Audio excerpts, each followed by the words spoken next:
Chapter 31.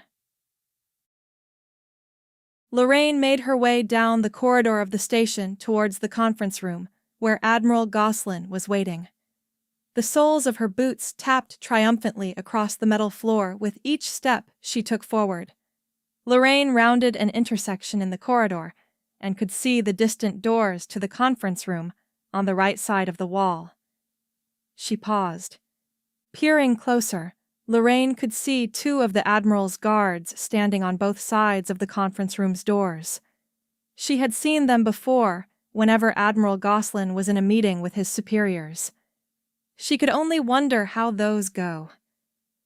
Lorraine had tried to gather any tidbits of information from the pair before, but neither of them would yield anything. If they were here, it could only mean that the Ralerin processor she had turned over contained very valuable information. Information that needed to be guarded from prying eyes and lingering ears. Information that she, a mere captain in the Historian Navy, would soon be privy to, with any luck. Lorraine started down the corridor towards the conference room. As she approached the doors, the two guards moved apart slightly, allowing Lorraine to enter. "Ah, Captain Laroach." Admiral Goslin looked up from his table. "Please have a seat," he said, gesturing with his hand to the nearby table. Straight to the point, as usual, she could see. Lorraine approached the nearby table and pulled out a chair before sitting down. Peering out from the side of her eye, Lorraine could see the data drive that housed Solve in the spot next to her. Scanning across the room, Lorraine could see that so far it was just her and Admiral Goslin. He had mentioned that they might have a few other guests join them at some point, but so far, it just seemed to be the two of them and Solve. "Captain Laroach, I see that your mission was a success in more ways than we expected." Goslin's eyes trailed over, his gaze landing on Solve's data drive. "The processor, a mountain of data, and of course, our new friend is all quite the haul." "Is he talking about me?" Solve whispered to Lorraine. "Yes, but let's listen for now," Lorraine whispered back. "Thank you, Admiral. Have the techs managed to make any headway with getting the info we needed out of the drone's processor?" Lorraine asked.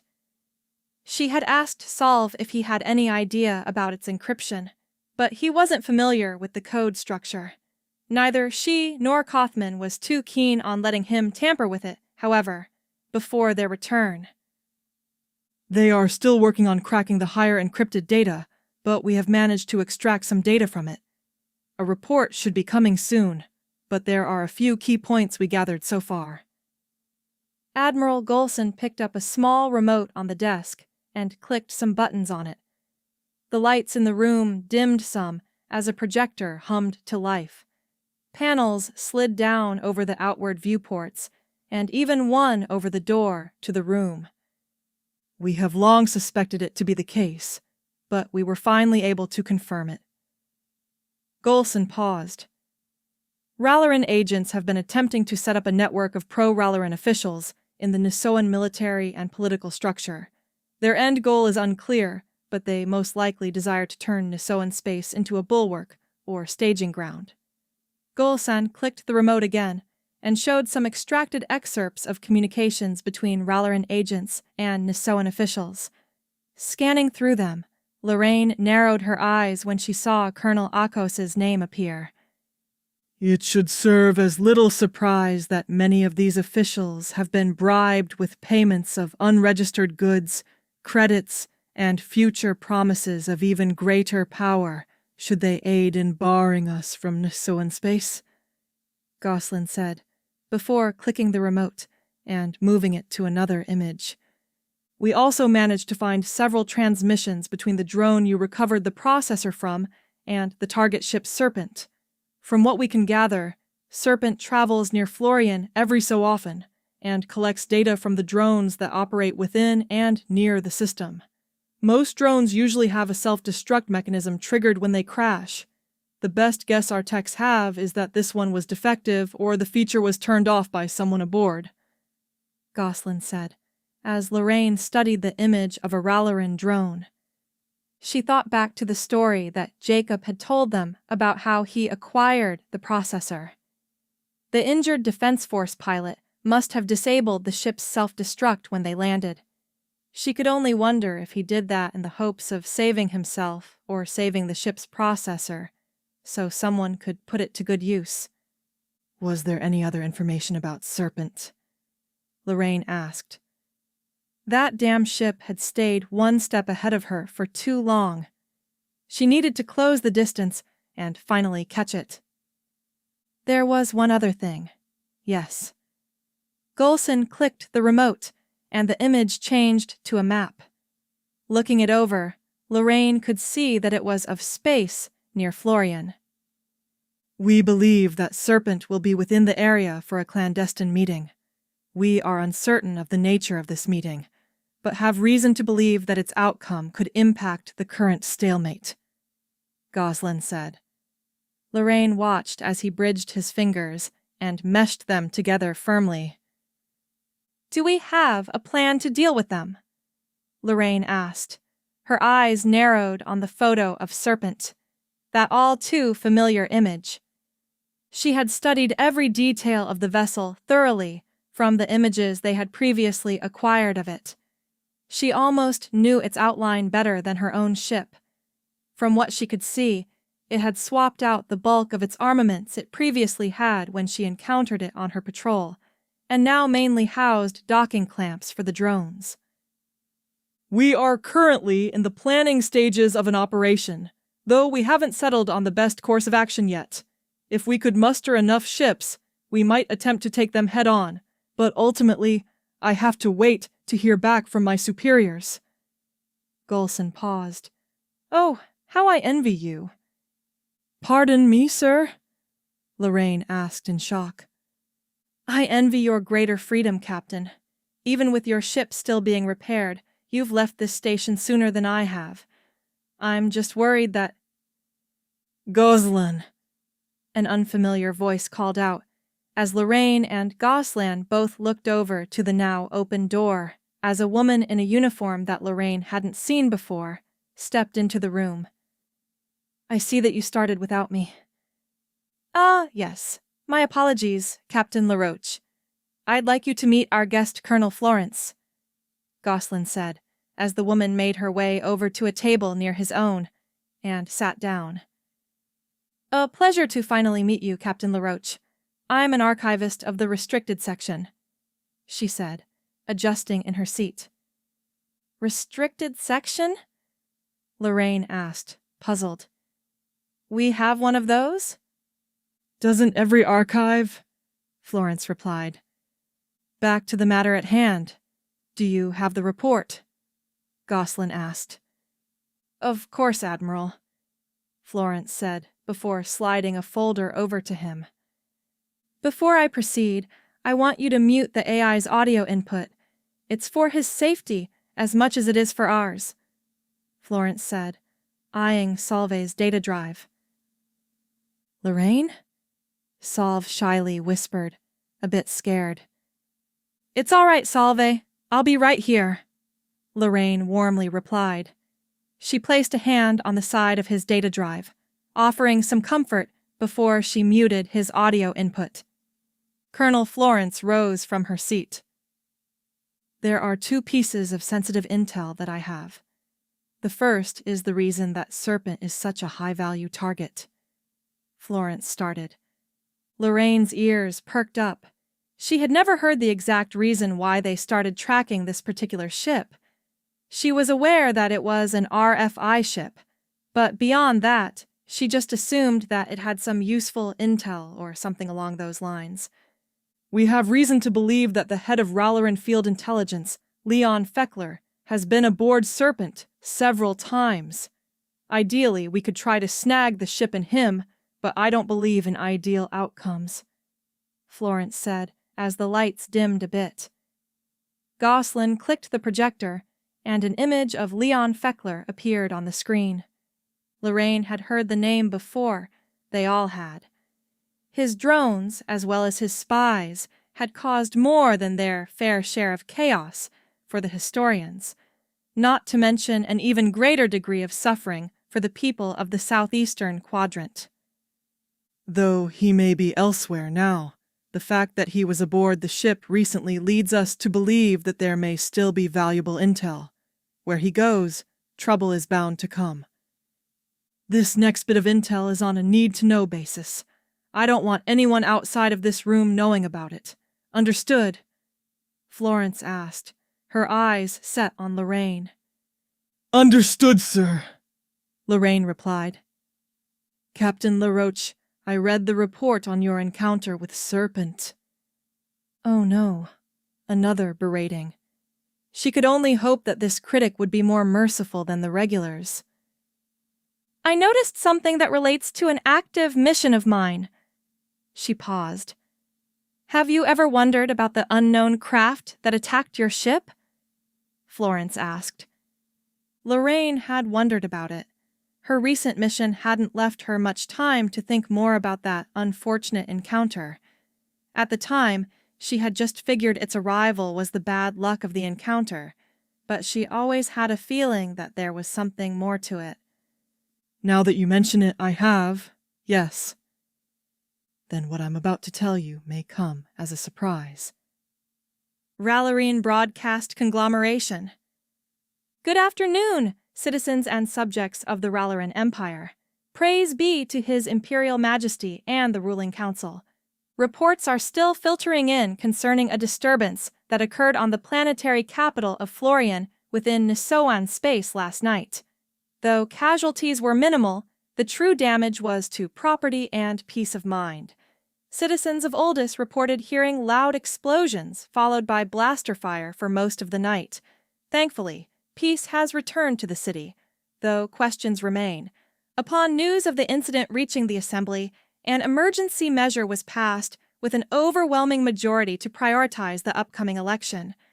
Our political analysts believe that, on the matter of security and public safety, the Reform Party is gaining ground at a monumental rate. Many of the other parties may even be obliged to reevaluate their stance, or else they risk losing support. To help ease concerns about other potential threats to public safety, Field Marshal Volkert, commander of the Ralerin Expeditionary Force, has offered to deploy patrol craft to the border of Nisoan space and share intelligence related to known underworld elements rumored to operate within the area. Ralerin representatives in the Galactic Assembly have requested a broader investigation into the incident on Florian. This motion has received broad support from representatives of the southeastern powers, with few from the wider Assembly opposed. We now conclude our afternoon broadcast, and will return later for the nightly news. Remember to remain vigilant, and only together can we prevent calamity. Chapter 32. Lorraine awoke in her quarters on the station. She had never cared too much for it. The cold metal walls and tight space offered a fit too snug for her liking.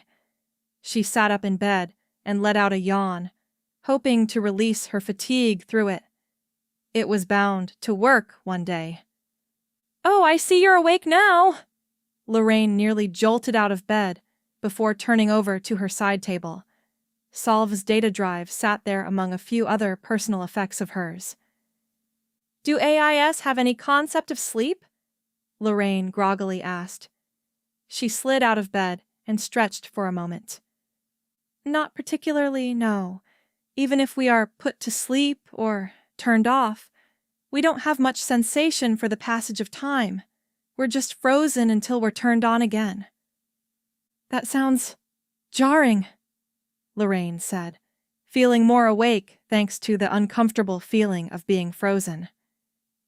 "It's extremely jarring," Solve said, as Lorraine made her way over to her dresser to fetch her uniform and get ready for the day. "Good morning, Captain Laroach," an oddly cheery voice called as Lorraine finished up her breakfast in the mess hall. Looking up, she saw it was Kaufman beaming at her with bright eyes and a warm smile. From her experience with the old archivist, The man was either about to ask her for something, or he received some degree of praise for something he did. Possibly both. "Good morning, Kothman. I take it you've settled back in well?" Lorraine asked. The few times she had seen him truly happy were often when he was hard at work in the archives. "Yes, I have. Thank you for asking. Might I spare a moment of your time, Captain?" Kothman inquired. "I have some time, yes," Lorraine said. She was hoping to catch Admiral Goslin later to inquire about his plans for Serpent. It seemed bright to strike while the iron was still hot from her recent success. She just needed to make sure Kothman didn't rope her into anything. She rose from her seat, and Kothman followed her. "Ah, good," Kothman said as he walked with Lorraine. "As you know, we managed to acquire a great trove of data from the Citadel. I've had my archivist and even some of the other archivists from the station assisting in sifting through it all. I was wondering, might I borrow Solve to assist in the task?" Kothman asked. "Any reason you want him when you already have an army of archivists at your disposal?" "Well, Captain, his ability to sort through large quantities of data would be useful in helping us to flag the more pressing data to proceed to analyze. Not to mention, he is more familiar with it than any of us are, as he did help to highlight some of it," Kothman said. He did have a point, as much as Lorraine hated to admit it. Solve knew the data better than they did, so it only stood to reason he was the best to help with it. "Mind if I ask him first? I don't want to hand him over if he doesn't want to help," Lorraine said as she reached down for his data drive. "Of course, Captain," Kothman replied as he waited. "Hey, Solve?" Lorraine asked as she clicked on her communicator. "Yes, Lorraine?" Solve asked, his voice echoing a bit through the communicator. She adjusted the volume slightly to reduce the effect. She had forgotten to turn it down before leaving her quarters, the thought of being frozen taking that spot. "Do you remember Kothman?" "Oh, the man who kept me company while you were away. Did he want to learn some more? Maybe answer more of my questions?" Solve happily replied. Kothman wiped his hand across his brow as he recalled Solve's near-endless torrent of questions. Lorraine chuckled a bit. It wasn't every day that Kothman met someone who could exhaust his own intellectual curiosity with near-endless questions. I suppose he does want to learn more." She looked over to Kothman with a coy smile. "But I'll let him ask you what he wants," Lorraine said. Yes, Solve. I was wondering if you could assist me and some associates in sorting through the data you helped us recover from the Citadel. You see..." "Of course I will. I'm a bit of an expert on that information." "When do we start?" Solve enthusiastically asked. "We can start when you're ready," Kothman said, a bit taken aback by Solve's intense enthusiasm. "If that's all right with you, Captain, I know he is still in your care." "Try not to show off too much, Solve." Lorraine chuckled as she unhooked the data drive from her belt and handed it to Kothman. "I have to take care of some business, but you know how to reach me if you need me, all right?" Lorraine asked, as Kothman placed Solve's data drive in one of his pockets. "Of course, Lorraine, I'll tell you all about the fun time I'll have when you come back." Solve happily beamed. "Captain," Kothman started, "before you go, I had wanted to tell you something." "Yes?" Lorraine asked curiously. "I know we don't always see eye to eye, but your resourcefulness helped us collect the Ralerin processor and a wealth of data from the Citadel. I know it might not mean much coming from an old archivist like myself, but thank you," Kothman said, extending his hand to Lorraine. "Thank you, Koth. Head Archivist Tiller. I appreciate that," Lorraine said, smiling at the momentarily soft old buzzard before extending her hand out. The two shook before Kothman started off to the station's archive. You're quite the popular person, Captain Laroach. Lorraine turned and saw Colonel Florence. She chuckled and walked over to Lorraine. We didn't get the chance to chat much during the meeting yesterday. She paused. So let's start fresh. I'm Colonel Adara Florence, an archivist of Restricted Section. Yes, yesterday was rather hectic. Captain Lorraine Laroach of the Historian Navy, Lorraine said. Mind if I ask you a few questions? I'm curious about a few details of your mission to Florian, and about you as well. Colonel Florence asked, with a coy grin. I don't mind. Not sure how helpful my answers might be. Splend, walk with me, Colonel Florence said, starting as Lorraine quickly moved to catch up with her. I've thoroughly read over your report from the mission to Florian. You certainly know how to get things done, Florence said as the pair walked through the corridors of the station.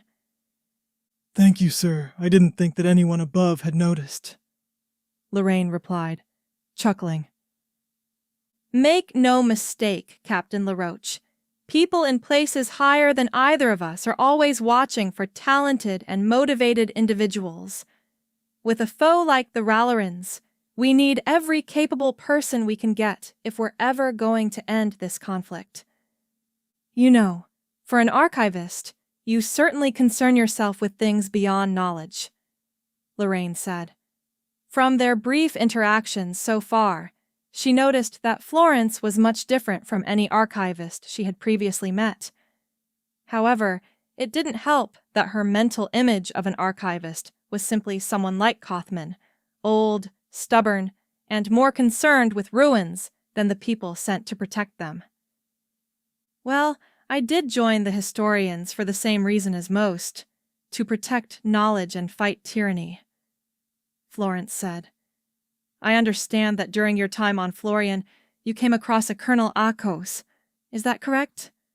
I did. She was quite the stickler for keeping us held up at her station, Lorraine pondered. Though with what all we found out about her, she was one of the officials that the RFI was trying to recruit, wasn't she? She was. We're still having people look into the matter to see if we can find any other collaborators in her potential cell, Florence said. You think there were others? We know there were others. It's just a matter of whether we find them before they can scurry away. Do you know where Colonel Akos is? We're presently uncertain. After the events of your escape, we haven't received any updates on her whereabouts. Most likely just laying low. For her sake, I hope she is. Florence paused as the two stood in one of the corridors, which had a few of the shipyard facilities attached to the station. Isn't that your ship? Florence asked, pointing out the wounded ship that was still held in the dry docks. Yeah, it is, Lorraine said with a sigh as she paused and lingered over the ship. She had only been gone for a few days, and not much had changed with the condition of her ship.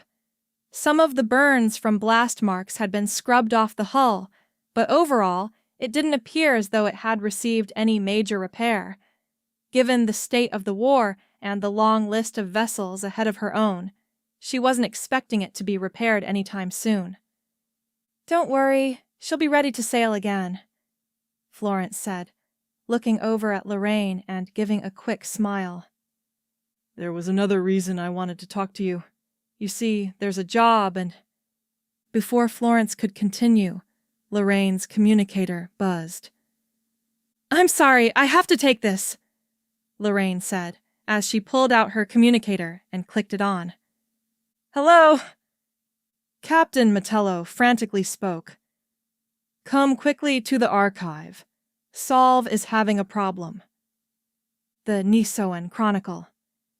Normalcy slowly returns to the capital of Florian, but many are still reeling from the recent events. Fighting has officially stopped as the last hostile stragglers were found and apprehended beyond the outskirts of the city. Defense Force troops still maintain a heightened presence in the city, but are primarily focused on assisting with repairs. Our reporters reached out to the ranking Defense Force official during the incident, Colonel Akos, to ask about the state of the investigation and if any significant leads had been found. She had the following to say: "My staff and I have tirelessly worked to restore peace to our city and to uncover any further plots that would jeopardize public safety. I am pleased to report that we have seized all black market cargo at the designated landing zone and will invest the proceeds from its sale into enhancing Florian's security interface. We strive to ensure that an incident of this chaotic and destructive nature will not arise in the future." The Assembly's Council on Internal Affairs agreed to send a special investigator to Florian to help further the investigation. The other worlds of the League have ordered their defense forces to maintain a heightened vigilance for the immediate future. As always, we will continue to provide coverage on this and other events as they occur. Chapter 33. Lorraine and Colonel Florence quickly made their way to the station's archive section. As they drew closer, they had to dodge through some of the archivists who were fleeing from the archive. Not a very reassuring sight. Lorraine picked up her pace. If the stampede of archivists was any indicator of what was going on, then she needed to get there quickly. She still recalled when Solve had panicked on their mission and caused the drone to short-circuit. If he could do that, then there was no telling what his fright could cause him to do to the archive, or worse, the station. The pair proceeded down the last corridor. In the distance, they could see the entry sign to the archive section of the station flickering. From a nearby side corridor, a squad of Historian Marines emerged. They were preparing to go into the archive section when they turned and stopped the pair. "This is an emergency. I need you two to stay back for your safety until we've neutralized the threat," one of the Marines said, holding up his hand. "Neutralize? Threat?" Solve was neither of those things. Lorraine gritted her teeth and prepared to strike. She was ready to risk another court-martial to protect Solve. Florence, sensing Lorraine's tension, stepped in front of her and pulled out a badge, showing it to the Marine. "Colonel Florence, restricted section. I need you and your men to let my associate through. If you go in there like that, we're liable to risk the entire station." She turned her head to Lorraine as the Marines moved aside. "Go on," she said, before giving a quick wink. Lorraine nodded and closed the remaining distance as she made her way into the archive. The various monitors and screens inside flickered and rattled with unstable amounts of power flowing through them. Lorraine scanned through the room and saw Metello and Kaufman hiding under a table above which Solve's data drive was plugged into the main computer. "What did you do?" Lorraine shouted as the machines loudly buzzed and hummed with energy. A few stray sparks started to fly from the overhead lights. "He frightened Solve!" Metello shouted back, squinting at Kaufman and punching him in the arm. Kaufman swatted his hand away. "I just asked him a question. Everything was fine before then," Kaufman replied. He and Metello ducked as one of the lights from above broke free and came crashing down near them. "Can you calm him down?" Metello shouted back as Lorraine ducked down to avoid being hit by some bits of metal and broken glass.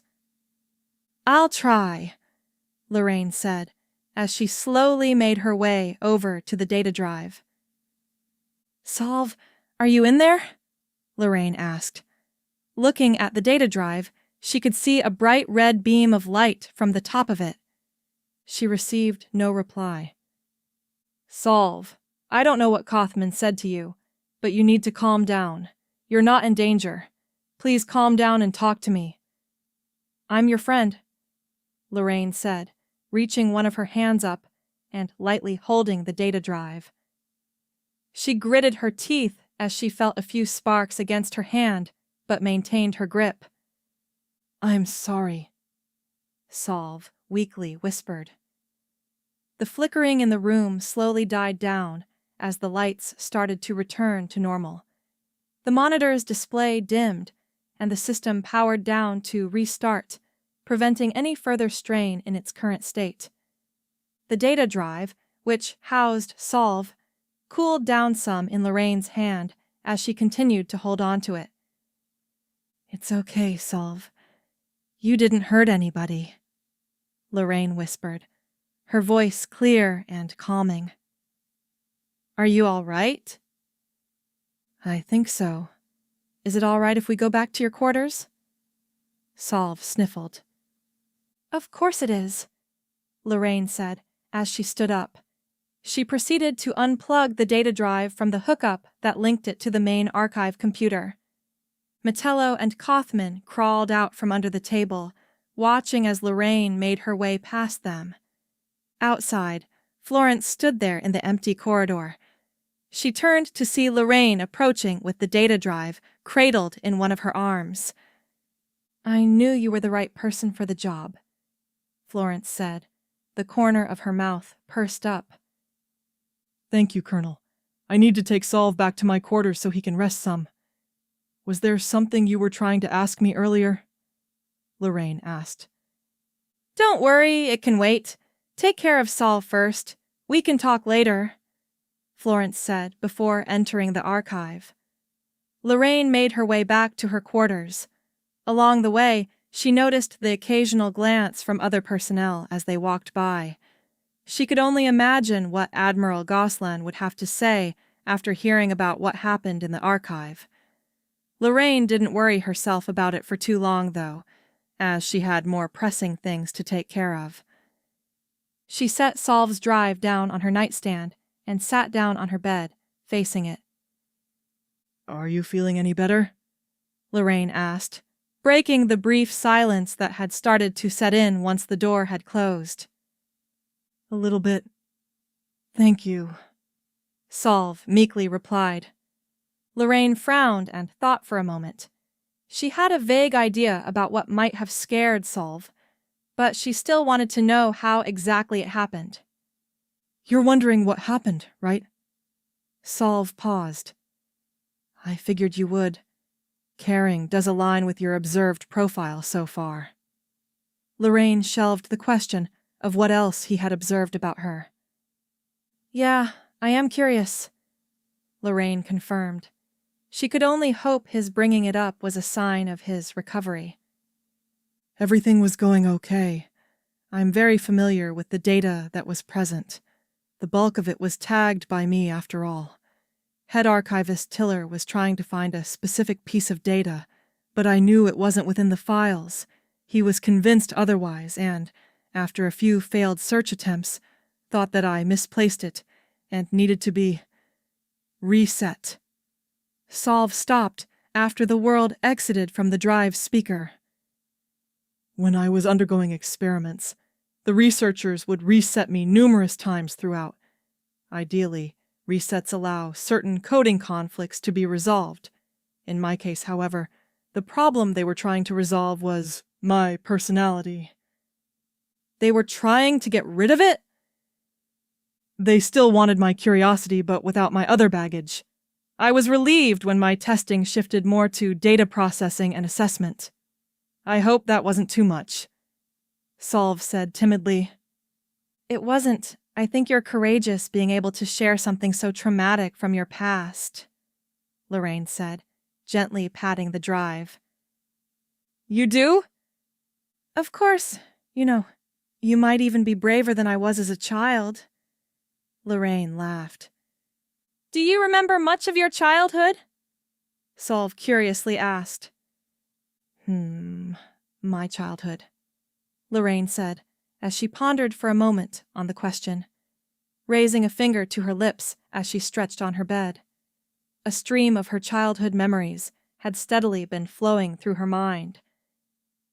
Well, I grew up out in the country. What's it like where you're from? It's mostly desert, but we lived near a river and... Do you have any siblings? I have a sister, but she... This time, a knock interrupted the question as Lorraine peered her head up from her bed. She rolled out of bed, stood up, and then went to the door to open it. Hello, Captain Laroach. Is Solve doing better? Kothman asked. His hands were held low below his stomach as he stood there. He is. Thank you for asking. Was there something you wanted? I was hoping I could apologize to him if that were all right. If he doesn't want to see me, I understand, and... It's all right, Lorraine, Solve said. You can let him in, Solve said, as Lorraine opened the door further, and Kothman stepped into the small room before she closed the door back. Kothman sighed. Solve, I'm sorry if I upset you or did anything to make you feel scared.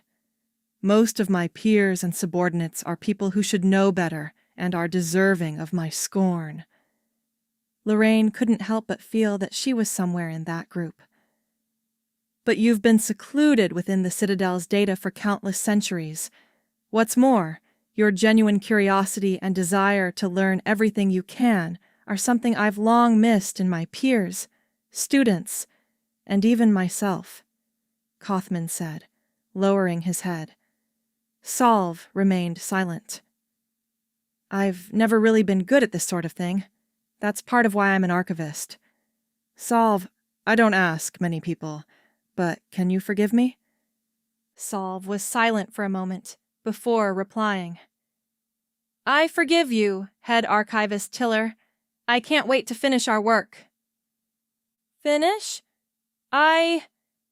Lorraine nudged his shoulder, stopping him from going any further with that thought.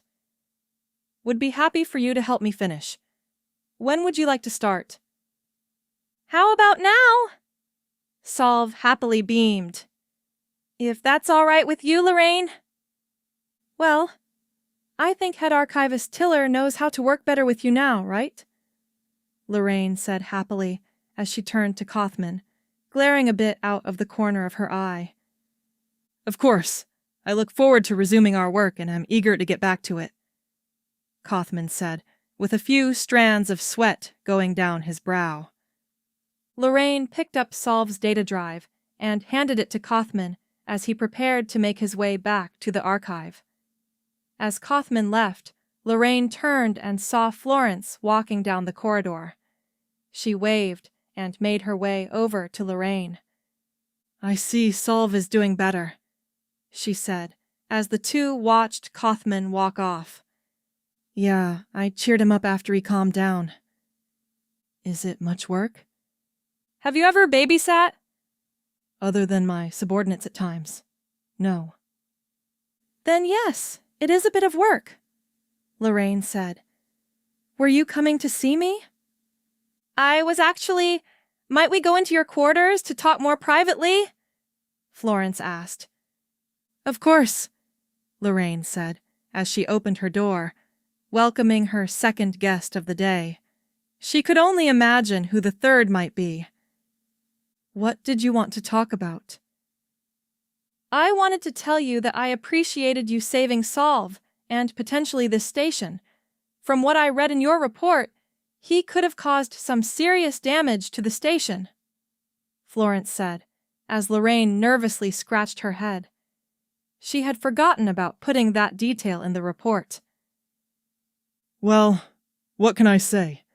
I have dealt with children before, and at his core, Solve is a child, but I'm guessing you already read that in the report, Lorraine said. I did. You certainly catch on quickly, Captain Laroach. Florence chuckled. I like that about you. Thank you, sir. You don't have to worry about being so formal around me. I'm not a fan of strict structures. Florence laughed. And yet you are an archivist? Lorraine asked, slightly puzzled. The restricted section operates differently than what you're used to seeing, but I'm getting ahead of myself. Florence said, as she reached into her uniform and pulled out an envelope. I don't normally make these deliveries, but this is an exception, she said, as she handed the envelope to Lorraine. Lorraine looked it over and examined it. The envelope didn't feel too heavy, but she could only imagine the value of its contents. I'd like you to hold on to it for a little bit. We should go see the Admiral first, Florence said, standing up as she waited for Lorraine. I'm sure you're eager to find out about your next mission. The Free Historian Broadcast.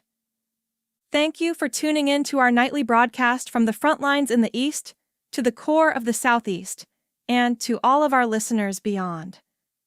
The anniversary of the REF withdrawal from Brigantia is fast approaching, and many are hard at work to celebrate the occasion. At Brigantia Station, a new memorial is set to be unveiled, honoring all who made the ultimate sacrifice, repelling the invasion. Commander Corpus is expected to be present on Brignatia for the occasion. Historian diplomats have staunchly denounced claims that an archivist team was responsible for recent events on the Nisoan world of Florian. The very claim leveled against our archivists is utterly laughable.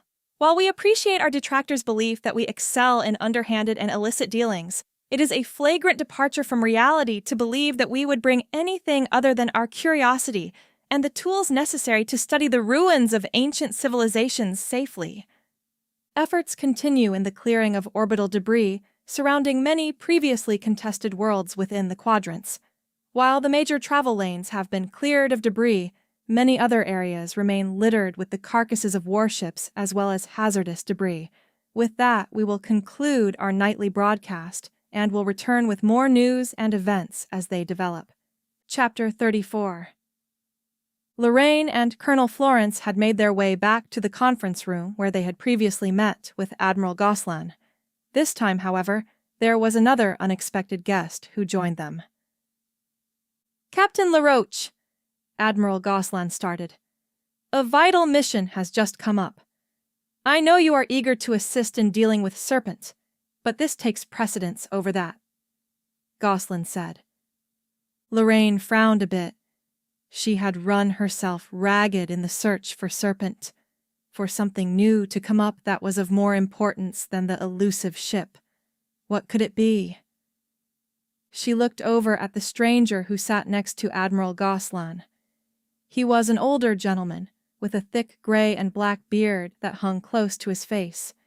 His skin was tight, and his green eyes had a slight sparkle to them.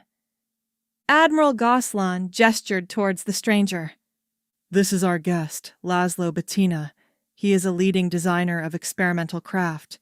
We recently managed to smuggle him and his family out of Ralerin space. In return, he has agreed to help us, Admiral Goslan said, nodding to Laszlo. Captain Laroach, I want you and a small team to escort Laszlo to the Saladian shipyards at Cerularius. You'll also be taking the data you recovered on the experimental fighter craft from your last mission to assist with production. Goslan continued. We're still trying to recoup our losses after the Battle of Petov. Command thinks that adding a new fighter craft to our arsenal might give us an edge in the coming battles. A new fighter craft certainly would be welcome. With an essentially ragtag navy of ships that could be cobbled together, the historians didn't have many things that were uniform about them. Seldom, even their uniforms. Lorraine's mind flashed back to her patrol where she engaged Serpent. If she had a squadron of fighters to support her, then she might have been able to capture Serpent, not to mention avoiding having her ship damaged by the unknown Ralerin fighter. Admiral? Yes, Captain. How soon do you want us to depart? We are currently fueling and loading a vessel with the supplies you'll need. Once you've selected your team and briefed them, we'll want you to depart as soon as possible. Command is highly interested in this mission, Captain. If you should succeed, your ship might be fit for service much sooner, if you catch my meaning, Goslan said, reminding Lorraine of what she stood to gain from completing the mission. She was well aware of the politics and trade of favors that went on aboard the station and elsewhere. She had never cared much for it, but once her ship was repaired, she would be ready to deal with Serpent again. Do you have any other questions, Captain? Goslin asked, peering over at her. No, sir. Very well then, I'll leave you to see your preparations and acquaint yourself with Laszlo, Goslin said, rising from his seat. He shook hands with Laszlo before making his way out of the conference room. Laszlo got up from his chair and made his way over to Lorraine and Florence.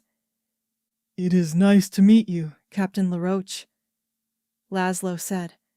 He turned toward Florence. And it is very nice to see you again, Colonel Florence. You still have my deepest thanks for what you have done for my family and me. It's the least we could do to help Laszlo, Florence replied. I would stay and talk, but we will have plenty of time to do that on the journey. It was nice meeting you, Captain Laroach, Laszlo said, before he left the conference room. Well, I wasn't expecting that, Lorraine said. Why's that? I'm normally glossed over for these types of VIP missions. What can I say? After your last mission and the results you brought, certain people took notice. How would you know that? Lorraine asked curiously, peering over at Florence. Just thinking out loud, she casually responded. Though I suppose having considerable input on this mission does help. What do you mean? Well, I'm the one who originally found out about Laszlo and got this mission greenlit. I suppose when you found the starfighter data on Florian, you just so happened to intersect my mission. The result is that you get to help me complete my mission. You're not the only one with a job to do. Florence chuckled as she got up from her seat. Does this mean that you'll be coming with us? Lorraine asked, getting up from her seat. I wouldn't be opposed. Like Laszlo said, there will be plenty of time to talk on the journey. Assemble your team, Captain. I'll meet you at the ship, Florence said, giving Lorraine a wink as she made her way out of the room. Lorraine stood there a bit puzzled. For an archivist, Colonel Florence seemed to do a lot more than archiving. She pulled her mind back from her curiosity over Florence. In the meantime, she still had to get ready for the mission. She knew the first place she was going to stop. Head Archivist! Head Archivist! Solve chirped over the speakers of the archive's main computer. Yes, Junior Archivist Solve, Kothman replied. I found the files you were looking for. Should I put them in the group like we discussed? Solve asked. Yes, Solve. I also flagged a few more files for you to move when you finish your search. Keep up the good work, Kothman said. He turned his head as he heard approaching footsteps. Oh, I see you two are hard at work, Lorraine said as she walked over to the main computer in the station's archive. Oh, Captain Laroach, come to check up on us? Kothman dryly chuckled. Hello, Lorraine. Are you here to ask us to go on your new mission? Solve asked. How did you find out about it already? Were you spying on us? Lorraine asked, giving a curious glance towards the main computer's monitor. I just am good at guessing, Solve said timidly. Say, I should find those files, Solve quickly added, busying himself with more work. A new mission, eh, so soon? Kothman asked, peering up from his datapad.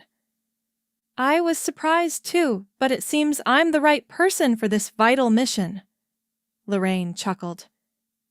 So what are you two working on? She casually moved closer. We've been working to sort through the data we recovered from the Citadel. Using the network at the Citadel, I had almost forgotten how much smaller our own was in comparison, Kothman said. Yeah, it was larger, but this is more cozy, Solve replied. Interesting. Lorraine paused. I wanted to ask you a favor, Kothman, Lorraine said, as Kothman placed his datapad down and looked up at her. What exactly are you asking? Kothman asked wearily. Lorraine's favors weren't always the easiest to uphold, and often the repayment on them was lacking. I'm not asking anything major of you. She rolled her eyes, but I was hoping that while I was out on the mission, you could take care of Solve for me. I have to venture out to Cerularius, and I'd prefer if Solve could stay here and be safe, Lorraine said, as Kothman pondered over the request. Hey, Solve chimed in. What am I, a child or something? Yes, Lorraine chuckled. Oh yeah, thanks for reminding me, Solve said, before returning to work. Captain Lorraine, I'm not sure I'm the best suited to take care of Solve. What if I upset him again? Kothman asked, lowering his eyes a bit. Solve isn't a dog you have to feed. All you have to do is keep him company. Lorraine saw Kothman's expression, saddened.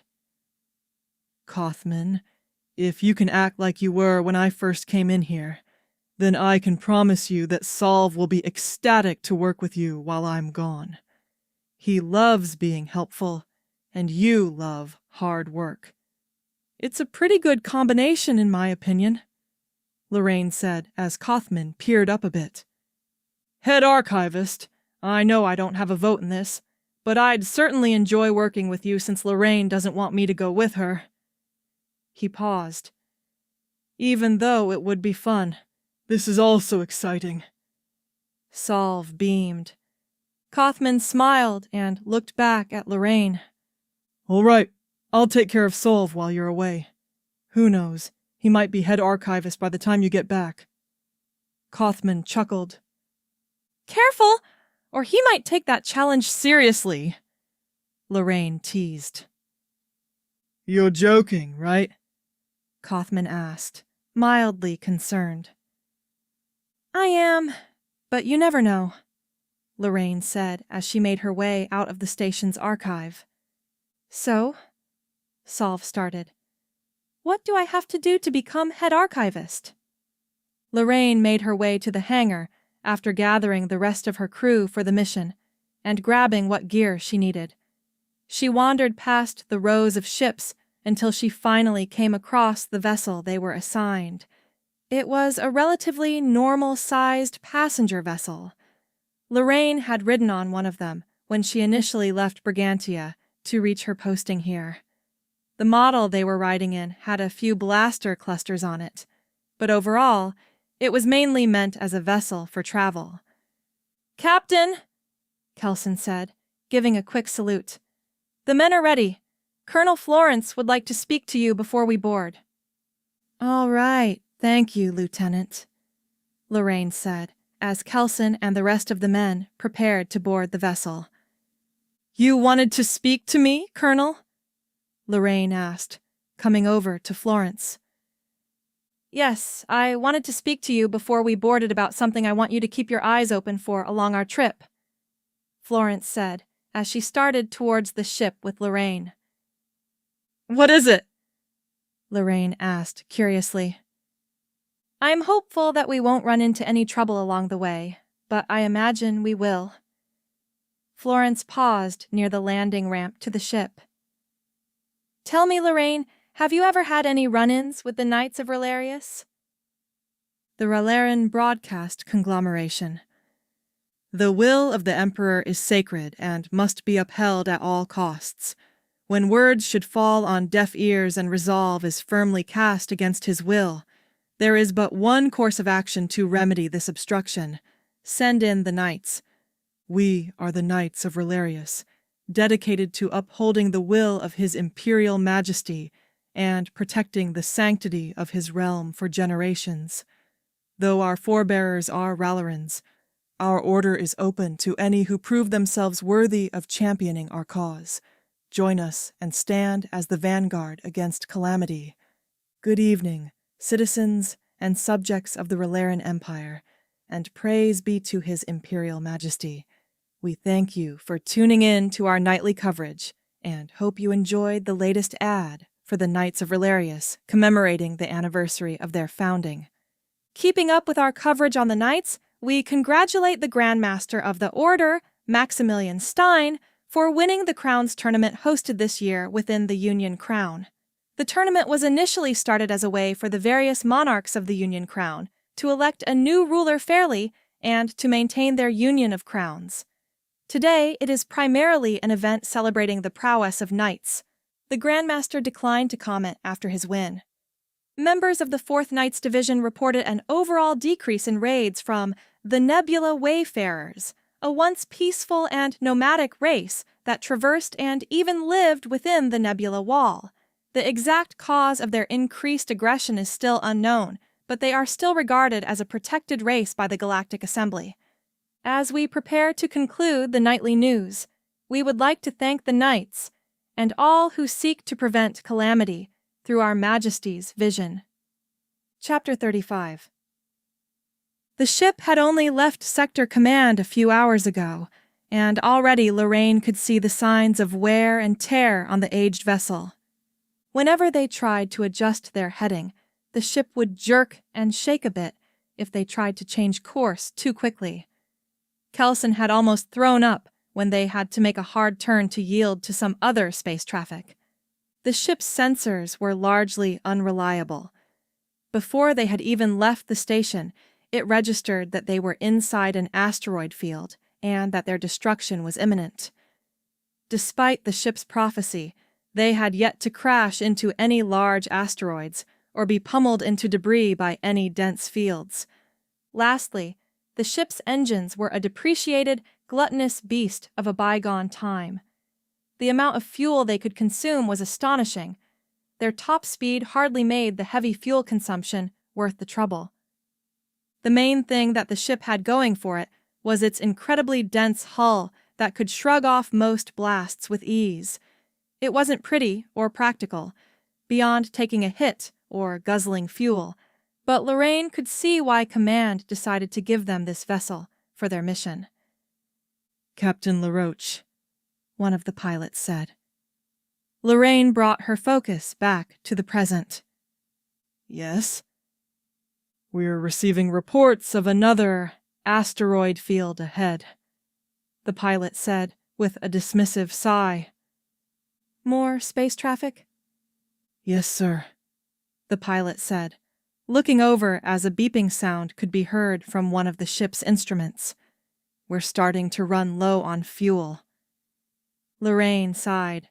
This was the second time they had to find somewhere to refuel. Fortunately, she doubted that they would have to stop at a derelict station this time to refuel. How close are we to Brigantia? Lorraine asked as the other pilot checked the navigation computer. With current fuel levels... They paused, waiting for the rest of the readout. A gentle slam to the side of the console helped the dial settle. We should be able to make it to Brigantia Station and refuel there safely. How long until we arrive? Lorraine asked. We still have another hour or so, Captain. All right. Lorraine rose from her seat. Contact me if anything else should come up. Preferably actual threats, Lorraine said as she made her way out of the cramped bridge area and proceeded out into the ship's slender corridor. It was still hard for Lorraine to believe that a fossil like this had been the type of ship that ferried her out here initially. The ship she had been on was much like the one they were on now, but it had an extra bit of decor to distract from its glaring problems. Lorraine made her way down the corridor as the ship started to rattle. She braced against one of the corridor walls and waited for it to pass. She could feel the vibrations through the wall shaking her thoroughly. Finally, the sensation stopped as the ship finished its slight course adjustment. She noticed one of the ship's quarters was open. Peering her head around the corner, Lorraine could see Colonel Florence and Laszlo seated at a bench which had seen better days. The pair appeared to be talking, though Lorraine couldn't make out what they were saying. Lorraine was about to continue walking when she heard a voice from the room. Captain Laroach, Won't you join us? Colonel Florence asked her head ever so slightly, cocked as she had an eye locked on Lorraine's figure through the doorway. Would it be considered insubordinate to run? Of course, Colonel, Lorraine said, as she turned and made her way into the common space of the quarter. She settled into a chair near the long bench where the two sat. You can just call me Florence. There's no need to waste breath on it. I also wouldn't breathe in too deeply on this ship if I were you, Florence said, pointing up to the aged air duct. Like the rest of the ship, it was long past its glory days, and wailed as air exhaled from the vents. Don't mind her, Lorraine. The filters on this ship are passable enough. I wouldn't have agreed to come if they weren't, Laszlo added. My apologies if the ride so far has been a bit bumpy. I didn't exactly have my pick of ships to use for this mission, Lorraine said. With how sick Kelson had gotten earlier, she could only hope that they had fared better. I've endured worse, Florence said with a shrug. As have I, Laszlo said, as the two dismissed any discomfort the ship offered. Miss Florence, I must say thank you again for getting my family and me out of Ralerin space, Laszlo said, turning his head towards Florence. Of course, Laszlo. Considering the alternative, saving you was a better outcome even if it wasn't the easiest, Florence replied. I am a bit confused, though. Laszlo paused, looking towards Lorraine before looking back to Florence. I assumed you would be bringing the rest of your team. My team is still occupied elsewhere. Captain Laroach was kind enough to assist us with finishing this mission, Florence said. Her team? This was the first Lorraine had heard about any team of Florence's. All the same, I thank you both for what you are doing for me and my family. You know, I always wanted to go to Cerularius, Laszlo said as he reached forward to the small table in front of the bench. He grabbed for a drink vessel before bringing it to his lips and taking a long sip. Have you ever been before, Miss Laroach? Laszlo asked. I can't say that I have, no. I've only served on Brigantia and, most recently, the Western Front, Lorraine answered. I have. It is a charming place. Though I must confess, my trip there was long before the Ralerins tried to subjugate that world. Fortunately, they failed. I'm getting sidetracked, though. Laszlo took another sip from his drink. The Salatins of the northern lands are some of the most remarkable shipbuilders that I have ever met. I do what I do out of passion, but they do as second nature. It will be good to be among such bright minds again. Something you're trying to say about us, Laszlo? Florence asked, with a raised eyebrow. Oh, I meant no offense, Miss Florence.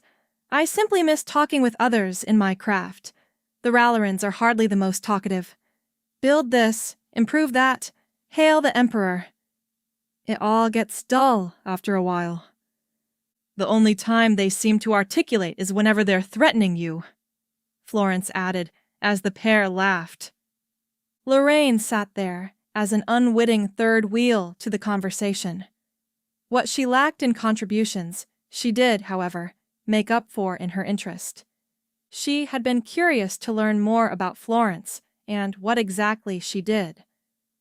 Lorraine had been picking her head earlier, and she didn't recall any mention of a restricted section in her previous briefings or in any of the reports she had read.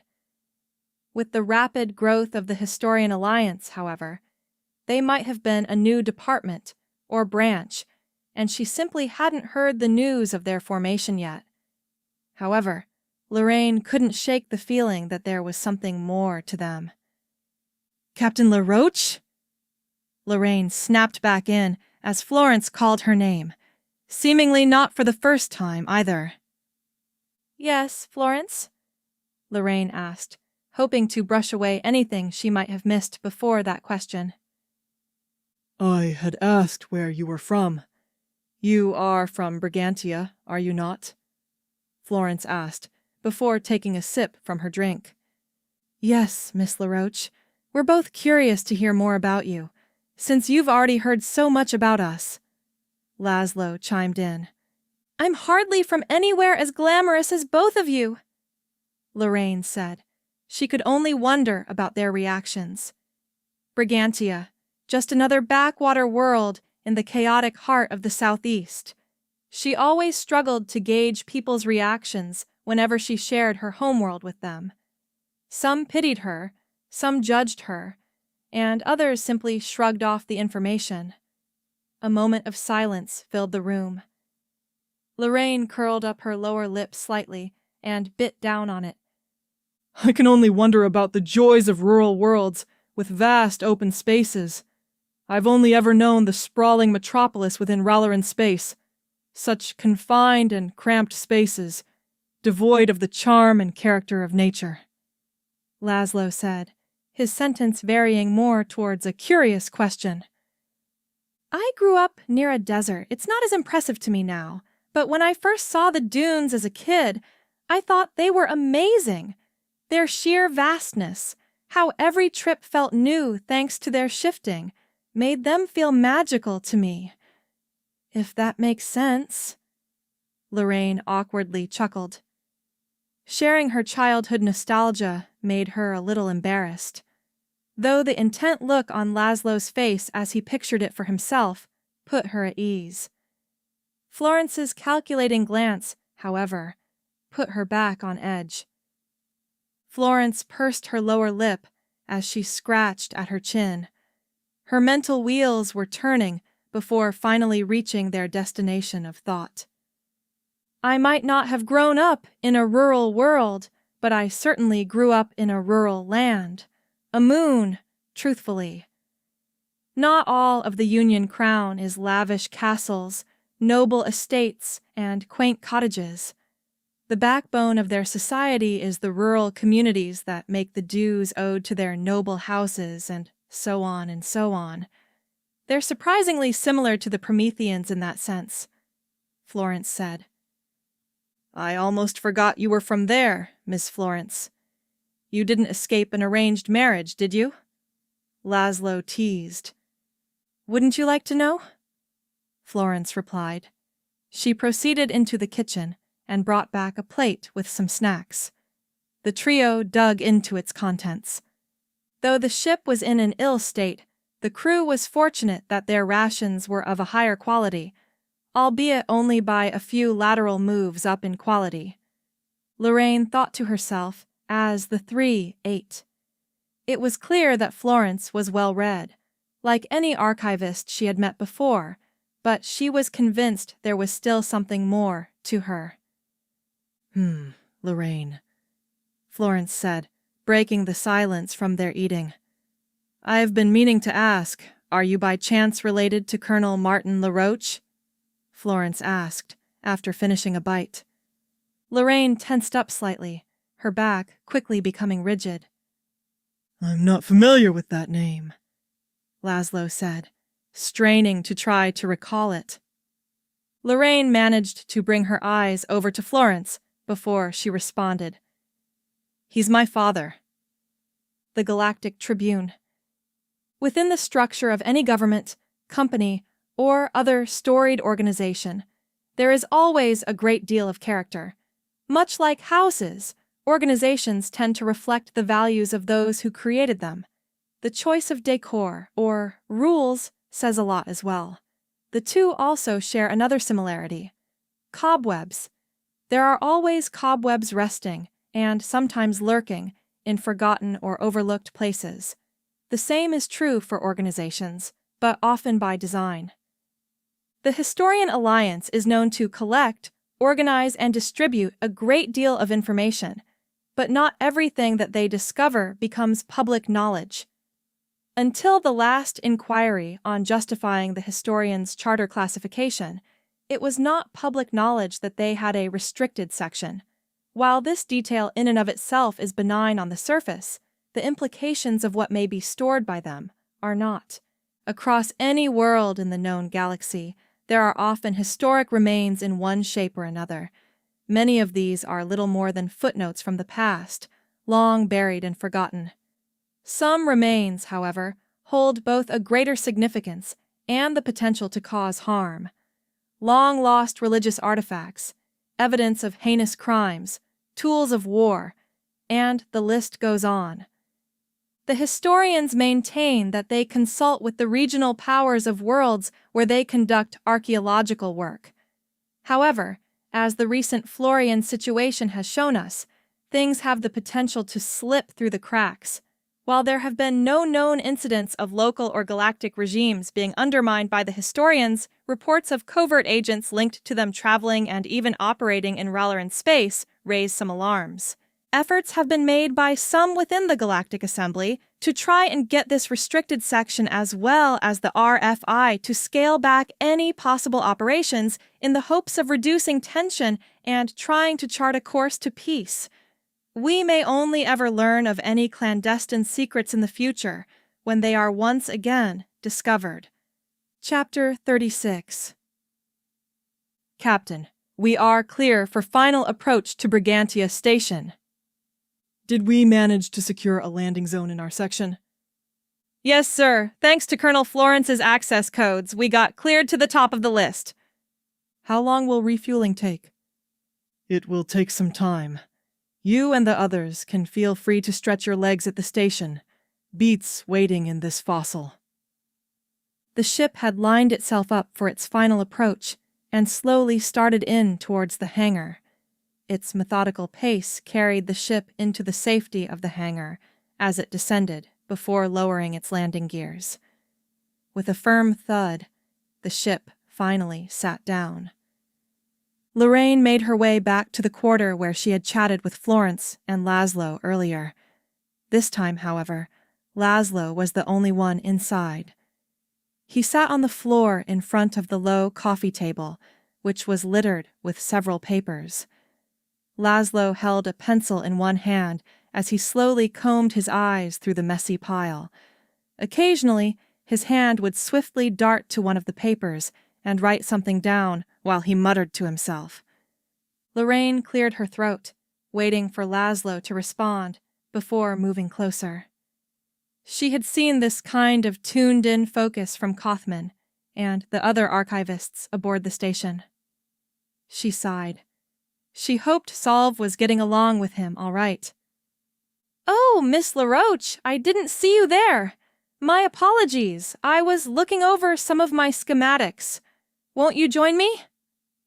Laszlo patted a spot down next to him.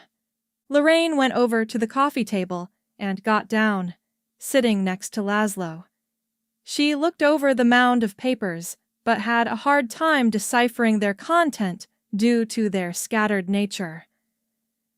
I came to let you and Florence know that we have arrived at Brigantia Station, Lorraine said, still puzzled from trying to make sense out of the maze of papers. "Thank you. I believe Florence had to take a call. If you'd like to wait for her, I could show you my latest brainchild, if you're interested." "Sure, I'd love to see," Lorraine said. It wasn't clear to her which of the many papers strewn about the table he was referring to, but she was hopeful he'd bring it to a more prominent position before starting. Laszlo put his pencil behind his ear and proceeded to rummage through the small body of papers that sat on the table. Lorraine did her best to help catch any that were about to fall as a result of his searching. Finally, he pulled one out from a hidden pocket within the great body and proudly laid it out atop the mound. He arranged a few of the other papers around it. "This was the last ship I was working on before I had to depart from Ralerin space. I didn't get too far in the design process." Lorraine peered closer at the design. "I call it the glaive. The idea struck me out of the blue one day." Lorraine studied the outline on the center paper. It was elegant yet lethal. I first started working on making a leaner profile. The ship had an odd familiarity to it, the more she studied. The weapon systems are going to be a mess to balance. It couldn't be? Could it be? I'm confident, though, that I can perfect the design and... Laszlo? Lorraine asked, breaking the flow of his explanation. Yes? I think the Ralerins finished your design for you. Whatever do you mean? Laszlo asked, deeply puzzled. Out of the corner of her eye, Lorraine saw a bright flash. Moments later, Laszlo slumped forward against the coffee table. She quickly turned her head to see Florence holstering her blaster and sighing deeply. I was afraid this might happen. Did he put up any resistance after coming to? No, Colonel. Thank you, Florence replied, as the Marine nodded and returned to his post. She turned to Lorraine. Did you already get yourself checked? Is that necessary? Lorraine asked dismissively, but Florence's sharp reaction quickly wiped away that sentiment. Look at me, Lorraine.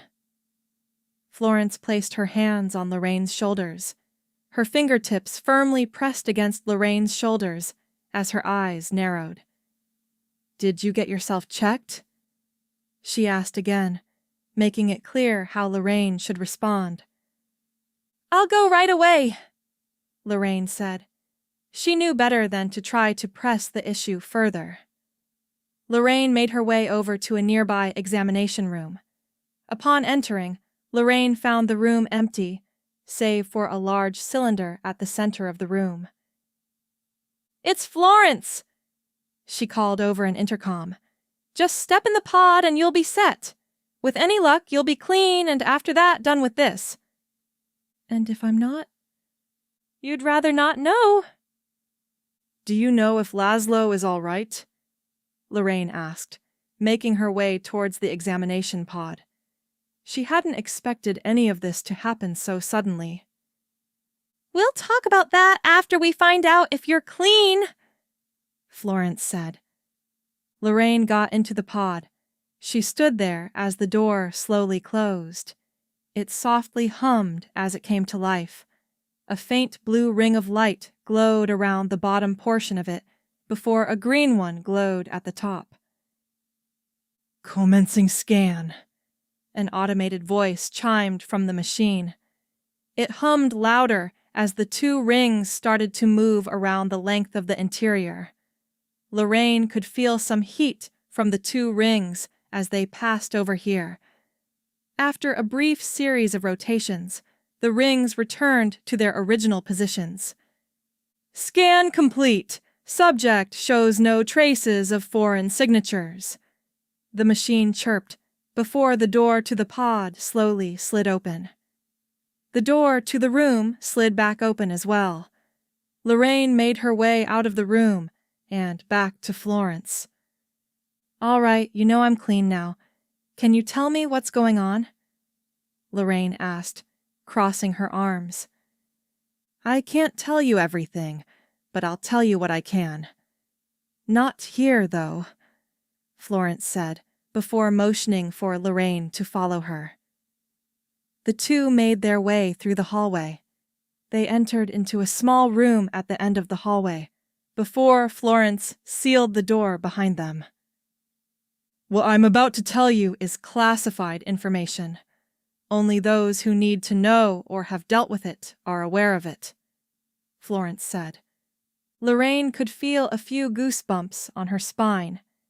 Despite the seriousness of the situation, being privy to such information was making her a little giddy. It's no secret that the Ralerins enjoy making all sorts of fun toys to make our lives miserable. We've recently learned that they have been starting to experiment with nanomachines. I was afraid they might have compromised Laszlo before we even got to him, Florence said, clenching one of her fists. What exactly can these machines do? Lorraine asked. We're not entirely certain yet. So far, we simply know that they can link into a person's sense and send what they see and hear back to a machine for the Ralerins to read. Florence replied. They still seem to be prototypes, and we've only encountered a handful of them so far, mainly within high-value individuals. I guess this explains the new ship I had encountered, Lorraine said eerily, wondering if any other weapons she had faced had been stolen with their inventors none the wiser. I had my suspicions when I read your report, but I couldn't afford to act before Laszlo was out of Ralerin space. Why? Wouldn't we be safer if we took care of Laszlo earlier? Lorraine asked, a bit puzzled. Yes and no. Let's just say Laszlo isn't the biggest threat to our mission. Are you sure it's safe to talk to him? Lorraine asked. She peered into the one-way glass of the door that led into Laszlo's room. It's all right. We gave Laszlo a treatment that overloaded their circuits. We still need to get them out of him, but that's something better left to the doctors, Florence said, before knocking on Laszlo's door. Come in, Laszlo said as he lifted his head from the hospital bed where he had been resting. Ah, Miss Florence and Ms. Laroach. So nice of you two to drop by to visit. Laszlo warmly smiled at the two. You feeling any better, Mr. Bettina? Lorraine asked as she and Florence sat down in 2 chairs near the bed. These accommodations are quite nice, though please call me Laszlo. With the risk you both are taking for me, we may as well be on a first-name basis. Laszlo chuckled, before going for a glass of water.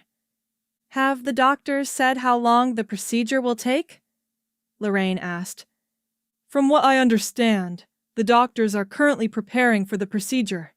It will take a day or so for me to be well enough to travel afterward, however, given the experimental nature of this. Laszlo paused.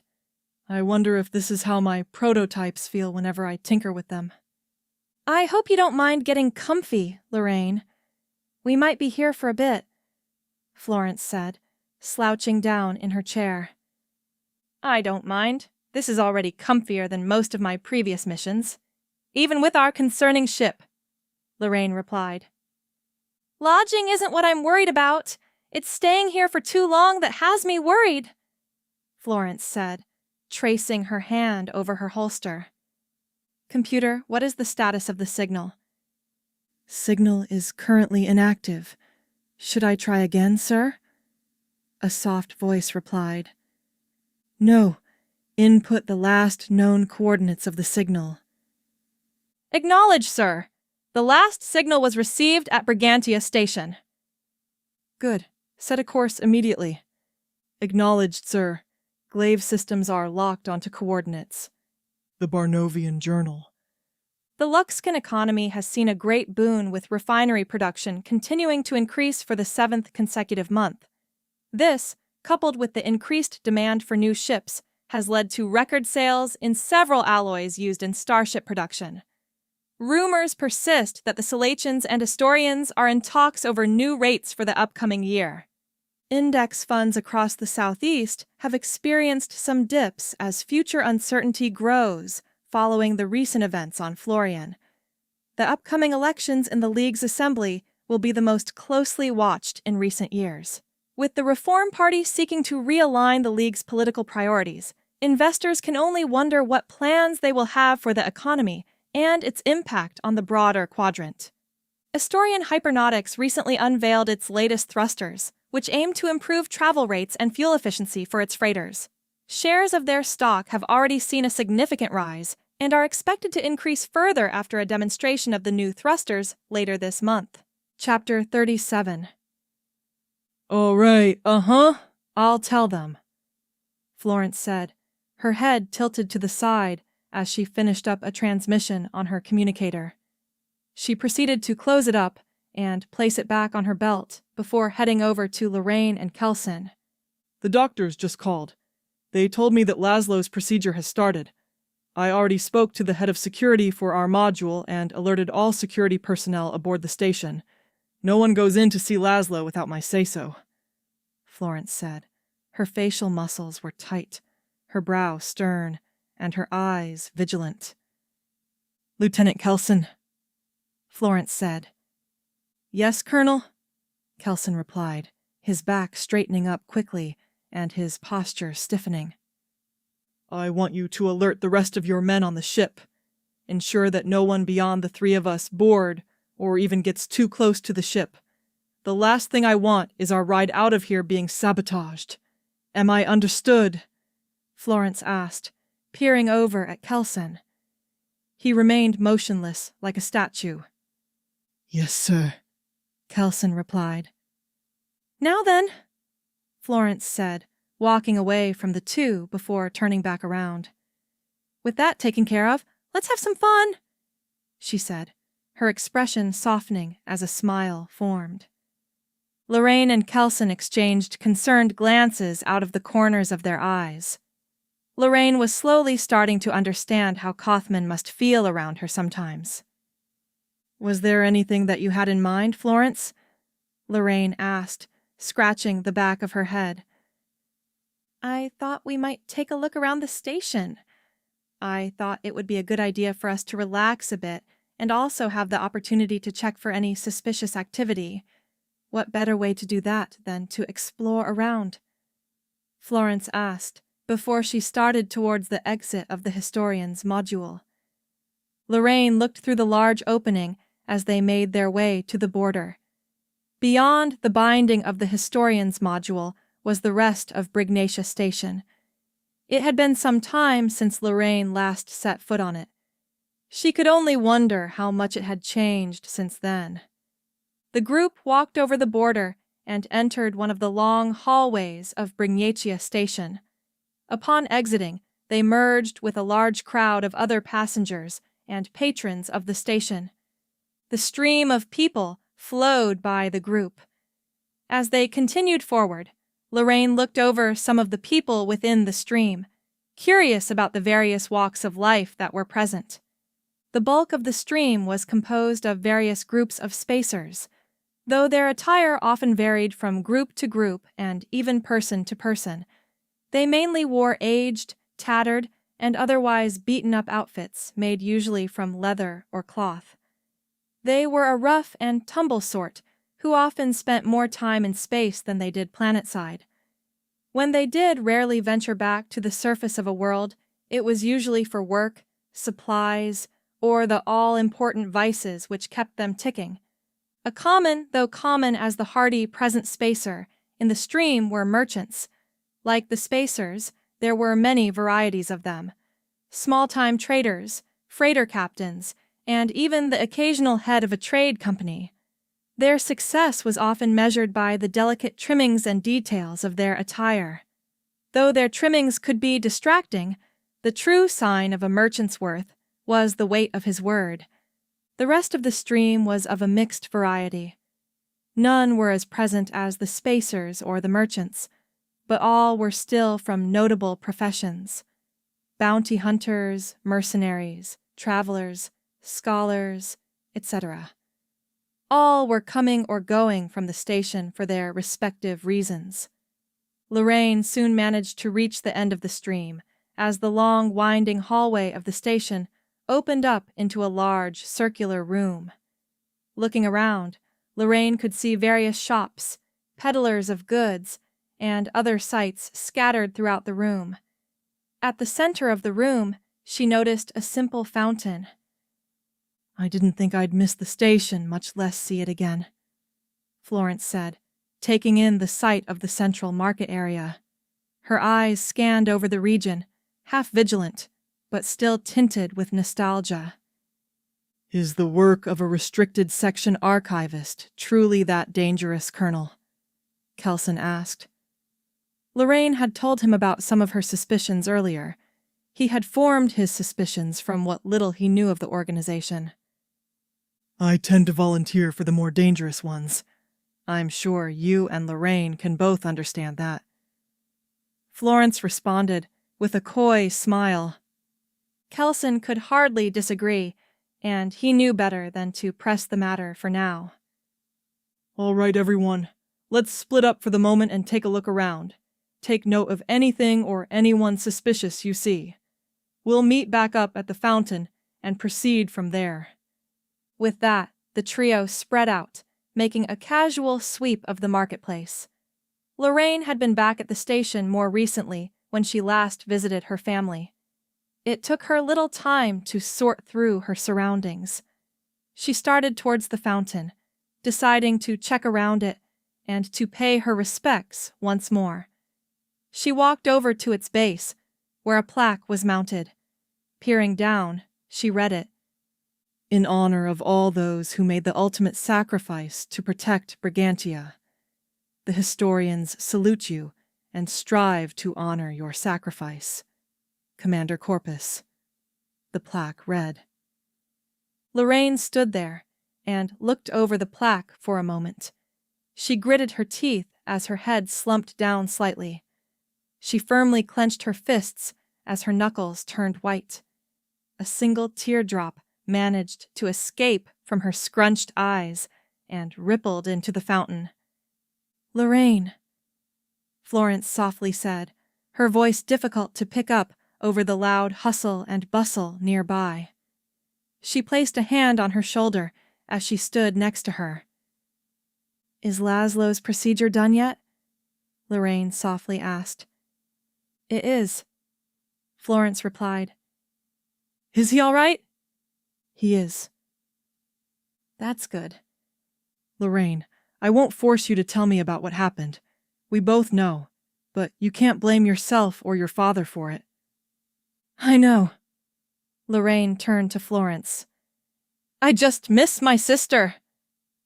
The Jatherwee Herald, the sun, geothermal vents, fire, magic, and heat lamps. These and more are revitalizing sources of heat. But what does your preferred heat source say about you? We asked our leading Lacertilian lifestyle specialists to survey the consortium to poll our many reptilian citizens and find out more about this long-pondered question. The sun is one of the first heat sources we have known. Its warming rays have helped to soothe and energize us for generations. Those who favor this source were found to be hardworking, industrious, and traditional. Many farmers, ranchers, hunters, and other rural occupations favor this source the most. Geothermal vents like the sun have long been used by our people to keep warm. It comes as little surprise to our pollsters that miners and cave explorers hold a fondness for this source. Curiosity and patience are primarily associated with this source. The discovery of fire has benefited all life throughout the galaxy. In the case of cold-blooded species like our own, it is of even greater importance. All polled Lacertilians had a positive affinity for fire. Chief among them were soldiers. To them, fire not only brings immediate comfort, but also thoughts of home. Nostalgia and hope are associated with this source. Magic, something that is not as forthcoming to our species as it is to others. Those who can harness it, however, have, to little surprise, used it to significant effect to strengthen and revitalize themselves and others. A thirst for knowledge and openness are closely related to this source. Heat lamps. Who among us hasn't found warmth and comfort in a heat lamp before? From home to transit, and even among the stars, there always seems to be a headlamp to be seen. Spacers, sailors, and adventurers ranked highest among those who prefer this source. Wanderlust was most closely related to this source among the core group. We hope that these insights from across our space have answered some questions that our readers may have about our reptilian friends. Chapter 38. "Are you feeling better, Mr. Bettina?" Kelson asked. He, Lorraine, and Florence stood nearby in the medical bay, where Laszlo lay in the bed. "Kelson, you can call me Laszlo. You're taking the first shift of guard duty to keep an eye on me." "I've been over this before. I think we can be a bit more personable," Laszlo said with a chuckle, reaching for his nearby drink.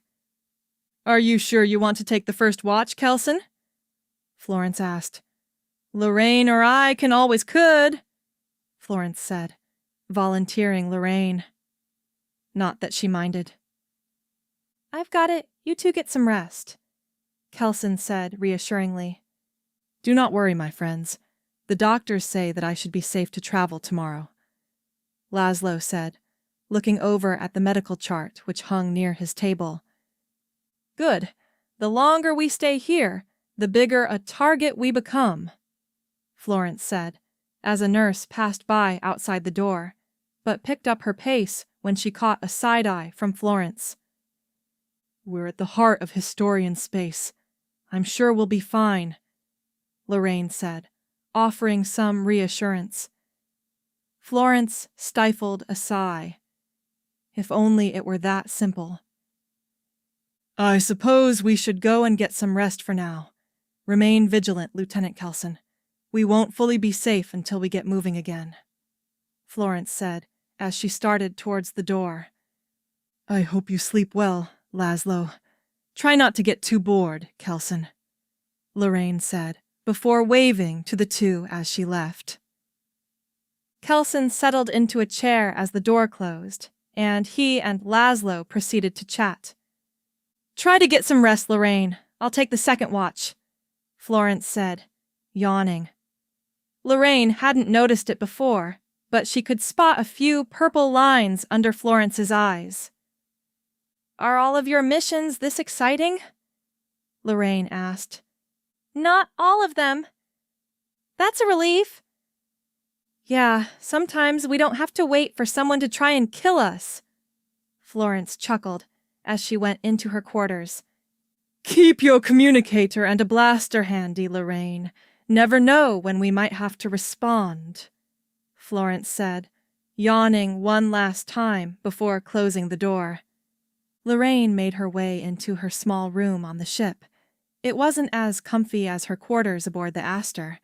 It was a bit of a stretch to compare a slightly outdated frigate to a long outdated passenger vessel. She lay down across her bed and peered up at the ceiling for a moment.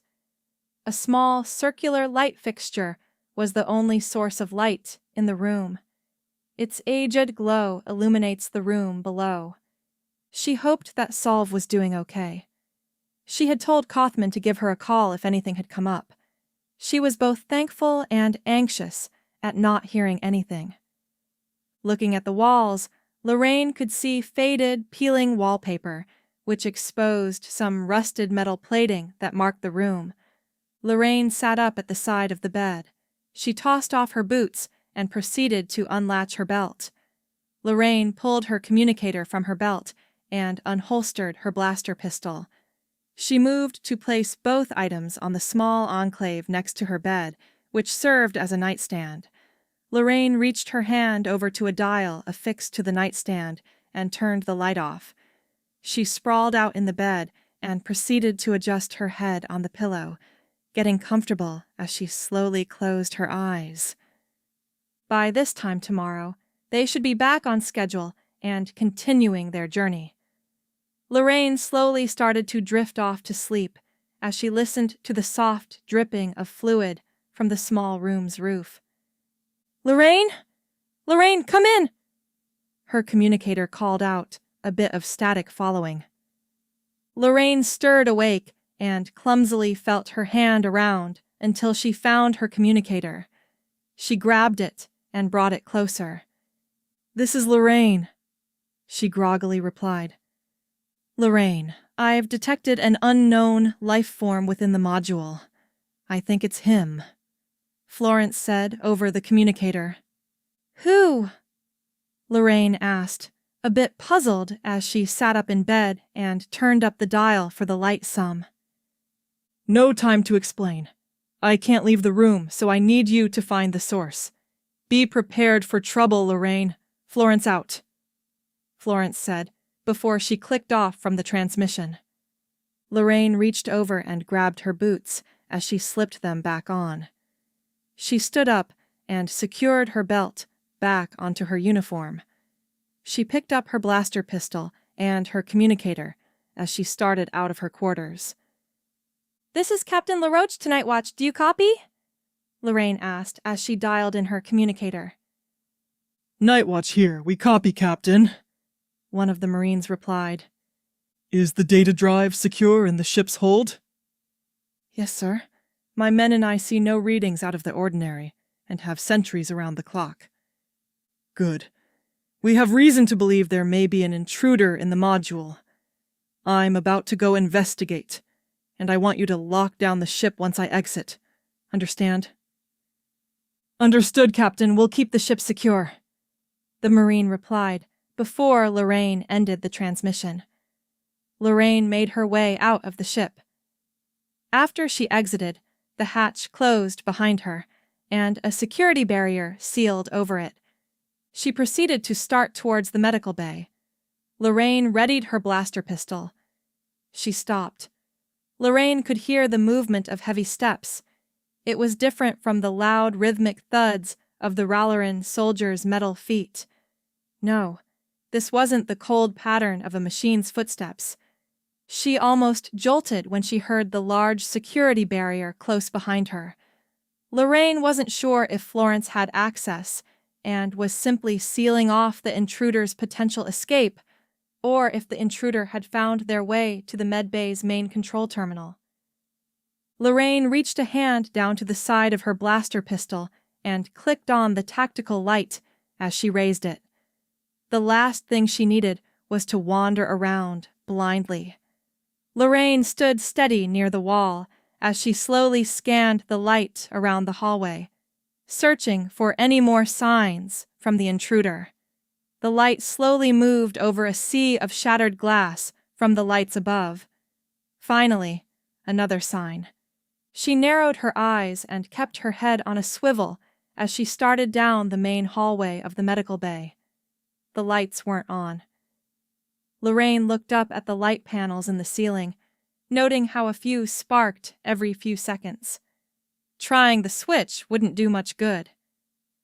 Lorraine paused the light as she saw a small red speck on the ground. She moved a bit closer to it, her boots crushing some of the smaller fragments of glass as she walked. Peering down, she saw that it was a speck of blood. Blood? Either the intruder had somehow fumbled about and hurt themselves, or they may have claimed a victim. Lorraine heightened her guard as she scanned around the speck. She soon found another. Lorraine followed the trail. As she followed it, she found more specks of blood and even several small puddles of it. Finally, she saw the source. Hunched against the wall was the corpse of a Historian soldier. Lorraine carefully examined his body to try to figure out what she was dealing with. The man's face was covered in blood, though there were no cuts anywhere on his face or neck.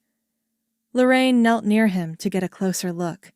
She found several blaster wounds in the man's chest. What Lorraine didn't expect to find, however, were several puncture wounds to the man's abdomen.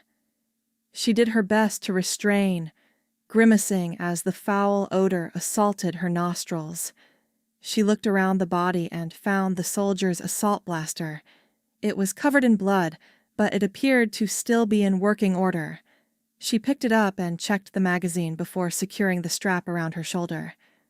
Scanning the rest of the nearby area, Lorraine was horrified to find the corpses of 3 more Historian soldiers and a nurse.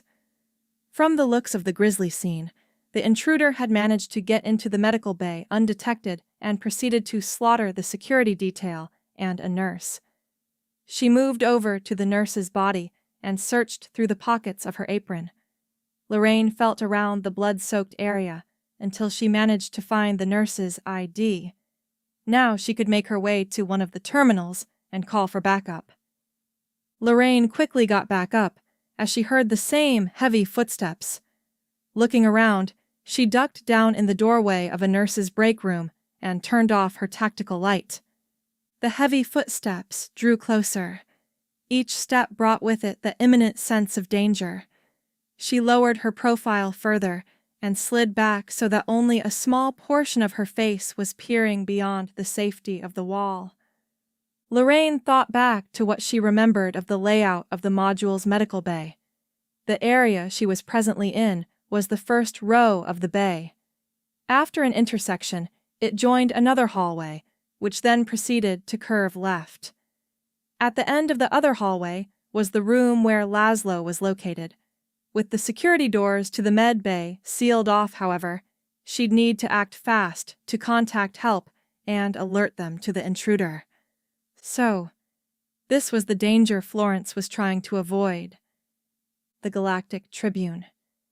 War is a costly endeavor, and often the greatest cost is borne by civilians. Their livelihoods, welfare, and sometimes even their lives may be forfeit in other pursuits of political and military gains. The Galactic Assembly's Convention of Military Conduct seeks to minimize, and perhaps one day eliminate, collateral damage from conflicts. The ensuing conflict between the historians, the Ralerins, and those caught between the two amasses an ever higher death toll of combatants and civilians alike. A conflicting mix of reports from parties associated with both sides has prompted the convention to send a delegation to assess conditions within the Southeast more thoroughly and to investigate some of the more egregious cases. Representatives sent to the Ralerin side have spared little effort in attempting to find roving bands of Lacertillian mercenaries, plundering, pillaging, slaughtering, and otherwise spreading mayhem. These efforts have met with little success. REF Commander Field Marshal Volkert assured the delegation that any Lacertillian contracted to fight alongside their forces had primarily served in support capacities. The greatest extent of their combat operations was anti-insurgency operations near vital Ralerin starports. The historians have also welcomed the convention's representatives and offered an open tour of the current front as well as the center of the quadrant where conflict has nominally ceased. Despite their best efforts, no signs of firebombings, glassings, or other atrocities could be found. With the tentative stalemate at the front, delegates in both camps have tirelessly worked to get both sites to enact a doctrine that would limit potential civilian casualties. While they are optimistic, only time will tell if these agreements are regarded when conflict should blossom anew. Chapter 39. Lorraine's back tightly hugged the wall. Her hands shook as she checked her blaster pistol, making sure she had a full magazine. She did her best to keep her breathing quiet as she assessed her surroundings. Lorraine sniffed around a bit and could faintly smell burnt flesh. Peering up, she saw the lights at the intersection seemed to have more power coursing through them than the ones she had encountered earlier. Lorraine scanned around the nurse's area until she finally found it. Nearby on the wall was a light switch for the lights in the intersection. She slowly stood up and crept along the wall. Metal soles heavily pressed down onto the floor, echoing through the hallway. Laroach did her best to remain motionless and preserve her silhouette within the shadows. She tightly held her blaster in one hand while the other hand loosely rested near the light switch. Each step brought the menacing presence closer. The nurse's area was small and relatively confined. Moving quickly was Lorraine's only hope of survival once she sprung her trap on the intruder. If she were too slow. No, she wouldn't be. The footsteps stopped, and silence settled in. Lorraine carefully scanned the intersection with her eyes. She didn't dare to move for fear of being detected. She did her best to keep her breathing quiet. Her heart rate rose. Slowly, a figure emerged into the intersection. Their dark silhouette was towering and lean. Lorraine could see the faint glisten of metal across their figure. She watched and waited for the intruder to move towards the center of the intersection, where the trap would have the most shock value. The intruder methodically moved further down the hallway. He appeared to be looking over the bodies of the dead soldiers. It was unclear to Lorraine if he was admiring his work or simply checking to be sure they were all dead. He paused, and Lorraine watched as the silhouette of his head slowly started to turn towards the nurse's area. Did he know? He took a few steps closer. Lorraine slowly leveled the assault blaster at the figure. He wasn't going to take her down without a fight. A soft rustling was heard outside the area, followed by a groan. Lorraine remained motionless as the intruder turned towards the source of the sound and started towards it. Lorraine's hand on the dial shook a bit. Should she spring the trap now? She had already seen what the intruder did to the soldiers and the nurse. Was this a new groan from a previous victim or someone about to become one? A quick slash was heard as the groan got louder. Lorraine could hear cries of pain from the hallway as she heard a distorted laugh. Lorraine steeled her nerves. She reached for her belt and tossed one of her tools out into the hallway. The laugh stopped. The footsteps resumed. They drew closer to the nurse's area with greater awareness than before. She didn't have complete surprise anymore, but she still had her trap, and it seemed the intruder didn't feel in danger. Lorraine could see the intruder's silhouette as they scanned around the area, trying to find the source of the noise. Her hand held steady on the light switch, waiting to spring her trap.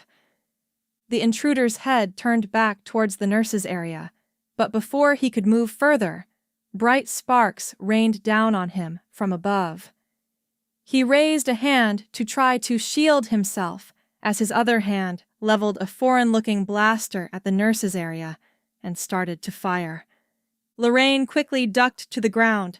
She raised the assault blaster and fired a few shots at the intruder's blaster.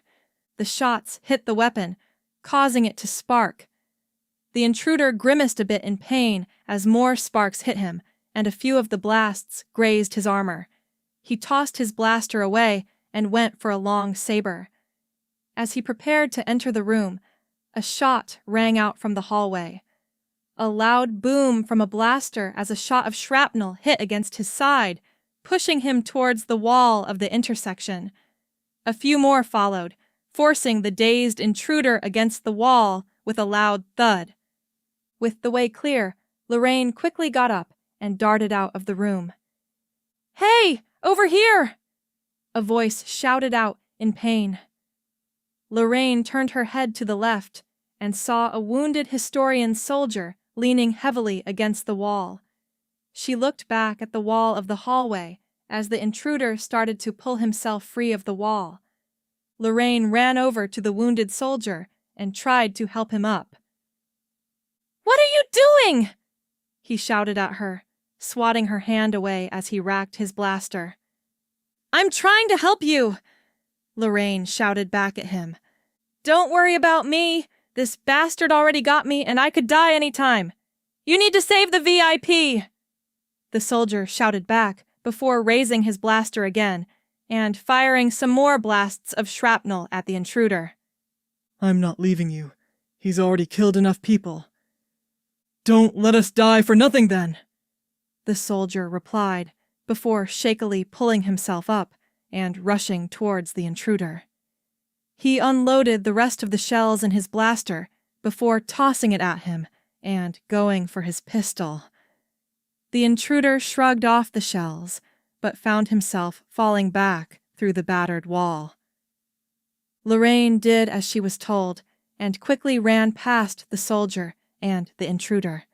She turned the corner and made her way towards Laszlo's room. Lorraine could hear more blaster fire and yelling as the soldier kept the intruder occupied. Her feet carried her as fast as she could go as Lorraine made a mad dash down the hallway. She finally managed to reach the door to Laszlo's room. Looking it over, she could see various blast marks and slashes across its thick surface. Lorraine brought her communicator out and raised it. "Florence, it's Lorraine! I'm right outside the door!" Lorraine said, as she kept checking between the door and the hallway. She saw Florence peer her head around the corner of the thick safety glass in the door. Lorraine could hear the turning of mechanisms as the door slowly slid open. She wasted no time getting inside as Florence closed the door behind her. Did you close the security barrier at the medbay's entrance? Lorraine asked, finally having a moment to catch her breath. I figured it would be best to make sure our uninvited friend didn't have a chance to sneak out. Florence replied, You all right? She asked, noting Lorraine's more than tired demeanor as she looked her over for any injuries. I've been better, but I'm all right. No injuries? I don't think so, Lorraine said, patting herself down. She stopped when she felt some blood along her side. She pulled her hand up and looked at the small bit of blood. Her best guess was that she might have gotten cut up a bit by glass or some other debris. Lorraine sat down in one of the chairs as Florence pulled out a first aid kit from one of the nearby cabinets.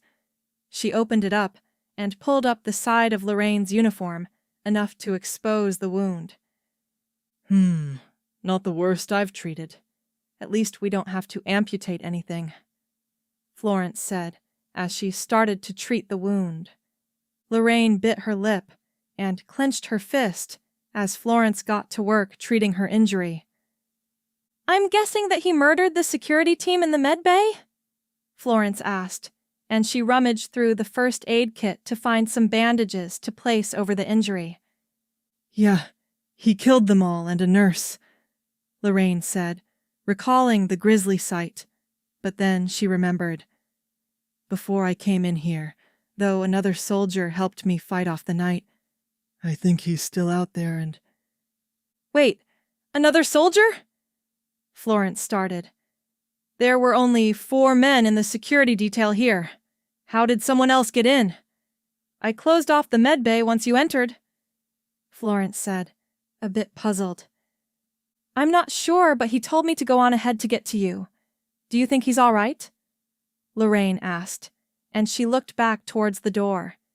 She didn't even know the name of the soldier, but if it wasn't for him, she might still be dealing with the night, or worse. I'm not sure, Florence replied, getting up after she finished patching up Lorraine. You guard Laszlo. I'm going out there, Florence said, as she grabbed the assault blaster Lorraine had picked up and made her way to the door. She carefully inspected the weapon and made sure it was locked and loaded. Lorraine got up from the chair and made her way over to the door. I can go with you if you need backup. You've already done enough, Lorraine. Just keep Laszlo safe, Florence said as Lorraine moved to unseal the door. Don't worry, I know what I'm doing, Florence said before she left the room. Lorraine quickly closed the door behind her. Lorraine made her way back over to the seat. She noticed that Florence had left her jacket in the chair next to her own. Peering over at it, she saw that the pockets were nearly coming apart at the seams. What could Florence have in there? She looked over to Laszlo in the bed. Through all of this, he had been asleep. Lorraine heard the occasional peaceful snore from the old man as he lay there in bed. He most likely was still on some painkillers from the procedure. It wouldn't be hard for her to take a quick peek into the jacket. She may find some interesting notes to help her learn more about Florence. Lorraine started to reach her hand out when her communicator started to buzz. She pulled it out and clicked it on. Lorraine, it's Florence. I have good news and bad news. Lorraine was relieved to hear back from her. What is it? Lorraine asked curiously. We're safe now. The bad news is the knight got away, Florence replied. Is the ship all right? I contacted the head of security for the module. He reported that his men saw the intruder burst through the security barrier. They tried to pursue him, but he managed to escape into Brigantia Station. He's called the incident in, and we have men searching for him. Lorraine breathed a sigh of relief. Did you find the 5th soldier? Lorraine asked, curious about the unknown soldier who had helped her. I didn't see any sign of him, but I have my suspicions. Florence paused. I'm heading back to Laszlo's room. We'll talk more about our plans when I get there. We can't afford to stay here too much longer," Florence said before clicking off the transmission. Lorraine breathed out again. She had only encountered the knight for a brief moment, and already she was concerned. If he was the one who had attacked her while she was trying to capture Serpent, she could only imagine when their paths would cross again. Lorraine knew one thing for sure. She'd need a lot more firepower when they did. The Crown's charter. Salutations, one and all. We come bearing the latest intrigue from across the many courts of the galaxy. We celebrate the conclusion of another rousing Crowns tournament. Attendees were exhilarated to see none other than the Grand Master of the Knights of Ralerin compete. It was a tremendous undertaking by the organizers to secure this most prolific competitor. We can only wonder what showstopper may attend next year to top this. The previously rumored talks concerning the Pedian issue have stalled. To try to jumpstart this dying enterprise, our diplomats have offered to host the involved parties and provide guidance on how to reach a more tolerable but realistic solution. Helping one's neighbors is an essential value in our or any polite society. If only our neighbors could better understand. Speculation swirls as our fair lady, the Grand Chamberlain, has been seen in deeply involved talks with an unknown foreign official. We have scoured for any further leads on who this mysterious figure may be, but all of our efforts have been fruitless. Who do they represent? What aim are they seeking? Is this professional, or perhaps something more scandalous? Rest assured, faithful readers, that we shall relentlessly pursue all leads to bring this and other thrilling news to you. Until then, we remain your most humble compatriot. Chapter 40. You all don't have to dot over me. I'm not dying, Laszlo said, mildly annoyed from everyone trying to coddle him. He had just taken his first steps out of the medbay after being cleared to leave. They wouldn't have cleared him if he wasn't ready, especially with the urgency of their mission. Are you sure we can't help you? Lorraine asked, as Laszlo pressed on past her, Florence, and Kelson towards the ship. Yes, I'm sure. Now let's get back to our journey. I'm eager to get to Cerularius now that I have those pests out of my system, Laszlo said as he made his way towards the boarding ramp to the ship. Despite his age and still recovering state, Laszlo made good pace as he started up the steps. Should we tell him? Lorraine asked, cocking her head to the side to gauge Florence's expression. Let's wait till he gets onto the ship and settles in. Then we can tell him, Florence replied, as she and Lorraine started toward the ship with Kelson not too far behind. I'm still concerned you both are even considering that route, Kelson said, as he followed along. His protests were noted, but after what had happened, the risk was worth it. We lost a day, Kelson. The sooner we reach Cerularius, the sooner Laszlo and the data will be safe, Florence replied, as the three proceeded to ascend the ramp and onto the ship. What exactly did you want to talk to me about? Laszlo asked. Lorraine, Florence, and Kelson all sat around in his quarters. It's like this, Florence said, before pulling out a small holo map. She set the projector down on the nearby coffee table and clicked it on. We're still here at Brigantia Station, Florence said, poking a spot above Brigantia on the map. A small red blimp appeared where she poked. And we need to get to Cerularius, which is her Florence continued as she poked a spot above Cerularius on the map. A blue blimp appeared where she poked. There are two ways that we can get there. We either go by Donoff or Petoff. Florence poked the holograms of the two worlds, which both lit up, along with a dotted line linking their current position and their destination. If we take the route via Donoff, it will take us longer to get there, but if we go by Petoff... Aren't you leaving something out? Kelson asked as the three turned towards him. I was getting to that, Florence said. If we take the route via Petov, then we'll have a faster trip, albeit a more dangerous one, Florence finished. The route through Petov was that of a straight line, quick, simple, and the shortest distance between the 2 points. The route through Danov was that of an obtuse angle.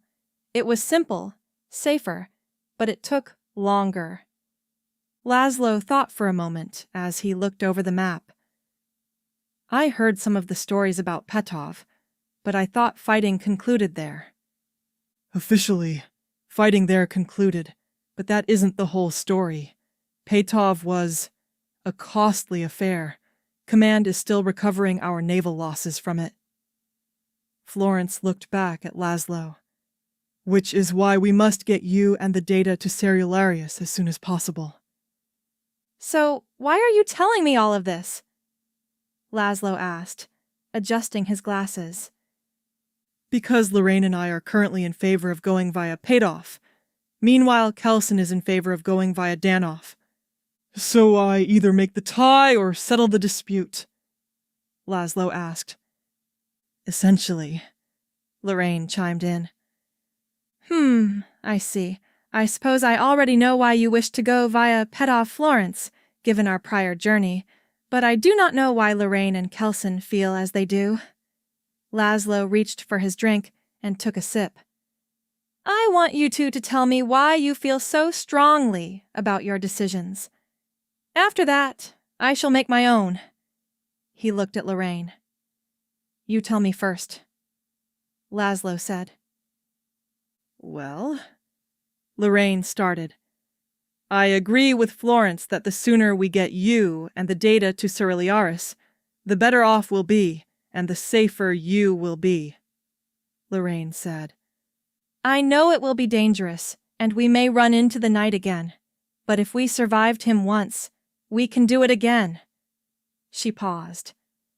I suppose there is another reason I want us to go the quicker route, Lorraine said, preparing to admit to her more personal reason. It's no secret that I want to be the one to capture Serpent. I've hunted for that ship for months.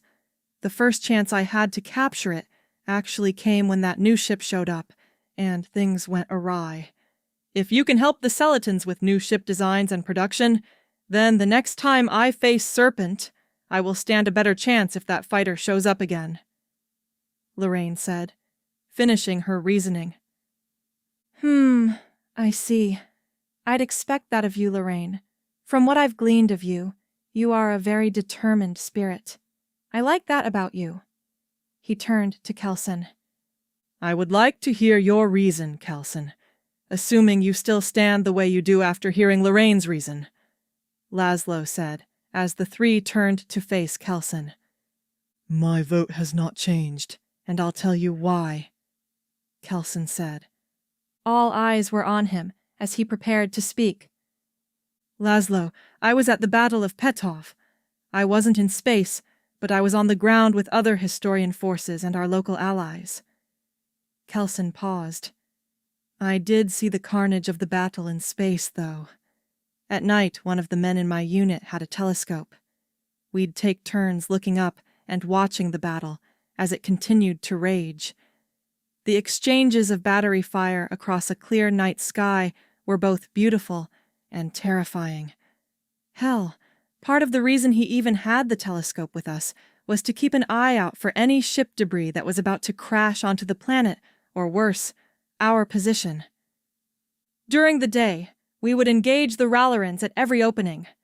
They had only landed a small garrison when we originally came upon them.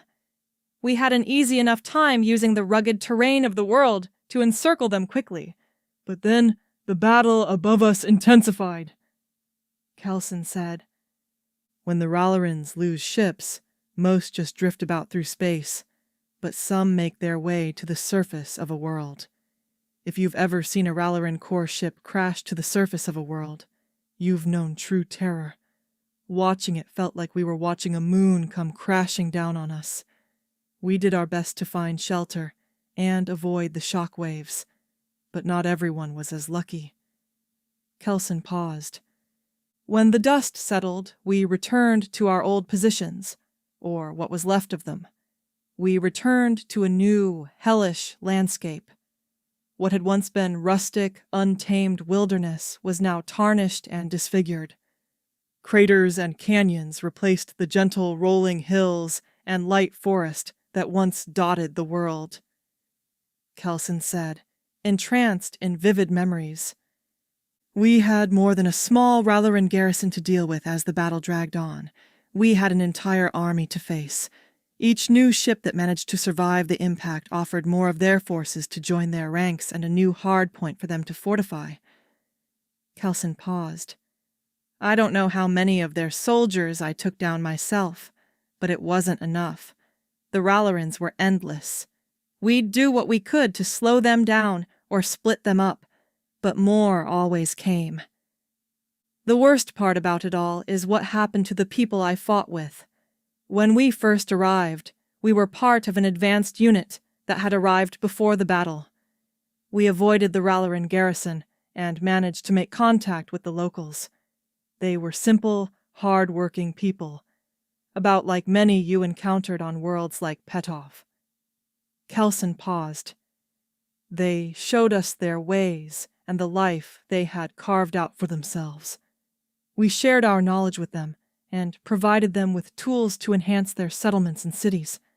It was peaceful for a time. Kelson looked down. Once the battle started, our new friends were more than eager to help us push the Ralerins off of Petov. One fast battle and we'd crush them. That's what we were told. That fast battle is still raging to this day. I was on Petov for over half a year before and during the battle. Our battalion, my company, was almost entirely wiped out. I buried the bulk of my company there, and many of the locals who fought with us. The hardest part of it all was those I had to watch die. They plead with me on their dying breaths, regrets, wishes, fears, anger. I witnessed it all as the life faded from them and still carry it with me. I remember the day we left. The battle in space had broken down into small pockets of skirmishes. I could make out the battle lines clustered around those damned core ships on the surface as we entered orbit. Our transport group was lightly guarded. Patrolling groups of Ralerin drones tore us apart. Not all the ships made it out, Kelson said. I was transferred off Petov and sent west to help with operations there. I've been there ever since with the captain. Kelson looked at Lorraine and faintly smiled. I still check the reports about Petov. The last of the forces have almost been snuffed out, but not entirely.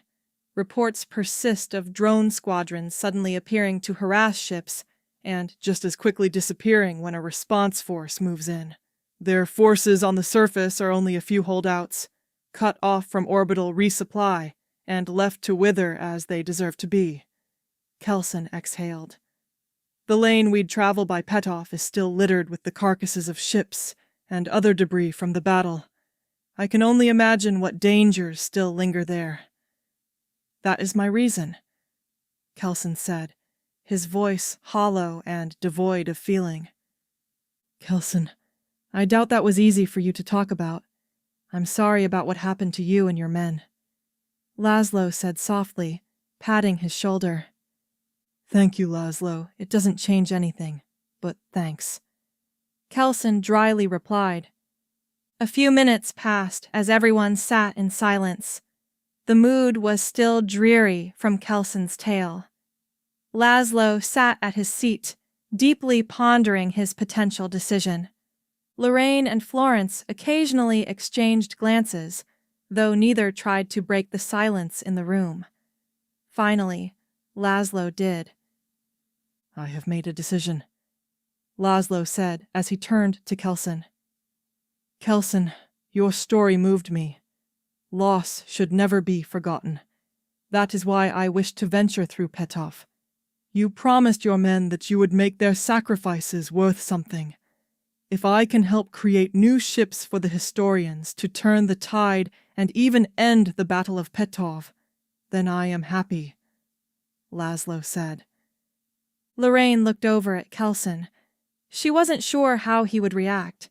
She had only ever briefly heard him speak of his time on Petov, and knew better than to try to force him to open up. She and Florence curiously watched as Kelson slowly raised his head and looked over at Laszlo. Thank you, Kelson calmly said before he rose from his seat. Unless there's anything else we need to discuss, I'd like some time alone. Kelson started for the door and lingered for a moment. Take all the time you need, Kelson, Florence softly responded. Kelson proceeded to exit from the quarters. I'm heading to the bridge to inform the pilots. Would you care to join me, Lorraine? Florence asked. Lorraine sat there, her mind flashing back to her time on Brigantia. The carnage, the chaos, the death. Lorraine? Florence asked as she placed a hand on her shoulder.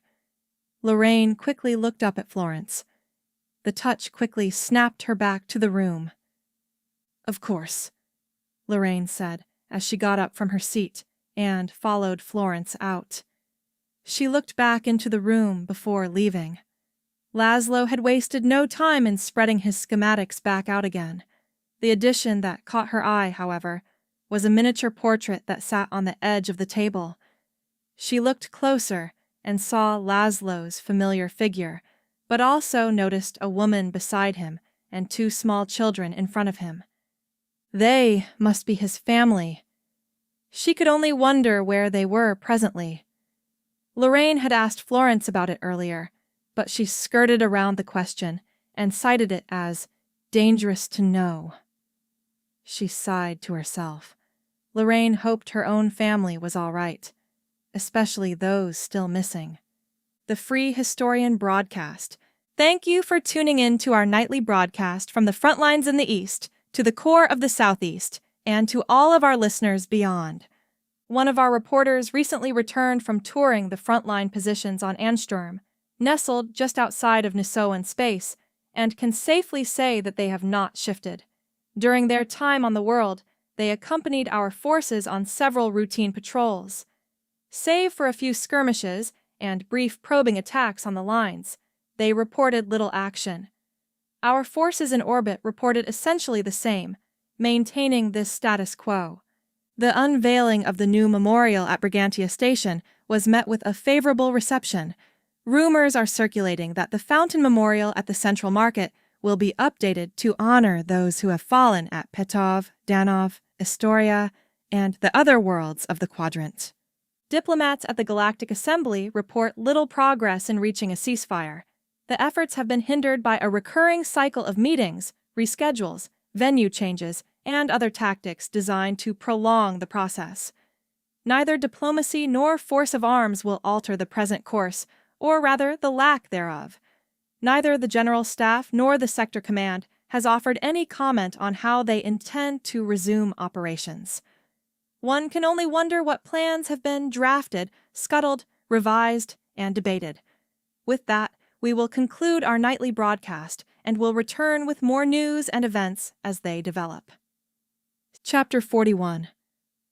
Captain, we're still holding our position. Have you decided on a course yet? One of the pilots asked, looking over their shoulder towards Lorraine. Lorraine and Florence stood on the bridge of the ship. They had secured a 3-1 vote on the decision to pass through Petov, but now they faced their first major obstacle. We're still debating the best course to take. Have we heard a response from the outpost that's supposed to be in this area? Lorraine asked. Still no reply, sir. We'll continue to monitor, the pilot said, turning back to face the view of their current hindrance. I always heard the Battle of Petov was bad, but I didn't think the carnage from it would be this bad, Lorraine said to Florence. She looked out the viewport on the bridge at the large debris field. The perilous field in front of them was composed of wreckage and debris from the various Historian and Ralerin ships that had taken part in the battle. Though there was still lingering fighting on Petov, the area they were about to enter had already been settled. Or so their reports said.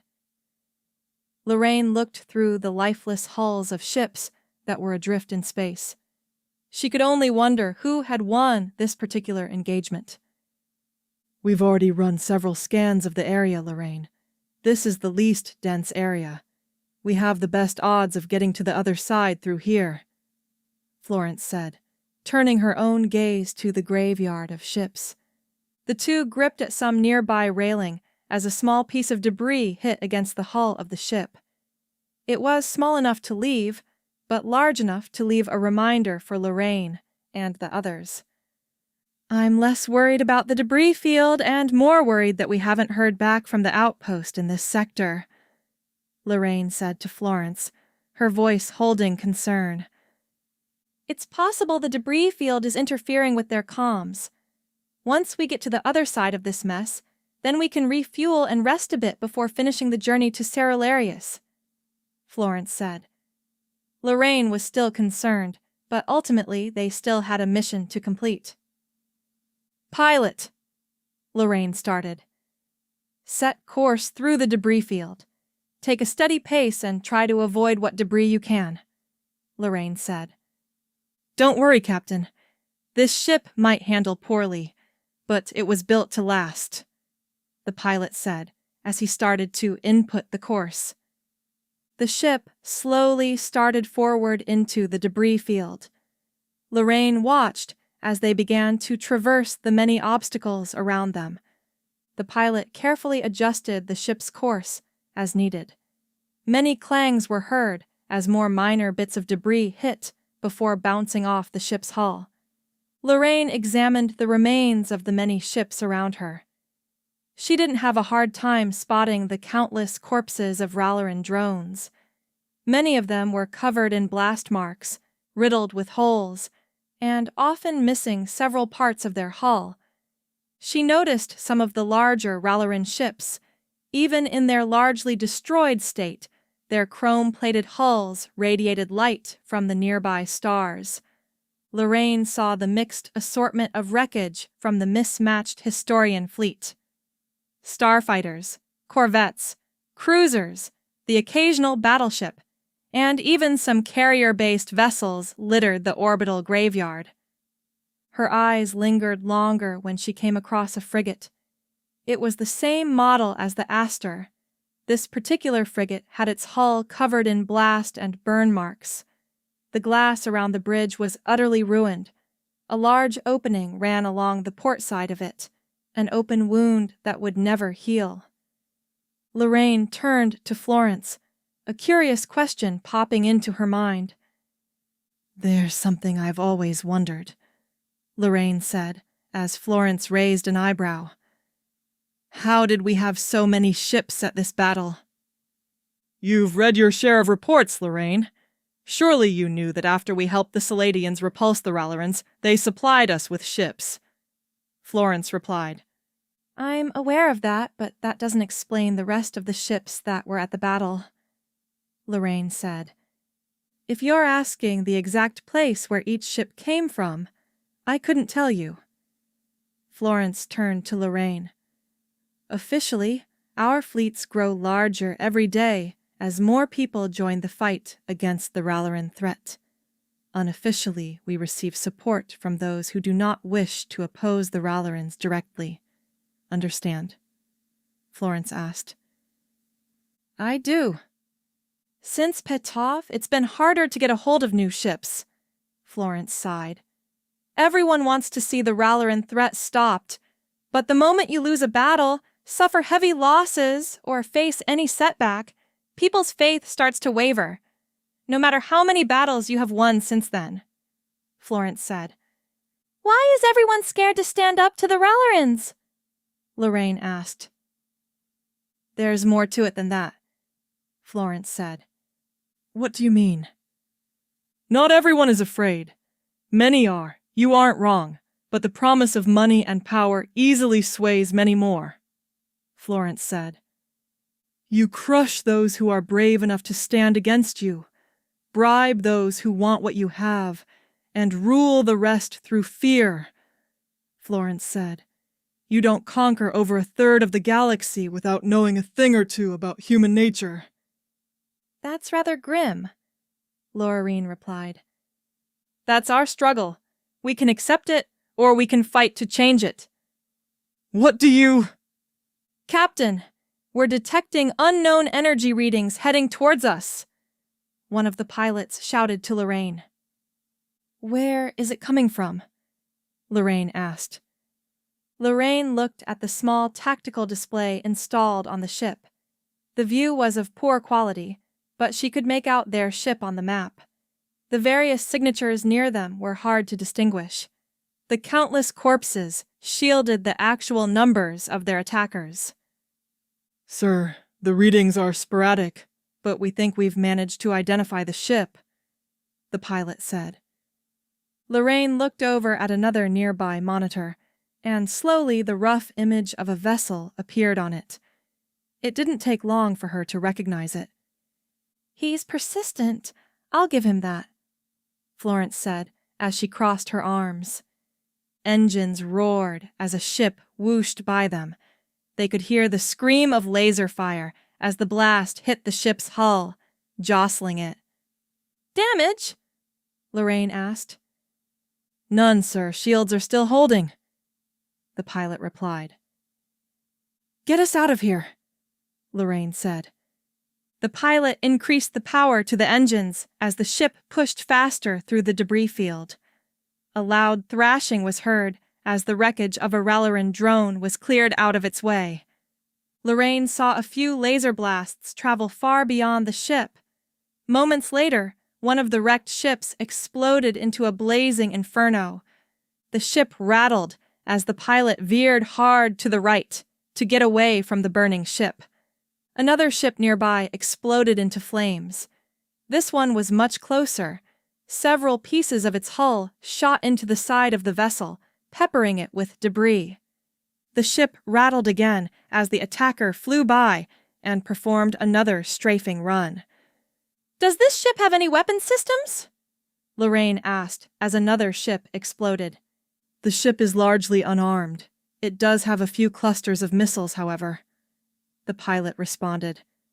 Lorraine eyed the tactical readout nearby. She carefully examined the surroundings before approaching it. I'm going to input targets into the computer. I want you to hit them when I give the order. I'll put more in as needed, Lorraine said as the pilot nodded in acknowledgement. Lorraine clicked on the display and input the first target. Fire. The first missile flew from the ship and soon met its mark on the hull of a Ralerin frigate. The vessel exploded, sending bits of debris about as its hull deteriorated. The Knight's ship fired off another burst at a hull. A new flame joined the growing fire within the graveyard. Lorraine input 2 more targets and a course. Fire! Another missile was fired from the ship. It headed towards the wreckage of a Historian cruiser to the right of them. The rocket landed alongside the ship, sending it and bits of debris across the area. The second missile of this salvo flew towards a ship further ahead of them. It smashed into the rear of a Historian corvette and broke the small vessel into pieces. The Knight's ship whooshed across and fired off several bursts at their engines. The ship shook, but its shields held up. Lorraine input 3 targets into the computer this time. She knew their ship couldn't take much more of this abuse. Fire! A missile shot from the ship towards another wrecked vessel. This missile smashed into the bridge of a blown-out Ralerin destroyer. It shook about before splintering into several pieces. The next 2 missiles fired off and headed towards 2 ships at the edge of the graveyard. The first of the pair exploded into the engines of a Historian carrier, hitting below a breach in the ship's hull and sending out a large burst of fire as the ship crumbled. The second of the pair hit a binding within the exposed hull of a Ralerin battleship. The massive vessel split in two. The further its halves drifted, the wider their opening became out of the debris field. I'm going to input the last target now. Once we fire, I want you to divert all power to the ship's engines, Lorraine said. The Knight's ship tried to bombard the bridge of their ship with a thick flurry of laser blasts, but the shields held up. Lorraine could hear warning notices from the ship's computer. Low shields, hull integrity dropping, and other cries from the ship's computer. She proceeded to input the data for the last target and finalized the command. "Fire and let's get out of here!" Lorraine shouted. The Knight's ship was determined to prevent them from escaping. It fired off flurry after flurry of blasts to the ship's hull.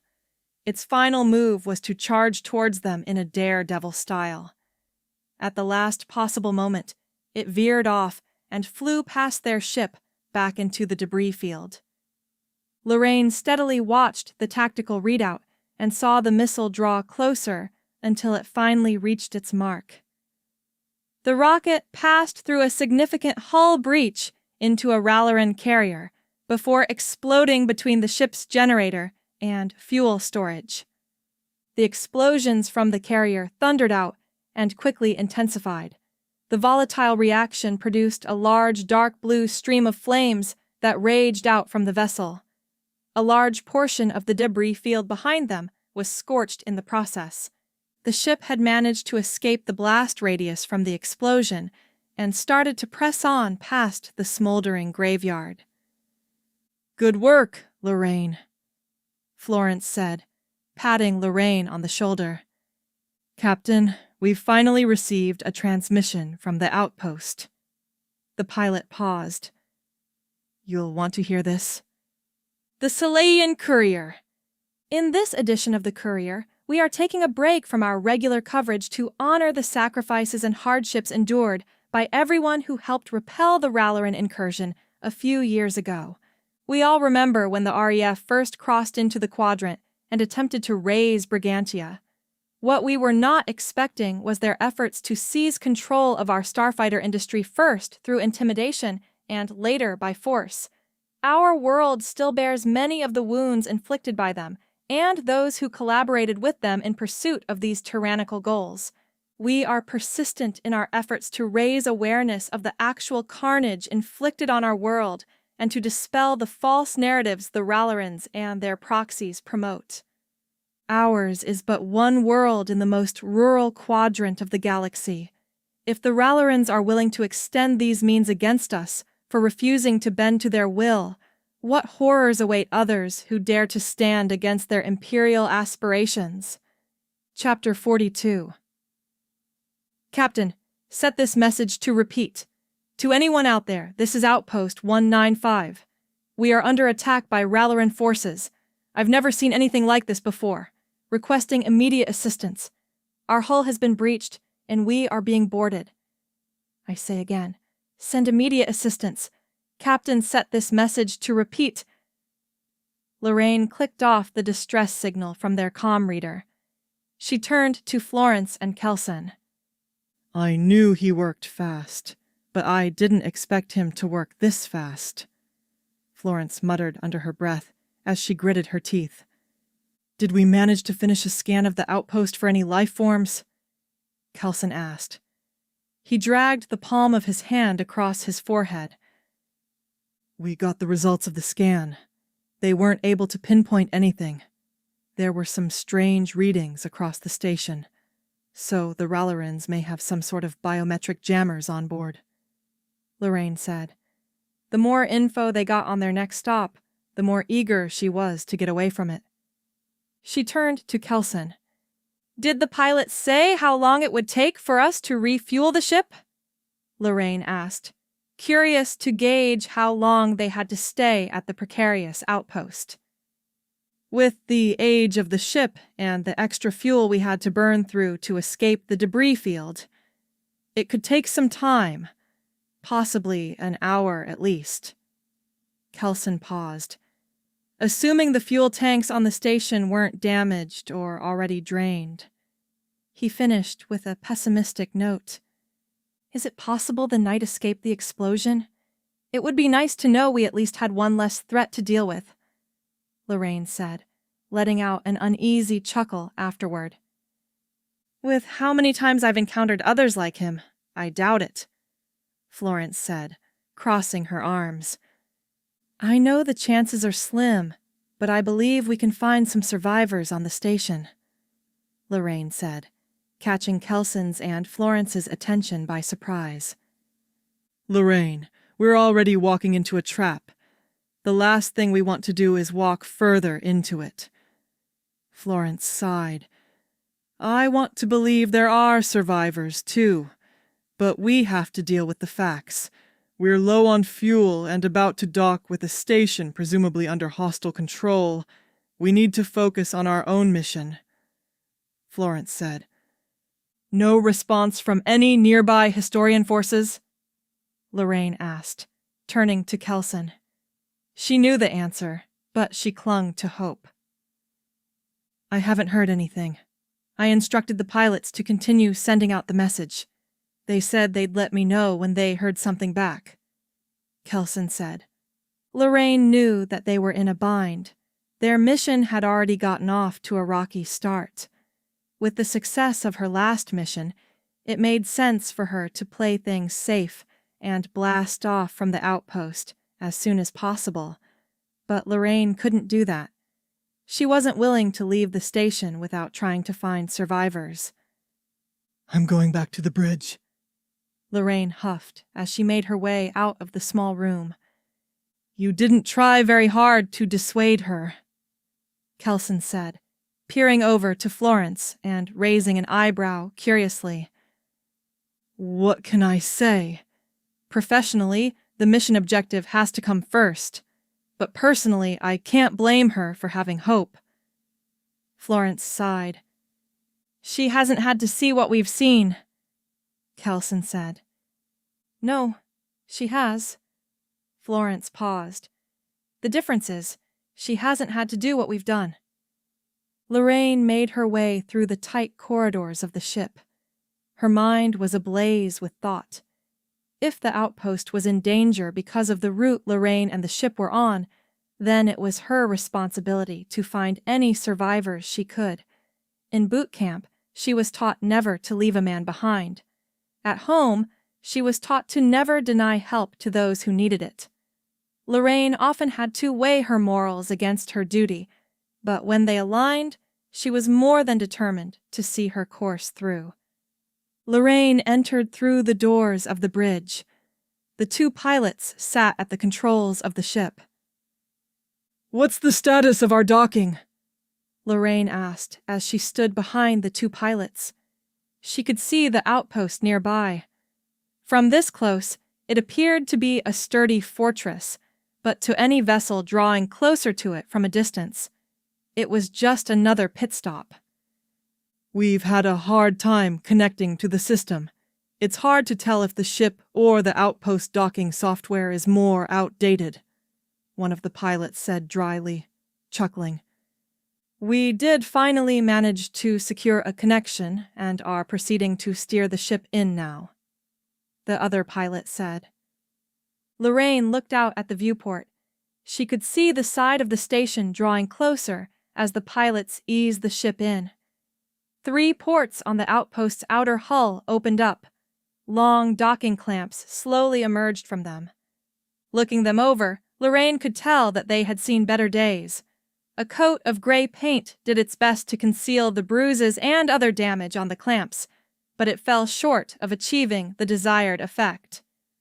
The ship eased forward until it came to a final stop.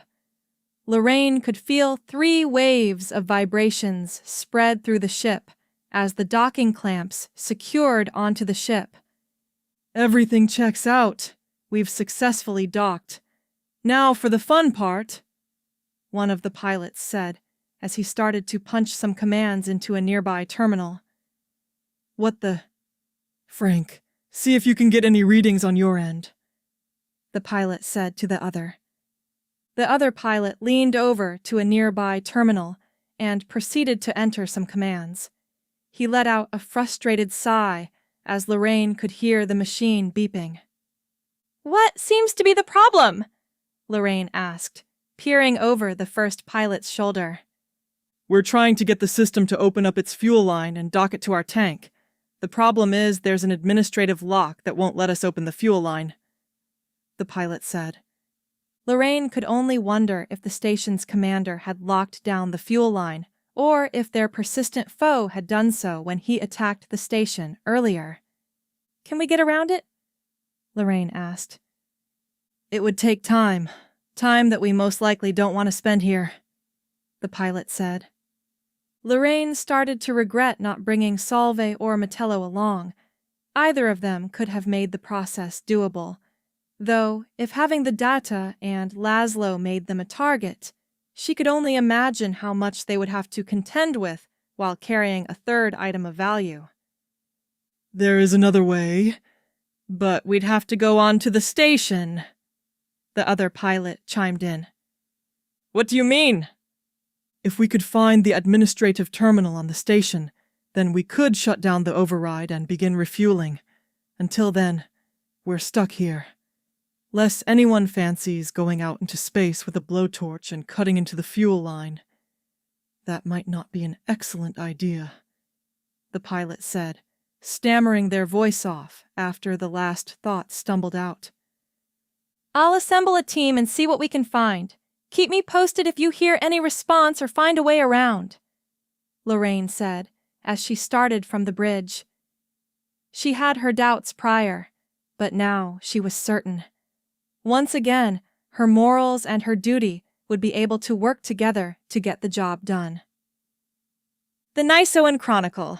We recently had the opportunity to interview Representative Fabien, a rising star of the Reform Party, and ask his thoughts on current affairs, the upcoming election, and his vision for the future. Representative, how do you feel about the current state of the League? It's no secret that many of my colleagues are still shaken up by the Florian incident. Although the Quadrant is no stranger to violence and turmoil, Nisoa has always stood as something of a bulwark against lawlessness and barbarity.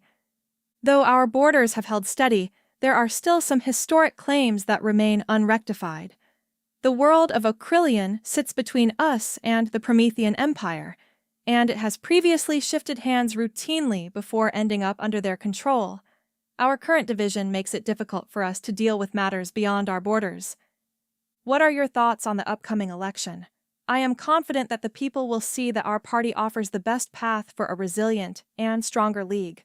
Our success will set an example for other regional powers and draw their interest in strengthening bonds. What is your ideal vision of the future for the League and even beyond?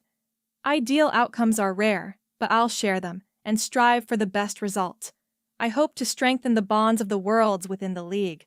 With a greater unity and strength, I would like to project Nisoan influence across the Quadrant to serve as a stabilizing influence. I believe that we could work with the Ralerins to help modernize many of the subpar infrastructures so many have begrudgingly accepted as the norm. I have spoken with many leading Ralerin officials during my visits to the Galactic Assembly, and they are not the warmongers the historians would like us to believe.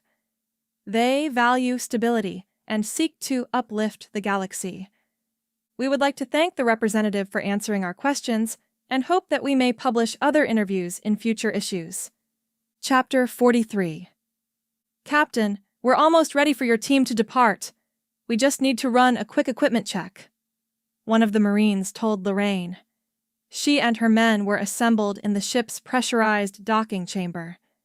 After leaving the bridge, Lorraine received a report from the pilots. Part of the outpost had sustained massive damage and even suffered a hull breach. To make matters worse, the section in question led to the central command module of the outpost, and it was necessary to repair the hull breach before they could lift the lockdown. "All right, men," Lorraine started getting the attention of her Marines. "We're about to enter into unknown territory. The outpost suffered critical damage to sections of its hull and has been breached," Lorraine said, adjusting her mask securely. We'll need to restore power to the damaged section of the outpost in order to seal the breach. The main control system for the outpost won't let us touch the administrative lockdown until we seal the breach. Lorraine paused as one of the men checked her gear to ensure her mask and oxygen tank were displaying their proper readings. We are uncertain if there are still hostile forces aboard the outpost. Don't get trigger-happy. However, there could still be survivors aboard. If there are, it's our duty to evacuate anyone we can, Lorraine said. She glanced over to the Marine performing the equipment check. Everyone's gear checks out, Captain. You are clear to disembark. Good hunting, one of the Marines said. Lorraine gave the order. The large, aged doors of the ship's docking chamber slowly slid open. The room had already been purged of air before the opening, making the docking less hectic. One of the ship's doors got stuck halfway through the opening sequence. One troubleshooting kick later, the door resumed its slide until both doors were fully opened. Lorraine made her way to the front of the group and started forward, her men following behind her. The group made their way across the extended walkway of the docking bridge and proceeded into the station. Upon stepping out of the docking bridge, Lorraine and the others were greeted by darkness. The lights from within the docking bridge offered a faint perimeter of illumination beyond the doorway. Lorraine reached up to her mask and clicked on the tactical light mounted to the side of it. The rest of the men followed suit. One by one, the small mask-mounted spotlights turned on and scanned across the room. Stray blast marks dotted the walls. Peering up, Lorraine could see that the lights had been smashed or blasted out. Lorraine looked out of the side of her vision and saw the doors to the ship slowly close behind them. Now it was up to them to progress the mission. Lorraine made her way over to Kelson, eager to get going.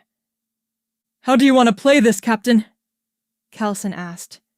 Some of the nearby Marines fanned out and scanned around the nearby hallways with their lights to try to spot anything of note. I want to investigate the section where the hull breach happened. I had talked to Laszlo earlier about his ship, and I have a good idea of what type of damage the weapons would cause, Lorraine said, recalling her earlier chat with Laszlo. It felt odd to her that one ship, even one as well armed as the one Laszlo designed, could cause such drastic damage to the outpost in such little time. All right, I'll take a team and sweep through the nearby areas of the ship. Kelson placed a hand on Lorraine's shoulder. If there's any survivors, I'll let you know, Kelson said, as Lorraine smiled a bit. Thanks, had best get a move on. This place has ambush written all over it, Lorraine said, noting a mild uneasiness as she unholstered her blaster pistol. I'll let you know when we find any clues about what happened here, Kelson said, before making his way towards one of the hallway entrances. He rallied a team and proceeded down the hallway. Lorraine made her way over to a hallway and scanned her light over the nearby wall. She saw the expected sight of blaster marks, but paused her light on something she hadn't expected to see. Florence? Lorraine asked after opening her communicator. Yes? I think your night friend was here. I found another dent in the wall. It looks about his size, Lorraine said, scanning the light over the length of the tall dent. I can't say I'm too shocked. Keep on your guard. If he was there, it's likely he left behind some nasty surprises for whoever found this place. Florence out, Florence said, before cutting off the comm line. Lorraine lifted a hand and motioned for her men to follow behind. She started down a hallway of the ship. With the combined illumination from the lights behind her, Lorraine had a clear view of the path ahead of her group. The hallway was neat and orderly. Despite the blast marks that riddled the walls and the fragments of broken glass from the lights above, it was clear enough to see the obstacles. Lorraine paused, however, after the group exited from a curve in the hallway. Ahead of them were a series of crude barricades made from supply boxes and anything else the men aboard the outpost could cobble together. Lorraine slowly scanned her light across the series of barricades. Broken bits of boxes and metal were scattered across the floor. Lorraine slowly advanced towards the first of the ruined barricades. She held her blaster pistol tightly. She paused in front of the barricade. Lorraine proceeded to peer down over the top of it with her blaster raised. The corpses of 2 Historian soldiers greeted her eyes. Their chest was covered with blast marks.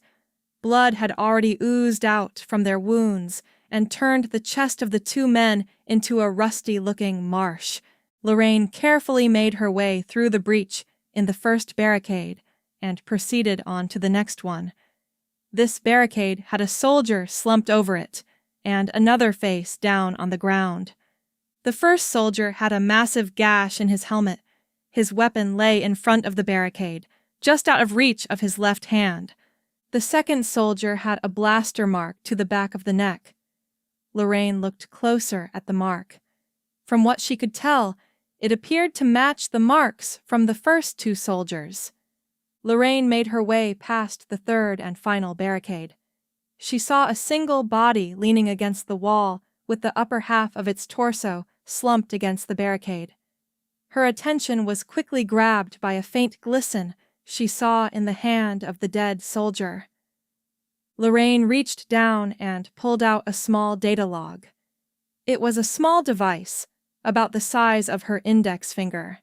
She was accustomed to seeing the large data devices that Kaufman and his archivist carried, but she had seen the smaller logs before. Curiously, Lorraine pulled out her communicator and checked to make sure that it was still compatible with the data log. Success! Lorraine proceeded to hook up the data log to her communicator and watched as its contents flashed onto the screen. To anyone reading this message, our outpost has sustained serious damage. We've never seen anything like this before. There was some distortion in the data. Lorraine found the next audible part of the log. Doc said he would take the wounded to one of the safe rooms. Told him we'd stay behind to stall that thing. Oh God, I can hear it. There he is! Open fire! The log proceeded to cut off as the sounds of the gruesome battle intensified. Lorraine could only wonder who this doctor was and if he managed to get any survivors into one of the safe rooms before the night could find them. Lorraine motioned for her men to scout ahead a bit as she pulled out her communicator and dialed in Kelson. Kelson, do you read me? Loud and clear, Captain. I found a data log on one of the soldiers. There may potentially be some wounded survivors in one of the safe rooms, so keep an eye out. Solid copy, Captain. We'll report anything we find. So far, we've just found corpses and debris. Wait, I'm getting some readings. Kelson pushed. We have contact. Be on the lookout, Lorraine. The comm line fizzled out as a sea of static overtook it. Lorraine clicked her comm link off and moved forward to regroup with her men. Be on alert. Lieutenant Kelson just reported positive contact with unknown hostiles. Lorraine could hear a sharp buzzing sound behind her as she ducked towards the ground. She quickly turned around and was blinded as her tactical light reflected off a bright chrome surface. "Captain!" one of the men called out as blaster fire erupted. The Ralerin broadcast conglomeration. "Good evening, citizens and subjects of the Ralerin Empire, and praise be to His Imperial Majesty. Much excitement and speculation swirl around the upcoming tech showcase.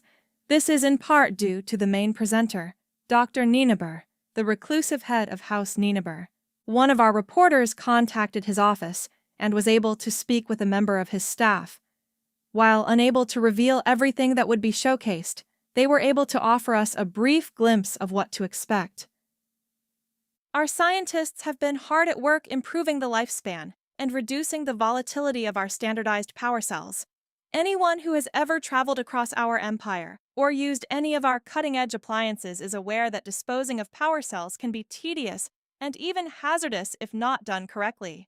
We believe the enhancements we have made will make the disposal process safer and extend their lifespan far longer. Our director has worked tirelessly to refine the standardized medical exam we offer to all our subjects, charting the most effective course for their healthcare needs. He'll have more to say about it at the event. We are planning to unveil the long-awaited chassis for the next-generation Ralerin droid. Since the introduction of the first model centuries ago, Ralerin society has forever benefited from this versatile breakthrough. Onlookers, domestic and foreign, are expected to be watching this particular demonstration with great curiosity. There is much more to look forward to at the coming show, but I'm afraid that's all I can afford to share presently. We will have several reporters present at the event to broadcast the various showings and conduct interviews with some of the presenters, as well as a few notable guests. Tune in at the top of the next hour for a refresher on what not to bring to the event to avoid any hassle with security when checking in. Remember to remain vigilant, and remember that only together can we prevent calamity and ensure His Majesty's vision for the future. Chapter 44. The men were still. None of them dared to move.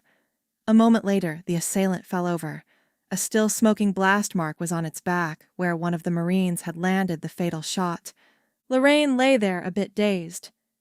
She blinked her eyes a few times, as her senses slowly came back to her. After a moment, she pushed up with her elbows and sat up some. Her eyes turned to the metal corpse that lay near her. There was no doubt about it. "Captain, are you injured?"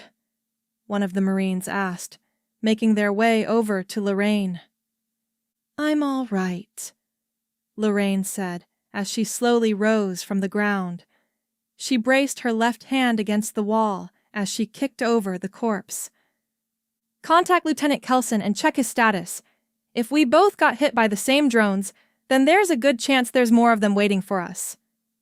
Lorraine looked over to the corpse of the small drone.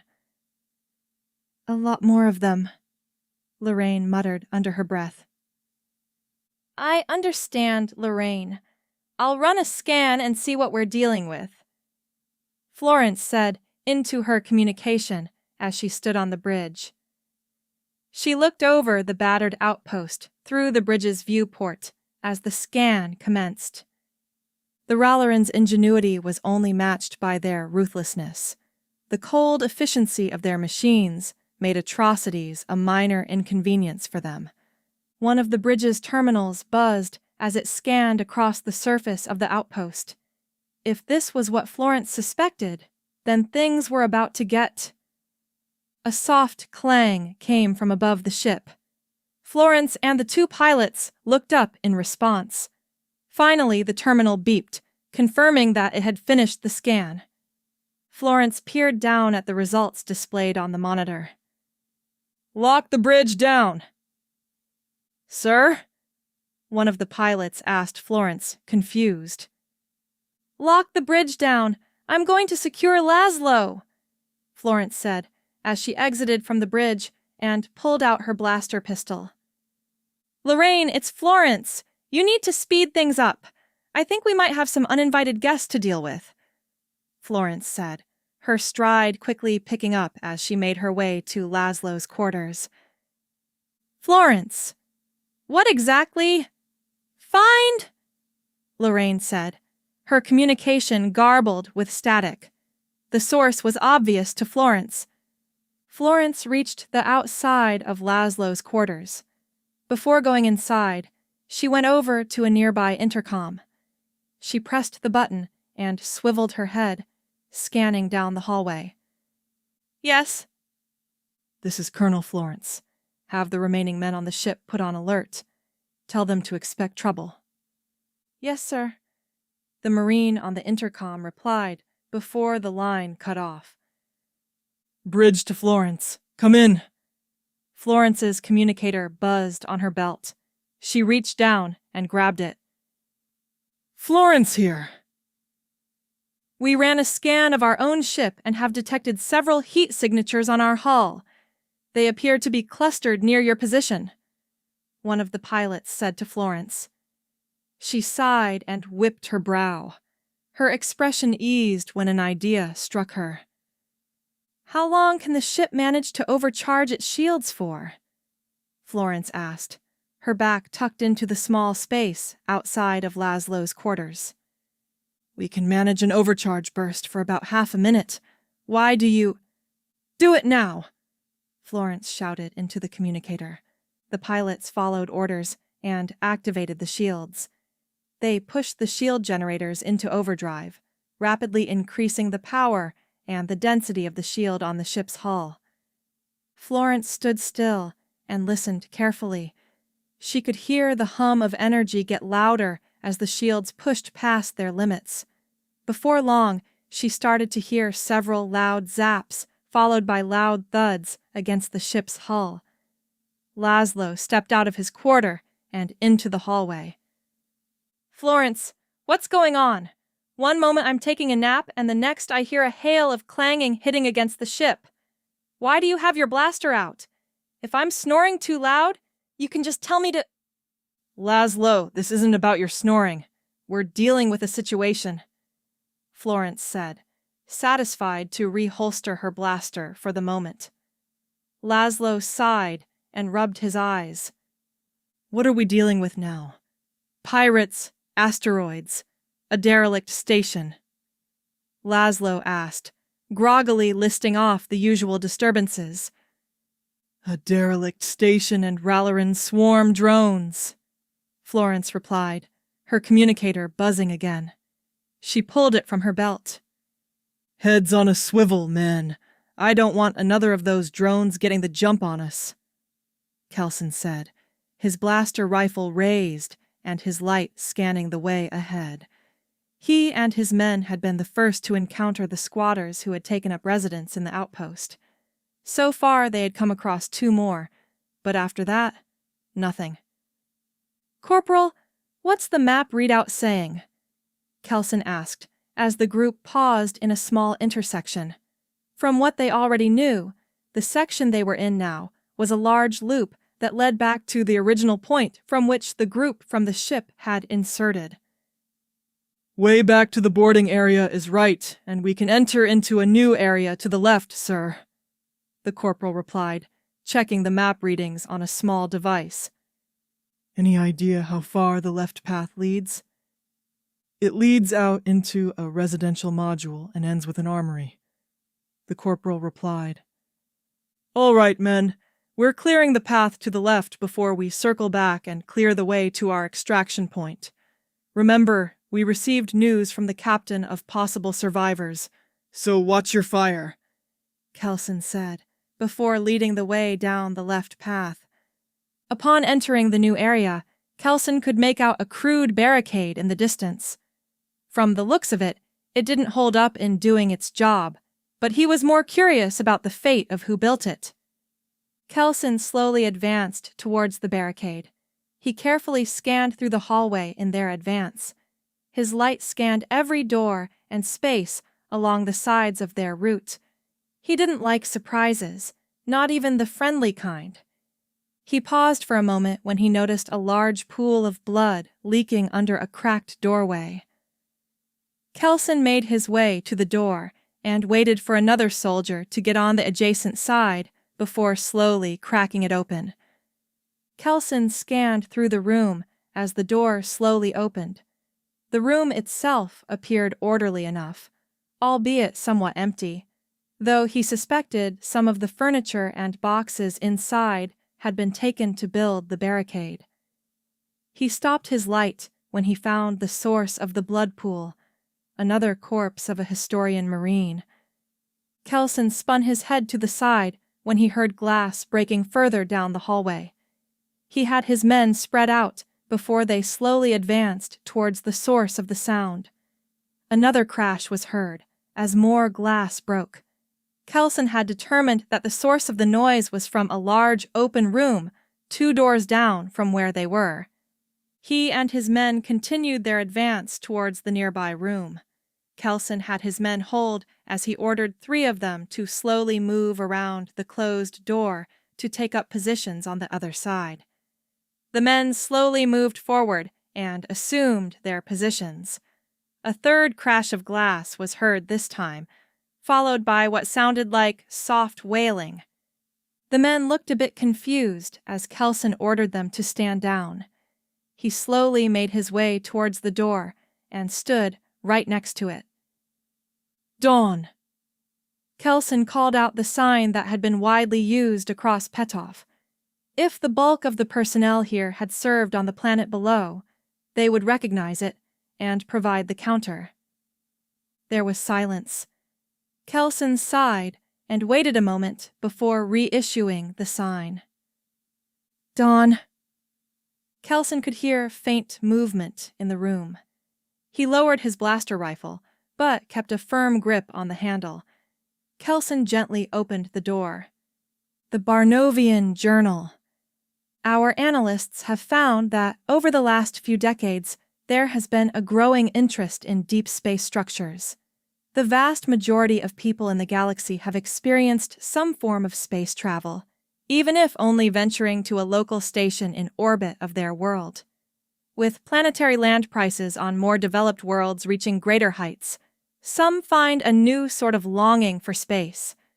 The vastness of space offers numerous possibilities for those seeking to establish a foothold in the stars.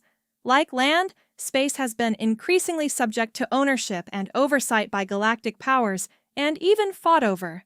Despite this, there are still vast stretches of empty space that are under the ownership of galactic powers, yet offer them nothing in return.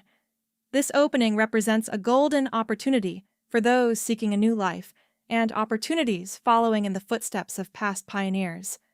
While many would seek to create an isolated, self-sustaining structure in space, the reality is that most people lack the funds to afford building one, let alone one that could withstand the perils of space.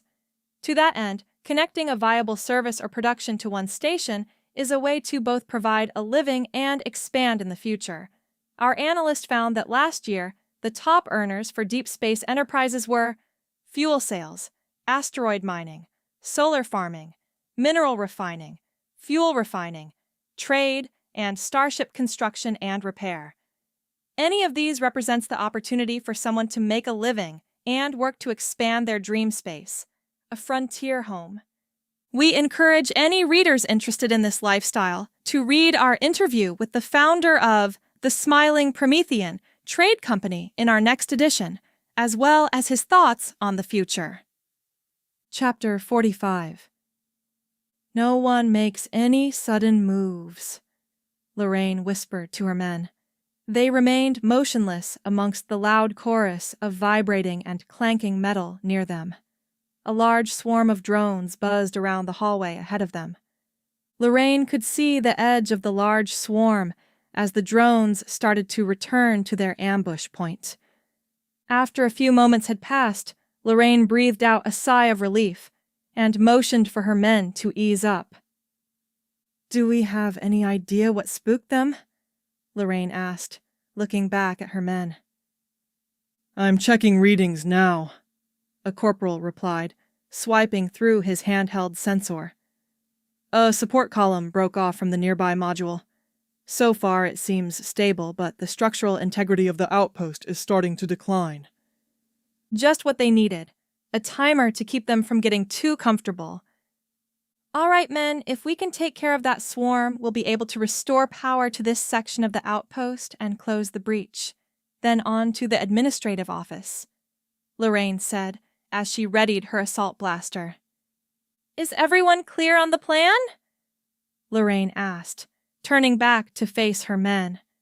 She waited a moment for any objections or questions, but none came. All right, get to your positions. We're only going to have one shot to make this work, Lorraine said.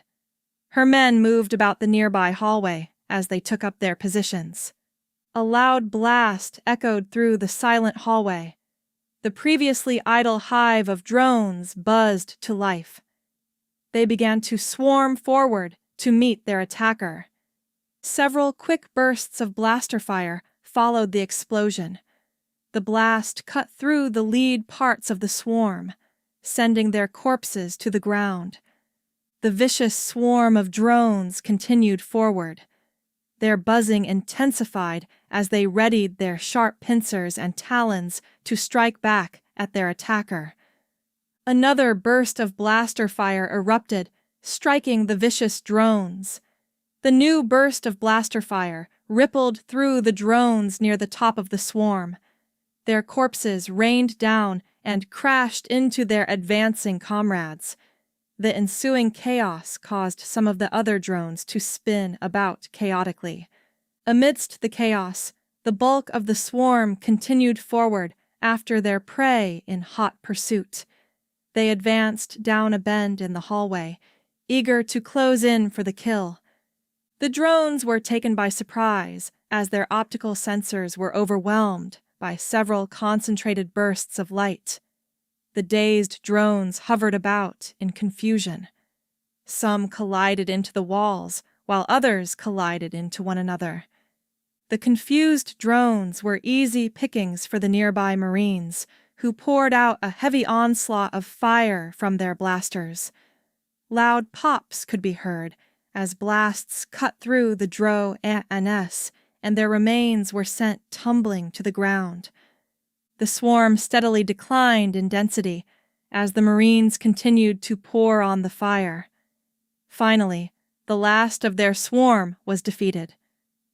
Silence filled the hall for a moment as the men waited to make sure no stragglers came buzzing down the hallway in an effort to avenge their fallen comrades.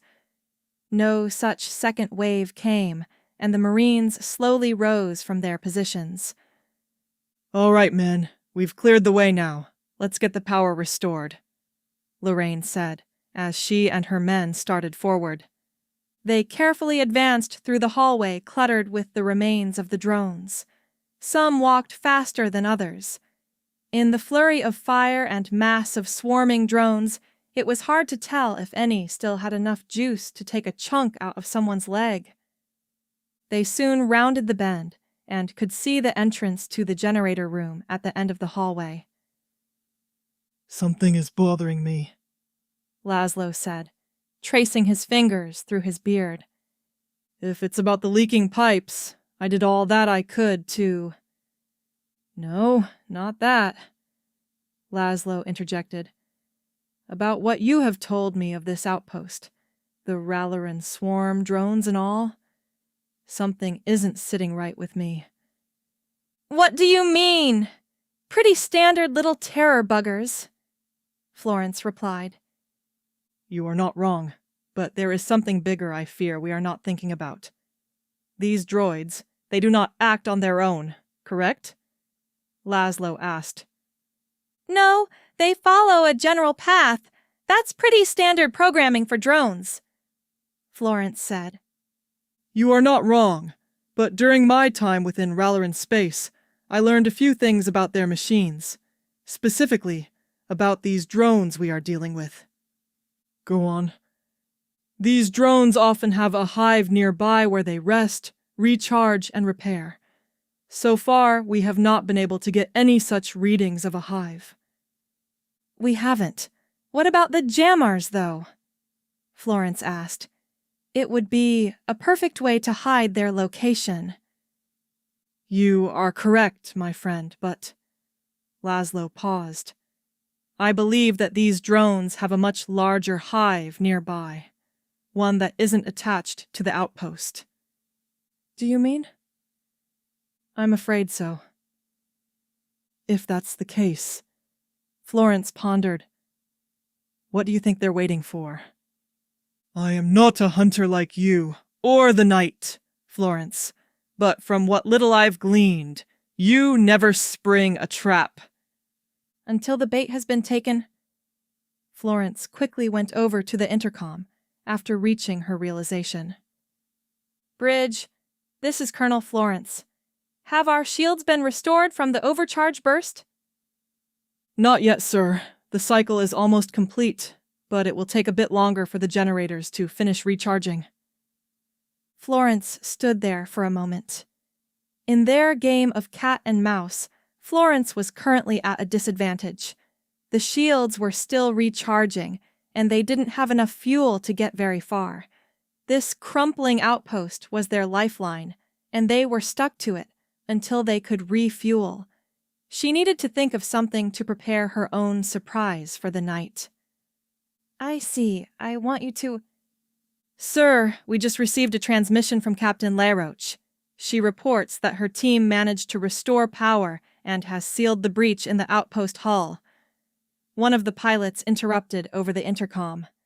Florence tightened her fist. They were making progress, but for plans that were not their own. She exhaled. Any word from Lieutenant Kelson's team? No, sir. We last heard from one of his men that they may have come across survivors. No word since then, the pilot answered. I want you to perform a scan of the nearby area for a unique energy signal. If you check the system, I uploaded a sample of what it should look like, Florence said, as she waited for the results.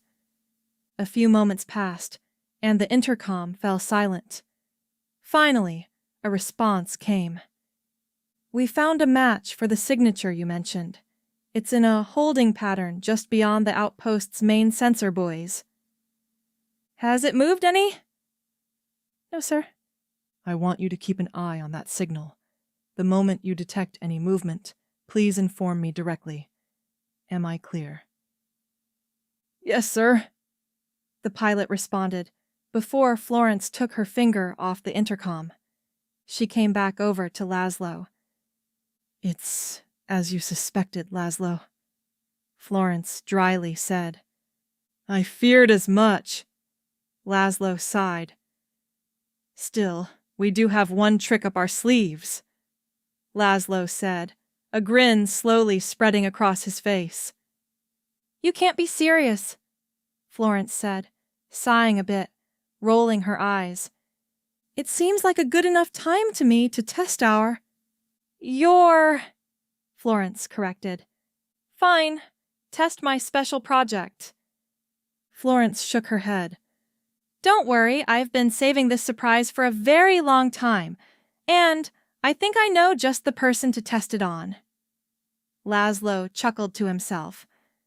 Rusmanian style. Beauty, grace, and poise.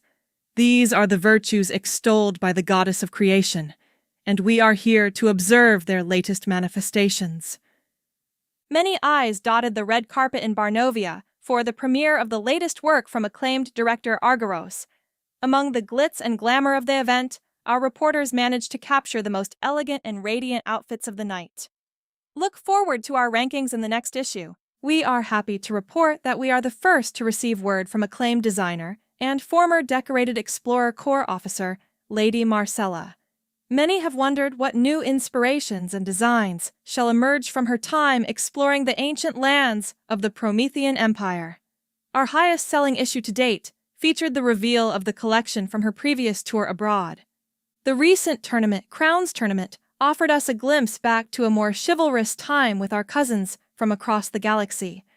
This well-versed style met an interesting contrast with that of the brutally practical and modern attire adorned by the Grand Master of the Knights of Ralerin. While we have seen more conventional and avant-garde styles from other members of the Ralerin nobility, the Grand Master has always been known for his more simplistic and rugged taste. We hope that we have excited and sparked the creativity of our dear readers. The goddess of creation may make a muse of any one of us, and when such a time comes, we are happy to celebrate their ascension. Until next time, dear readers. Chapter 46. Don't come any closer. You're one of them, aren't you? A frantic voice shouted out from across the room. Kelson had only opened the door ever so slightly and was greeted with a skeptical welcome. Neither my men nor I are from this outpost. We're on another assignment and docked here to refuel, Kelson replied, opening the door a bit more. Don't open the door or I'll shoot, the survivor said. Kelson listened closely and could tell that he had moved from where he had been earlier. He couldn't fault the survivor for being a bit paranoid, but this seemed a bit overboard. How can I prove that I'm not infected? Kelson asked. He refrained from opening the door any further, an offering of good faith and compliance with the survivor's request.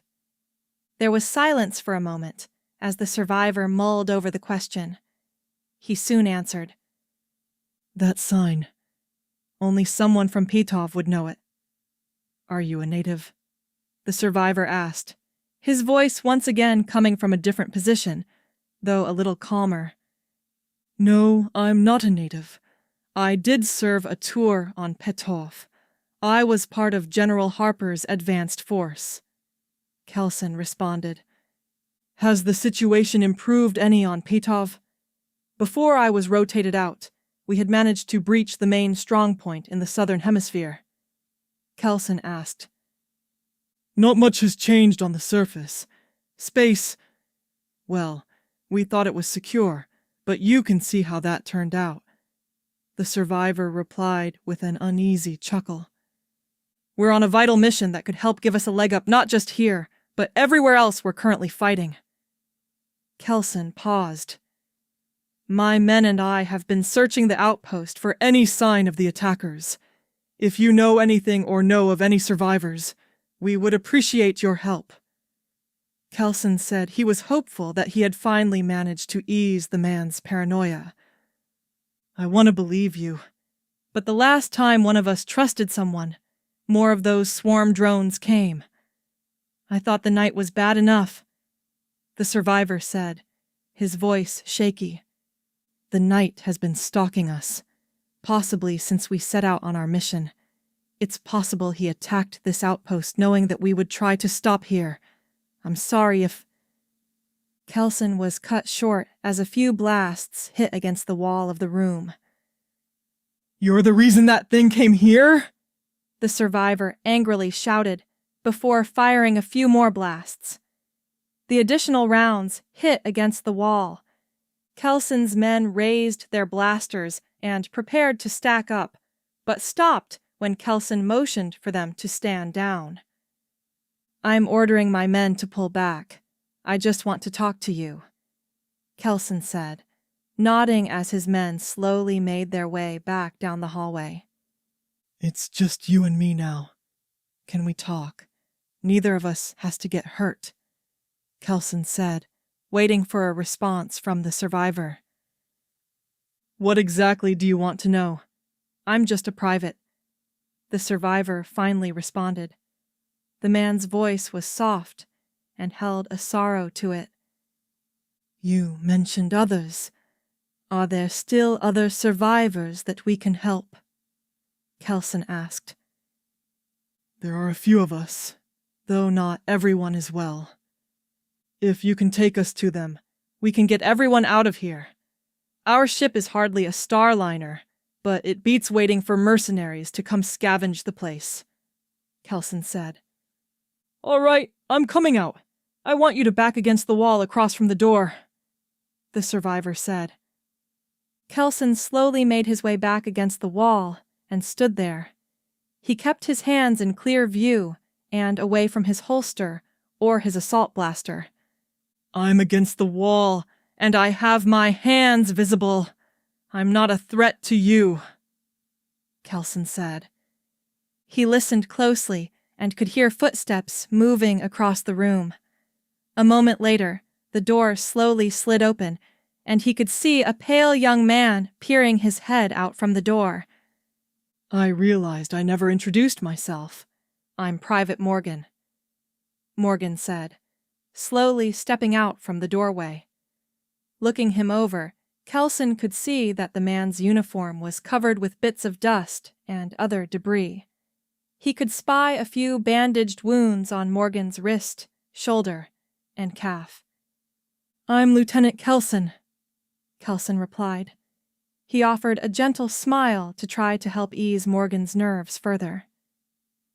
There's a small group of us, about 10 or so of us last time I was there. I can take you to them, Morgan said.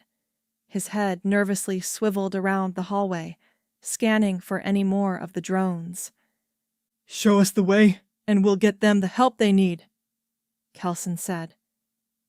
Morgan stood for a moment before breaking down into a soft weep.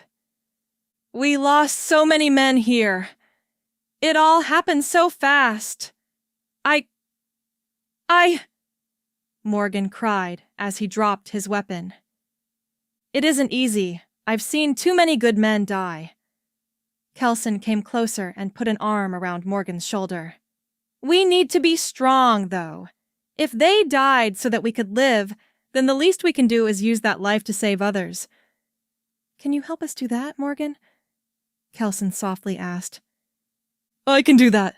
Just give me a moment, Morgan said. He disappeared back into the room he had been in. Kelson called over for his men to return. A few moments later, Morgan returned a body over his shoulder. This man saved my life, and I don't even know his name, Morgan said, setting the man down. Kelson examined the body of the man. He had taken several blaster rounds to his limbs, but the killing blow seemed to be a bit of shrapnel that had hit him in his neck. Then we had best get a move on, so his sacrifice won't be in vain. Lorraine, we have a situation. When wasn't there a situation? Lorraine thought to herself. She sighed before grabbing her communicator and clicking it on. What are we dealing with now? I just got the power back online, Lorraine asked.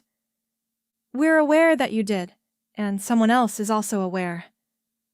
Lorraine's eyes widened a bit. Her grip on her communicator tightened. What are we up against? An RFI cruiser. Lorraine could feel her blood start to run hot. She clenched her communicator in her hand, scraping her flesh against its cold surface. Is it Serpent? Lorraine asked. We're unsure. We know it's the same class of ship, but beyond that, we haven't been able to verify anything else.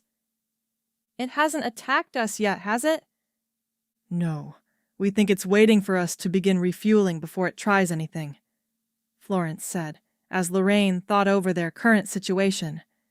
The ship most likely knew that they were low on fuel and couldn't try to run away. Going in now would be easy, but they could strain to threaten the vulnerable ship more if they waited for the fuel line to open back up. Why waste several warning shots when all you need to do the job is a single, aimed shot? Do we have a plan yet? As a matter of fact, we do. You see— Hello, Lorraine. Can you hear me? Laszlo interjected. Did you tell her about the weapon yet? I was just about to, but since you're here, would you like to do the honors? Florence asked. I would be happy to, Laszlo cheerfully said. Lorraine, I've been working on a special prototype since my flight started. A bit of a busy project to help keep myself occupied from the sense of impending doom around me. Focus, Florence chimed in. Right, well, this project is for a new component for an engine. Originally, I thought to myself. Laszlo, what can be done to decrease burnout and help an engine better regulate itself? This led me to— I don't think Lorraine needs every detail. Just tell her what you want her to do. Anyway, I need you to go out into space, turn the component to its 7th setting, and then hurl it at the ship, Laszlo said. Lorraine had heard of worse plans. She, in fact, had made many plans worse than that, though there were a few loose ends she was curious about. Wouldn't the Ralerins know about this since they've had you bugged up until recently? Lorraine asked, hoping their situation wasn't too desperate. Your concern is noted, but this is the important detail. The Ralerins only know that I started on the design and early assembly of it. I had not tested it before the nanomachines were removed. Since then, I found a certain problem with it. A problem that may give us a solution to our current predicament. Lorraine could see the plan coming together now. However, she did still have a few concerns. How exactly am I going to get close enough to the ship and back without getting shot or presumably blown up? Lorraine asked. She didn't fully understand what this device of Laszlo's could do, but her best guess was something explosive. We already thought about that. After doing a scan of the outpost's small hangar, we discovered it had a pair of solar gliders. They are simple craft that are small enough and of a low enough tech level that they can go undetected by the Ralerin ship. You'll simply glide over towards it, set the device, release it, and then safely make your journey back to our ship. In case you're worried, I already ran the numbers, and the component doesn't have a yield large enough to go beyond the RFI ship. We'll send a team over with the component once you secure the hangar. Think you can pull it off, Lorraine? Florence asked. I'm not certain that I can, but I'll try my best. The Galactic Tribune. We are happy to announce the release of our long-awaited anthology of the modern galactic powers in the coming editions. While our editors are hard at work ironing out the last few details, we can offer a glimpse into the work. This particular piece is especially relevant to our very publication, as it details the origins of the Galactic Assembly. Without further ado, in the uncertain times after the demise of the Star Voyagers and the defeat of their remnants, the galaxy faced a crossroads. It is easy for a group with diverse interests and goals to band together in the common cause of dethroning a tyrannical power that crushes them all under its heel. Maintaining that union when the dust settles and the previous bonds of camaraderie evaporate in the newfound light is another thing entirely. The first to try and ascend the now vacant throne were the Barnovians, whose realm comprises the center of the galaxy. This position, figuratively, logistically, and strategically, helped their flame of imperial ambition to burn bright for a time. The Barnovians met with modest success in the beginning, expanding their influence across vast swaths along the galactic meridian. Though startled and confused at the start, the rest of the galaxy recovered quickly from the initial shock and aligned against this new foe. The fighting dragged on for several decades. Eventually, the Barnovians were pushed back to their starting borders. Both sides acknowledged the need not just to form a peace, but a way to preserve it. There are varying accounts over who first suggested the idea, but the idea of forming a pan-galactic body to help deter and de-escalate future conflicts. The Barnovians offered 3 worlds to serve as the home for this new organization, allowing it autonomy independent of their rule. From this, the Galactic Assembly was born, and many political, military, and even a few religious crises were averted. We hope that you have enjoyed this preview from our upcoming anthology series. We know that the galaxy has undergone many changes since the formation of the Assembly, but we hope that remembering our common struggle and our roots will ease some tensions. Chapter 47. Keep your guard up, men. We may be on a tight schedule, but there could still be swarm drones lurking around here, Lorraine said over her shoulder. They had made their way through 2 sets of hallways and had only encountered a handful of swarm drones.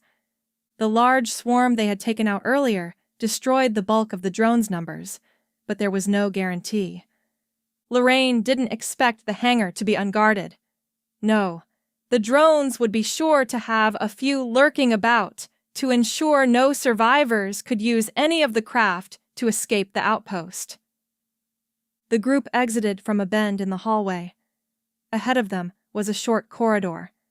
Roughly midway down the hallway was a large opening on the right side of the wall. Above the opening, Lorraine could see a bent sign. The left edge of it jutted out away from the wall and read Han. It didn't take Lorraine a second to finish the word. She and her men slowly crept forward, first making sure that no drones were lurking around in the small corridor. They scanned ahead of them, behind them, above them, and even below them to ensure that no drones were waiting to get the drop on them. Satisfied that the corridor was clear, Lorraine and her men stacked up near the doorway. They tightly hugged the wall as they crouched forward to reduce their profile. Lorraine slowly peered her head forward and scanned what she could of the hangar. The hangar was littered with debris, broken boxes, and the corpses of drones and historians alike. Lorraine could see a few drones slowly floating around in the room as they maintained their guard of the room. So far, Lorraine counted at least 7 drones with her limited view of the hangar. Lorraine moved her head back and gave a silent count of the drones she had observed so far to her men. She returned to her lookout when she noticed something different about one of the drones. The bulk of the swarm drones had a fairly sleek profile and appeared as a spherical oval. The one that caught her eye, however, had a profile that resembled 2 spheres stacked on top of one another. Looking closer at it, Lorraine could make out what appeared to be nozzles attached to the front of the drones. The other swarm drones that they had encountered had several small hatches that allowed them to hide their pincers, saws, and other small weapons. Lorraine didn't care to risk finding out what the different swarm drones sprayed out as a weapon, and decided that it would be the first target to hit. She turned back to her men and motioned for a few to slowly make their way across the shadowed part of the hallway to take up positions on the other side of the doorway. From what they had observed, the drones possessed fairly basic optical sensors. Their primary means of finding prey were their auditory sensors. So long as the men carefully went about their movements, it was easy to sneak up on the drones in the dark spaces of the outpost. The front man nodded to Lorraine once they had established their own stack on the other side of the doorway. Lorraine reached for her assault blaster and slowly raised it. She brought her sights to bear on the special drone and stalked it as it moved around. She decided that she would try to land a clean hit near its center. With any luck, it would be in good enough shape for them to examine the remains. If this were a new type of drone, it was best that they report it as soon as possible to command. Lorraine waited a moment longer for the drone to fly clear of the debris in the hangar. She slowly exhaled and squeezed the trigger. The blast hit right above the middle of its body, where the 2 spheres were joined. The drone quickly crashed to the ground with a loud clang. The remaining drones in the hangar swiftly turned towards the doorway and started forward. The faint buzzing of saws and pinching of pincers could be heard. Lorraine and the rest of her men quickly piled into the room. Their assault blasters were already raised. Heavy bursts of blaster fire erupted as they formed a loose line on the other side of the doorway. The swarm drones continued their charge towards Lorraine and her men. They tried to dart past the various bursts of blaster fire, but ultimately failed to avoid the sheer volume of fire. One drone managed to close the distance to the line, but was greeted by the butt of a historian blaster before having several blasts from a blaster pistol unloaded into it. The swarm gradually thinned out. The last of the drone landed in a pile of scrap metal with an assorted thud. The line of historians remained still for a moment. "Check your ammo and fan out. There still might be a few stragglers hiding," Lorraine ordered. She removed her assault blaster's magazine and swapped it out for a fresh one. The rest of the men checked their ammo before splitting up into small groups of 2 to 3 men. They slowly made their way to the corners of the platform. Blasters were raised and heads swiveled around as every pile of scrap, stack of crates, and anything remotely larger than one of the swarm drones was thoroughly scrutinized. Lorraine remained at the center of the platform near the doorway. She keenly scanned across the room, keeping an eye out for any sudden movement in the hangar below. A few quick bursts of blaster fire were heard as the soldiers came across isolated drones hiding within some piles of crates. "Platform clear!" one of the Marines shouted. They proceeded to descend the stairs that led to the hangar floor slowly. Lorraine and a handful of men made their way down the central ramp. She was curious to examine the remains of the drone they hadn't encountered before. 2 drones popped up from behind the wreckage of some loading equipment. They were both quickly put down with well-placed blaster fire. Lorraine and her men slowly proceeded ahead. The echoes of blaster fire from across the hangar slowly decreased in frequency as the men drew closer to the shielded hangar bay doors. She scanned around the broken line of damaged ships that sat in the hangar. In front of her sat a Ranger-class shuttle. It was a sister model to the shuttles she was used to using aboard the Aster. Its exhaust ports appeared to be thoroughly sliced and blasted through. Lorraine walked alongside the shuttle and saw that its fuselage was slashed in several places. Curious, she examined the other shuttles within the hangar. Of the outpost's 4 shuttles, 3 were rendered completely inoperable. Lorraine was curious as to the fate of the 4th shuttle. Perhaps it managed to escape the outpost. Maybe it was away when the attack happened. She made a mental note to search the outpost departure logs to look for details on the 4th shuttle. Lorraine made her way back to the front of the first shuttle she had seen to examine the remains of the unusual swarm drone. She peered into the small hole where the blast had impacted. Lorraine was able to make out the crumbled remains of its control cluster. She turned the drone over so that its optical scanner faced up towards the ceiling. Lorraine made sure the drone was secure before she started to examine the lower half of it, specifically the area around the nozzle. A thin rectangular plate of heavier armor covered part of its lower half. At the right end of the plate was a hole from which the nozzle was attached. Hangar is secure, sir. We've taken out the last of the drones. Good work. Put a team near the entrance and get someone to secure the remains of this drone for study. In the meantime, let's take a look at the solar gliders, Lorraine said, slinging her assault blaster back over her shoulder. Lorraine walked a short distance and found the pair of solar gliders. They were parked precariously close to 2 large fuel tanks on the hangar's left wall. She was thankful that these were simply local fuel tanks and not the outpost's only fuel supply. Laszlo wasn't kidding when he said that the solar gliders were fairly low-tech. The gliders didn't have engines. Instead, they were directed by 2 retractable wings. The wings currently rested against the glider's hull, where they remained idle and folded up. From what Lorraine had heard, they were often operated by 4-man teams.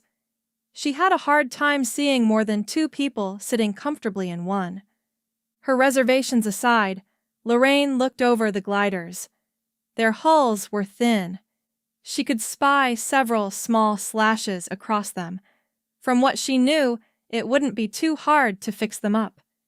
It was reassuring to know she already had her oxygen mask with her. All right, men. We're about to move out. I want a team to stay behind and hold the hangar. See if you can find some of the patching material for the gliders, Lorraine said, as she made her back towards the stairs. The administrative module wasn't too far away. If Lorraine hurried, she could lift the block on the system and be back before her men had finished repairing the glider and had received Laszlo's component from a delivery team. If the admin block was the only thing between them and escaping, Lorraine was worried about what surprises might be waiting for them within. The Jatherwy Herald. Do you seek to explore the unknown depths? Do you have an eye for minerals? Can you swing an axe with tireless resolve? If the answer to any of these is yes, then join the Jatherwy Mining Guild. Though our ranks are comprised primarily of our fellow Jatherwy, we welcome all who have a knack for our trade. Our miners boast the most cutting-edge technology, and our city crawlers are the very pinnacle of our industrial might. Rivaling the size of many capital ships, our city crawlers are able to traverse most any terrain, with enough modifications. Once in place, our miners search for any subterranean anomalies and create minor shafts to investigate them. When any of our miners locate a vein or deposit of outstanding enough value, they plant a beacon alerting our engineers to begin constructing a proper shaft to the location, as well as any other infrastructure needed to extract the greatest possible haul. This process continues until our miners determine that all deposits have been mined to guild-approved standards. While mining is underway, our workers topside of the city crawler are busy with their own work. In addition to providing and creating necessary support for the miners, they also maintain the city crawler, refine previous hauls, and conduct trade deals. The elegant architecture and unique shadowy aesthetics of metalworking make the city crawlers both an iconic and invaluable piece of our culture. Chapter 48. How many of you are there? Morgan curiously asked. There aren't too many of us. No more than 30 on the ship. Still enough space for more, though. Kelson replied. Kelson and Morgan made their way towards the safe room. From what Kelson knew of the outpost design, the safe rooms were small modules, not much larger than the quarters on most starships. Do you think you can get everyone out of here? Morgan hesitantly asked. We don't have much choice with the outpost coming apart. Unless you'd like to see what the structure will feel like when the third support beam breaks off. Kelson answered. He had seen his fair share of stations coming apart over the years. He didn't have any desire to find out what it was like to be in one as it happened. As they neared the safe room, Morgan went ahead to alert the sentry that they weren't infected. The group made their way past a small barricade that the survivors had hastily assembled around their haven. We'll need to talk to Doc. He's been doing his best to tend to our wounded. We weren't certain anyone would even come across us. This isn't exactly the most important post, Morgan said as he and Kelson made their way over to the safe room's door. It was a large bulkware door made to keep out any harmful chemicals and to ensure the air pressure inside wasn't compromised. Kelson ordered the rest of his men to aid in keeping an eye out for any potential swarm drones that would threaten the safe room. He had already seen several piles of them nearby to know that they could return at any moment. Another hazard they would face when they tried to move the wounded. Morgan grunted as he firmly gripped the wheel and slowly turned it open.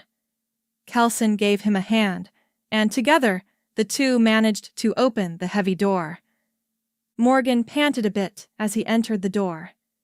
Kelson closed it back behind them. The two made their way through the small entrance hallway until they emerged into a large room. Looking around, Kelson could see that the room was covered with a sea of stretchers and makeshift beds. He could make out 3 rows of makeshift beds. Many were constructed from various boxes or crates stacked against one another and topped with blankets or mats to offer their occupants some degree of comfort. The rows were roughly 5 to 6 wide. Kelson could see that the men in the beds were in varying states of injury. Off to the corner were 2 benches where those who were less severely injured sat. Their wounds were either minor or minor enough to avoid the raised standard for surgery in the current conditions. Kelson could see 7 to 10 men crowded together on the benches as they sat there. He could see the signs of fatigue on their faces. Some simply had a few rough cuts and a nasty gash or 2. Others had lost chunks of flesh to the swarm drone's sharp tools of terror. The worst among them were those who bore large slashes across their torso and limbs. One soldier in particular caught Kelson's eye, who had several deep slashes across his chest, one across his left forearm and another directly below his right kneecap. The man was pale. The only indicator that he was alive was the occasional groan that weakly escaped his mouth as he lay there. Kelson's attention was grabbed when Morgan nudged him. His gaze followed Morgan's pointed finger. He could see a divider separating the improvised medical bay from the surgical area. Kelson shuddered at the thought of what grisly gore might be on the other side of the divider. He could make out the silhouette of an operating table. It was presently occupied. He could also make out the form of two figures who appeared to be operating on the man.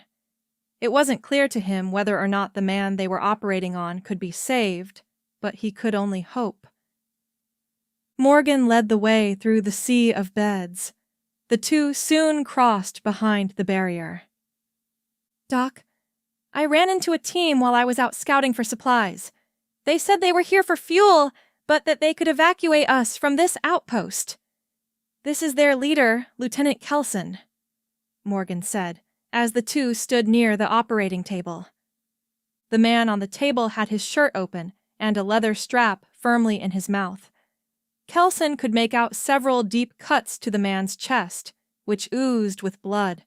One of the men operating was holding him down, while the other worked to remove a bit from one of the drone's razors that got stuck in the man. The man, or rather the droid, operating looked up from his work to greet the two. Good work, Morgan. I was fixing to send a team out after you with how long you had been gone. He turned to the man helping him operate. Fetch me another length of stitching. My wrist seems to have run out. The name's DOC, by the way. Well, I could give you the full name, but we don't have too much time for that, I suppose, Doc said. The other man soon returned with a fresh length of stitching. Doc touched a small knob on his wrist, and a panel opened up. The man pulled out the empty length of string and put the fresh one in before Doc closed it back.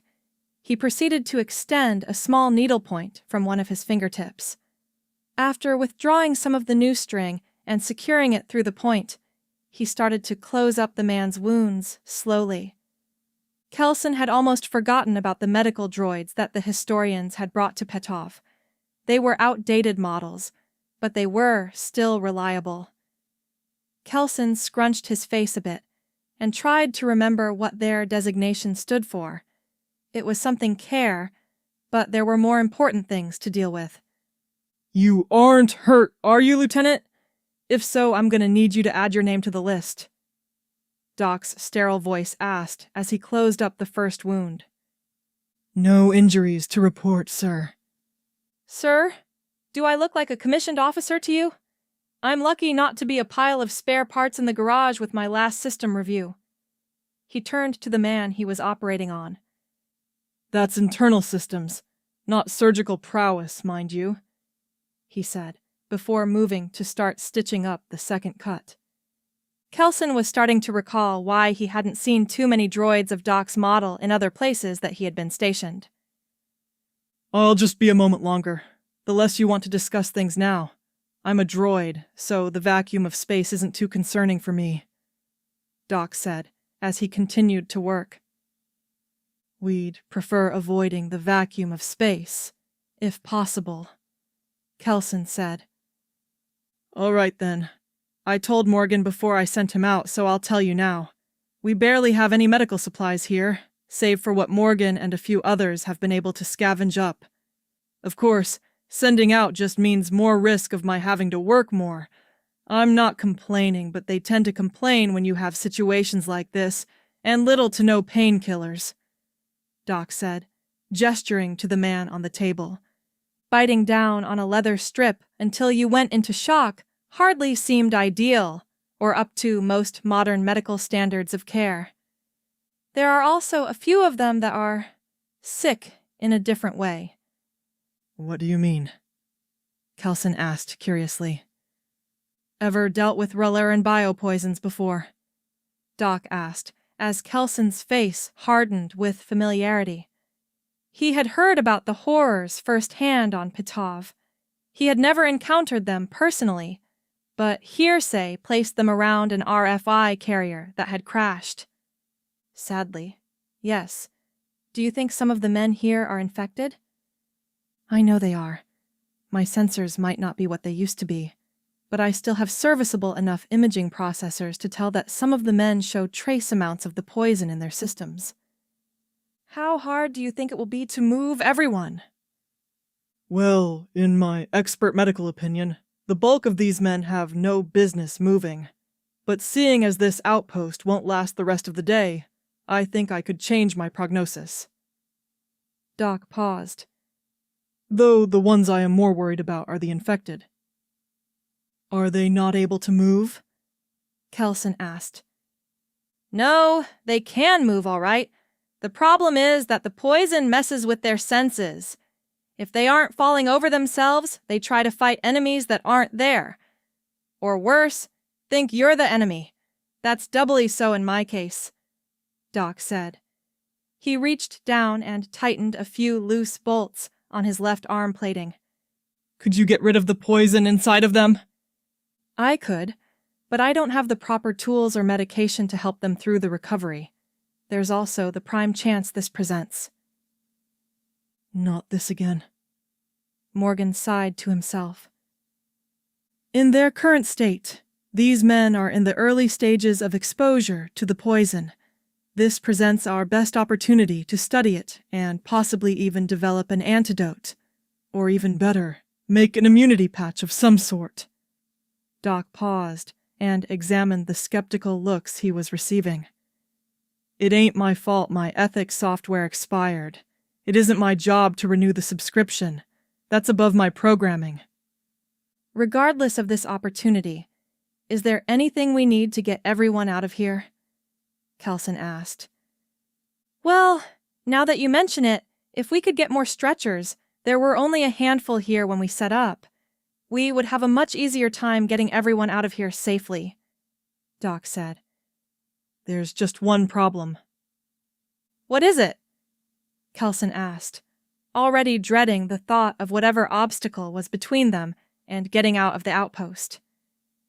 We know where there are more stretchers, but the medbay is locked down. Doc had left just before it was sealed off, from what we could see on the system.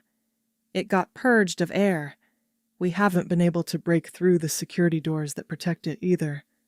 Imagine that, Morgan said, resigned. I think I know someone who might be able to help us with that, Kelson said. The Nisoan Chronicle.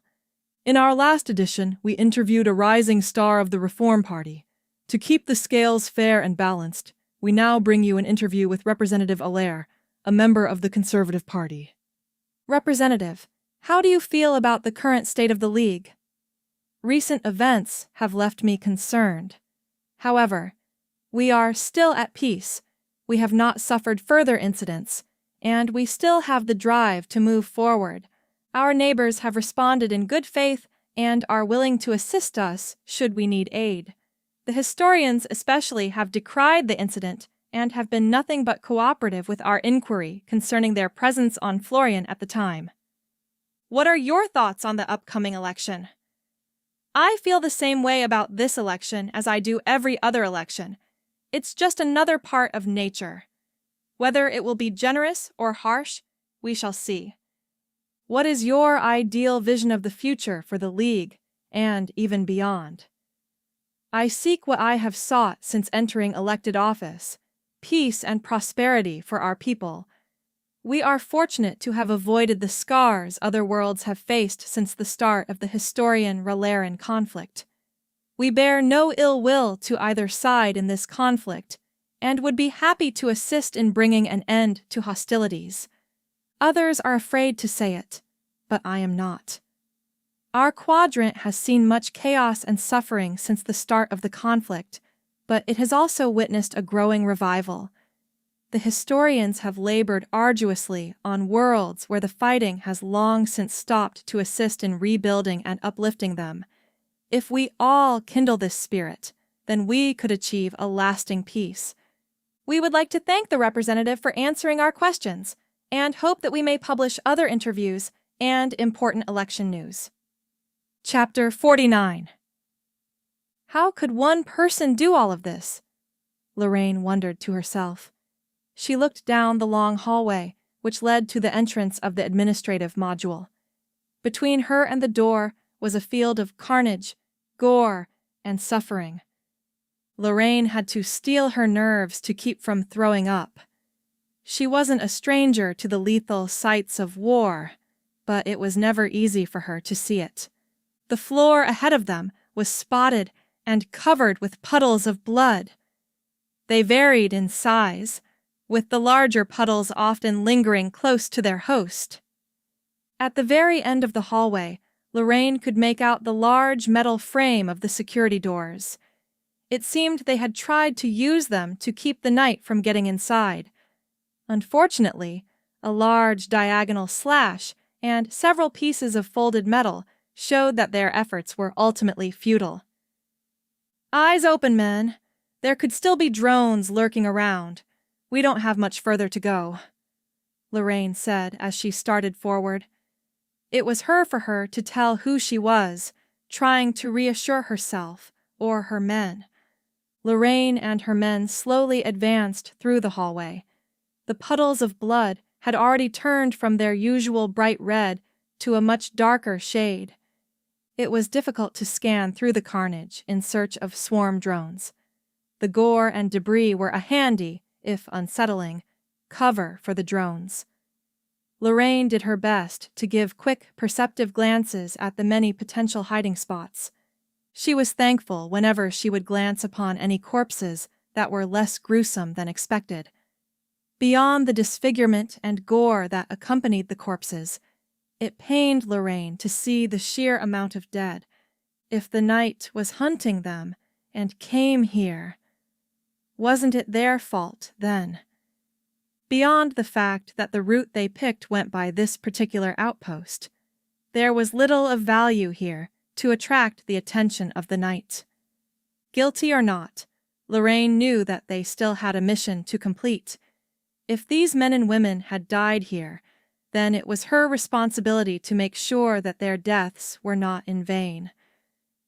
Lorraine managed to pull herself out of thought right as she reached the end of the hallway. She could see the large, improvised entrance that the night had created.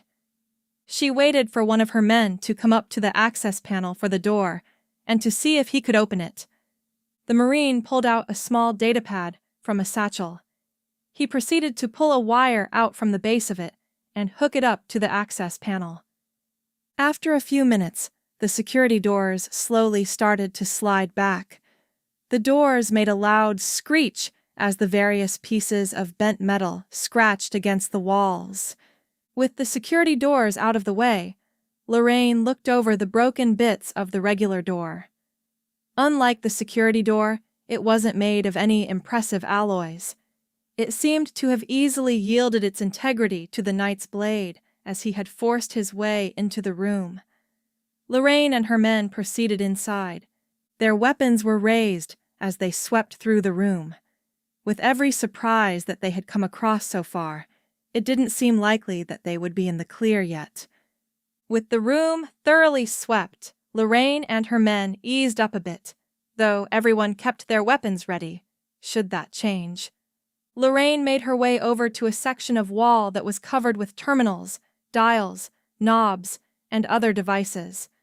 From what she knew of the outpost design, this was part of the central system. She waved over their field tech and had him begin to inspect the area. Lorraine watched as he flipped on various switches, made inputs into the terminals, and steadily worked at examining the system. He turned to face her. "Captain, I've managed to reboot the system. It'll take a few minutes for everything to restart properly, but once it finishes, we should be able to lift the block and begin refueling," he said. "Understood. Before we lift the block, I need to—" Lorraine paused as she noticed one of the terminals on a nearby section turn on. She curiously walked over to it as she watched its display slowly come to life. From what she could make out, it was a security recording. Looking around the room, Lorraine could see the camera that had filmed it. It was within a corner, with its lens covering the room for a thorough field of vision. When the display finished coming up, Lorraine closely examined the image on the screen. From the looks of it, this particular image was from some time before the attack on the outpost had occurred. Looking down, Lorraine could see a flashing play button. She decided to click it and see if she could glean any information about the outpost before its attack. Have our sensors picked up anything? A man seated at the back of the outpost's computers asked. By the look of his insignia and patches, Lorraine could tell that he was a major. No, sir. Just the same wreckage as usual, replied one of the technicians at a row of terminals. No comms to report? He asked. No, sir. No new orders from command and no intercepted enemy communications. A woman seated near a towering terminal with various auditory sensor readings replied. Get ready for another fun day, everyone, he said as he fanned a yawn. Sir, we're getting some unusual interference on our sensor scans in Sector 4. One of the technicians said nervously. Didn't we report that to engineering last week? No, sir, this is something different. Just then, the room shook with a great force. Lorraine could see the Major and the others in the room brace as the shock waves rippled through the room. What was that? Search for hostile energy readings, the Major barked out. Sir, we're detecting several signatures approaching the station. They're boarding craft, a technician frantically shouted. Elevate the outpost to full alert and send a distress signal to command. There isn't supposed to be anything out here, the Major said as he got up from his seat and walked over to one of the communication terminals. Captain, set this message to repeat. The playback paused for a moment. Lorraine looked down at its controls curiously and tried getting it to resume. She was shocked when the video skipped ahead and startled her with the loud wailing of sirens. What is that thing? A Marine shouted. Lorraine watched and could see the Major, some technicians, and a few Marines in the room. They had improvised cover by turning over some of the desks in the room and had a loose line halfway into the room. Several loud thuds and slashes could be heard, followed by deep grunts. It didn't take much effort for Lorraine to figure out who was breaking into the room. A sharp sound was heard as the tip of a large blade pierced through the door. A coarse sound emanated as the blade sliced through the base of the door and made its way across. Looking more closely, it appeared that the knight's blade had a faint red glow to it, possibly from some sort of enhancement. It wouldn't be the first time Lorraine had heard of such a thing. Several loud and deep grunts could be heard amongst the sound of metal bending. Then there was a pause. Lorraine could see some of the men looking around, confused, behind their cover. A loud thrash followed as the knight forced his way through the doors and into the room. Open fire! The Major shouted. He and his men proceeded to unleash a heavy flurry of blaster fire. Lorraine watched as the knight appeared to be unfazed by the blast. She watched closely and noted that many of the lower charged blasts simply hit against his armor with little effect. The heavier charged blasts managed to leave some marks on his armor, but she couldn't make out any visible sign of damage. She watched as the knight steadily made his way across the room and towards the barricade. Lorraine could see that he had 2 blaster hostlers, but at no point did he reach for them. He simply made his way to the edge of the desks and proceeded to strike down foe after foe with his heavy blade. As he slowly made his way down the line, some of the Marines started to lose face and try to make their way towards the exit. Lorraine watched as the fleeing Marines were greeted by a group of swarm drones, which proceeded to force them back into the room before descending upon them. She clenched her fist and held her side as she watched the brutal slaughter continue to unfold. Her blood started to run hot as she saw the knight strike down the last of the men who had already surrendered and were pleading for their lives to be spared. His slaughter stopped with the Major being the only survivor. The knight seemed to know that he held some value as he approached him. Surrender, and your death will be quick, the knight deeply bellowed. He towered over the Major and looked down at him. After what you did to my men, I'd sooner toss your emperor in a junkyard and— The Major cried out in pain as the knight swiftly cut off one of his hands. The Major went to his knees and held his bleeding wrist as he looked up at the knight. You are of no further use to me, the knight said. He placed his sword back in its scabbard and proceeded to punch a small button on one of his wrist guards. Lorraine could hear the buzzing of the swarm drones as a group of them came over to the knight. They hovered in front of him obediently. He proceeded to point towards the Major, and the swarm descended onto him. The cries of the Major echoed through the recording as the knight took the Major's decapitated hand and proceeded to use it to gain clearance into the outpost system. Lorraine watched as he input some commands into a terminal and finally heard a soft voice from the recording. Administrative lockdown is now in effect. Warning. Medical bay biohazard purge is now in effect. All personnel are advised to leave the medical bay immediately. The system called out. The knight proceeded to slowly make his way out of the module with his task now complete. Not only had the knight slaughtered the soldiers in the module, but he had also caused the death of those in the medical bay. Lorraine's nostrils flared as she angrily exhaled in a series of quick breaths.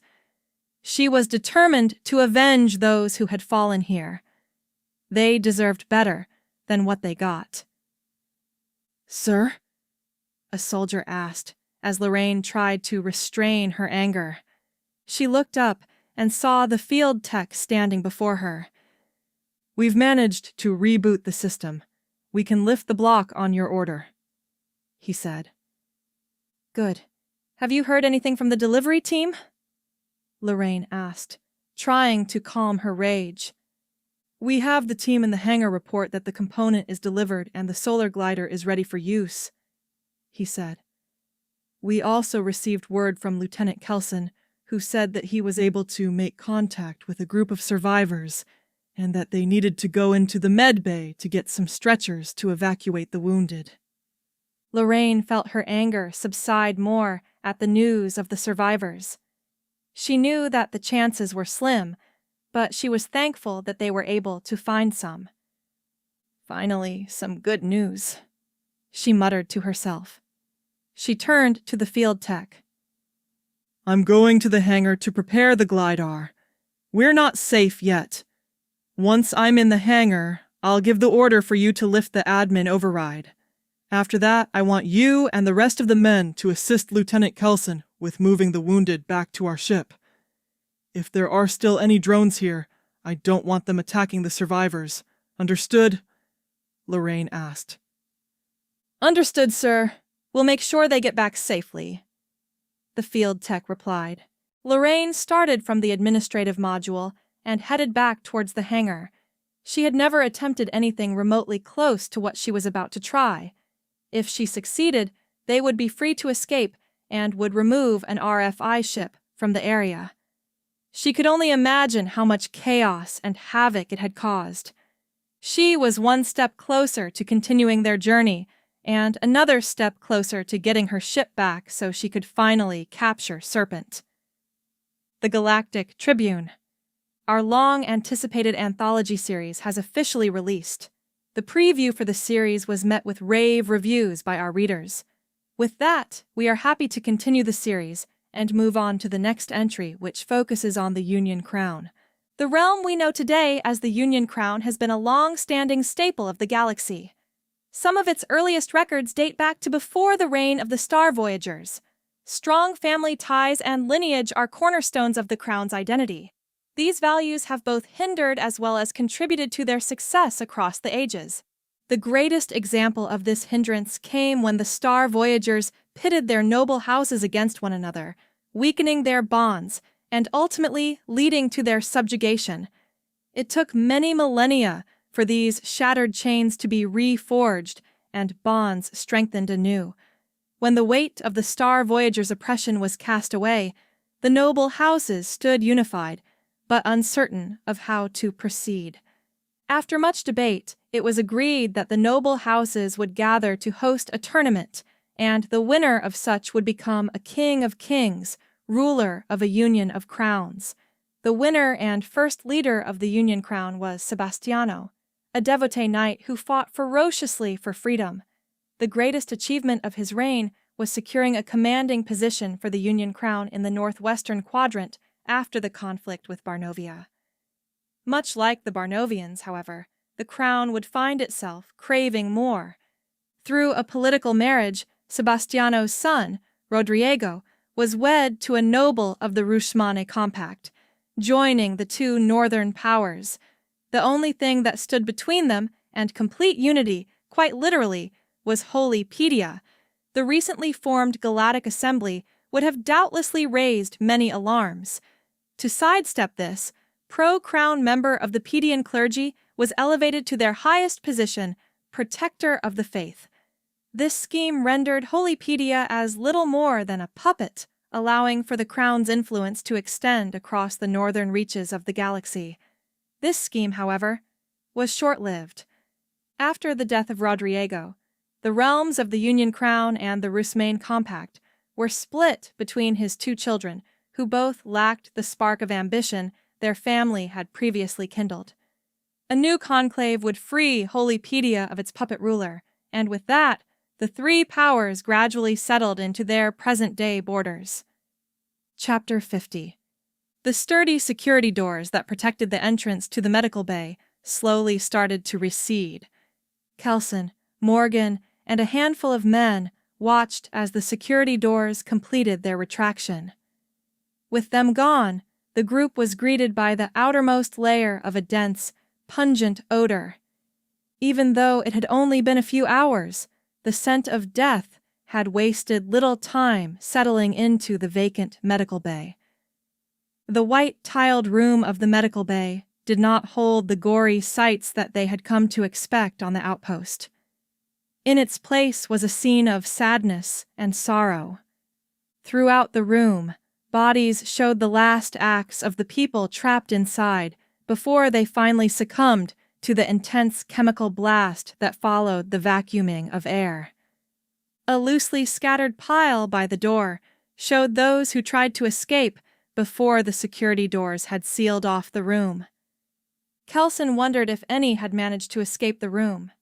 He knew that Doc had simply been lucky to be called out of the room before the sterilization, but he wasn't sure if anyone else was as fortunate. Further in the room was a row of hospital beds, 5 long. Each bed was filled with a person. Slowly scanning them over, Kelson could guess that at least 3 of them were awake or coherent enough to realize their coming demise. The others seemed entirely unaware of their fate. The shrill sound of their medical monitors continued to cry out in a vain attempt to find help. The sterilization of the room had killed those who had died here. The untarnished lights of the room shone brightly, illuminating the room and highlighting an unsettling glow the corpses had to them. In the sterilization process, the corpses were purged of any and all pathogens, bacteria, or any other sort of microscopic organisms. The white lab coats of the doctors shone brightly with a cleanliness that made the white tile floor seem pale in comparison. "Where are the stretchers at?" Kelson asked Morgan. His voice trailed off as he solemnly entered the room. His footsteps were soft as he stopped near the row of beds. "They should be in a back storage room. Let me check," Morgan said, as he carefully made his way past the corpses on the ground and over to the other side of the room. One by one, Kelson gently flipped off the screaming medical monitors. The men hooked up to them were long gone. He knew it didn't change anything, but Kelson hoped it offered the men some small degree of peace. "Good news, I managed to find enough stretchers and—" Morgan stopped himself as he saw Kelson standing there. His eyes were in a daze as he was deep in thought. He slowly made his way over to Kelson and stood next to him, offering his respects to their fallen comrades. Did you know any of them? Kelson quietly asked. Not too well, no. From what I knew, most of them had been here longer than I had. That one on the very end, Private Wells. Morgan pointed to the last bed, far away from them. He was 2 weeks away from finishing his tour. Morgan chuckled. He actually tried to enlist again, but command had to turn him down since he had a bad knee injury. He fought with them to re-enlist. I think I overheard someone mention that he wrote a letter to Commander Corpus himself to try and appeal the decision. Did he ever hear anything back? Kelson asked, his voice holding a faint liveliness to it. I never heard, but he kept saying how he was going to get it in the mail soon, Morgan said, as the two softly chuckled. We had best get a move on. There are still wounded who need to be tended to, Kelson said, as he started over towards the room with Morgan. The group managed to secure the stretchers and began their way back to the safe room. Did we get everyone loaded? Kelson asked as he scanned over the safe room one last time. He didn't see anything else that they could grab to take with them. All the wounded are loaded and accounted for. This ship of yours, it doesn't have a mechanic on board, does it? Doc asked as he stood to the side of the small convoy of stretchers. No, why do you ask? Well, I got a bad skip in one of my motivators and, we'll talk about that after we get out of here. You ready? Yes, Dosey, Kelson replied, stopping himself from calling him Sir. All right, men. We've seen what those swarm drones can do. We've crushed a lot of them, but there may still be some out there. I want everyone on their guard. We're getting out of here, Kelson said, as he loaded a fresh magazine into his assault blaster. Aren't we missing someone? Doc asked as he scanned over the convoy. Kelson looked around. Now that Doc mentioned it, they were missing Private Morgan. Has anyone seen Morgan? Kelson asked, looking through the convoy. I did, sir, one of the Marines said. He said he was grabbing something from the outer barricade before we left. That was 10 minutes ago. Kelson turned to Doc. The hallway tumbled as a loud hiss echoed down the hallway. Another support pillar was starting to come loose. We can't afford to wait. Doc, go on ahead with the convoy. I'll find Morgan and meet you at the ship, Kelson said as he started towards Morgan's last known position. All right, man, let's get moving before something else comes off, Doc said as the group started forward. Morgan, where are you? Kelson called out as he scanned down a hallway. He had checked the outer barricade and saw that the only way it went was down a small hallway. Kelson kept his assault blaster at the ready as he advanced down the hallway. He paused as he heard some rummaging in a nearby room. Kelson slowly advanced towards the room and rounded the corner to see what was inside. He saw the familiar fork of Private Morgan looking around inside a large metal bin. Morgan, what are you doing? We're about to pull out and you're nowhere to be found. Are you looking to die here? Kelson sternly asked as he lowered his blaster. Morgan continues to wiggle around as he searches inside the bin. He occasionally muttered to himself until finally he made a satisfied noise. Kelson watched as Morgan slowly pulled his upper half out of the bin. He could see that Morgan was holding a small envelope tightly in his hand. I found it, Morgan happily said as he walked over to Kelson and showed him the letter. It didn't feel right to leave without looking one last time. Kelson looked down at the letter, and his eyes widened as he saw the return address. Morgan smiled. Wells got it. He actually got it. The Crown's charter. Salutations, one and all. We come bearing the latest intrigue from across the many courts of the galaxy. Much celebration and fanfare have erupted after the return of Sir Anselm, one of the Crown's most accomplished mages and a member of the clergy, from his pilgrimage across Promethean space. It is a rare honor to be permitted to venture through not just their space, but their holy sites as well, where it is said that gods once walked among us. We are hopeful that our sources will be able to find even the slightest morsel of detail concerning his travels.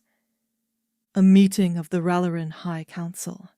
Some of our friends to the south have reported seeing several crests of the Ralerin noble houses present across their capital planet.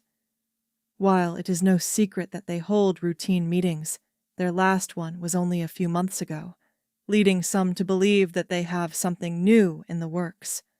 A dastardly new scheme, or a reaction to unforeseen events. We shall curiously watch with fated breaths. The rabble-rousers of the southeastern quadrant continue to impress the galaxy at large with their unprecedented prowess for upsetting the delicately calibrated status quo. The proposal to legitimize their broader efforts of chaotic charity was met with staunch opposition by members of the Ralerin-aligned majority. However, when the day came for members to cast their votes, the vast majority of the opposition were either incapacitated, unconscious, or otherwise indisposed at the time. An unspecified donor hosted an event the night before, and many members of the majority were in attendance, along with the vast bevy of spirits present.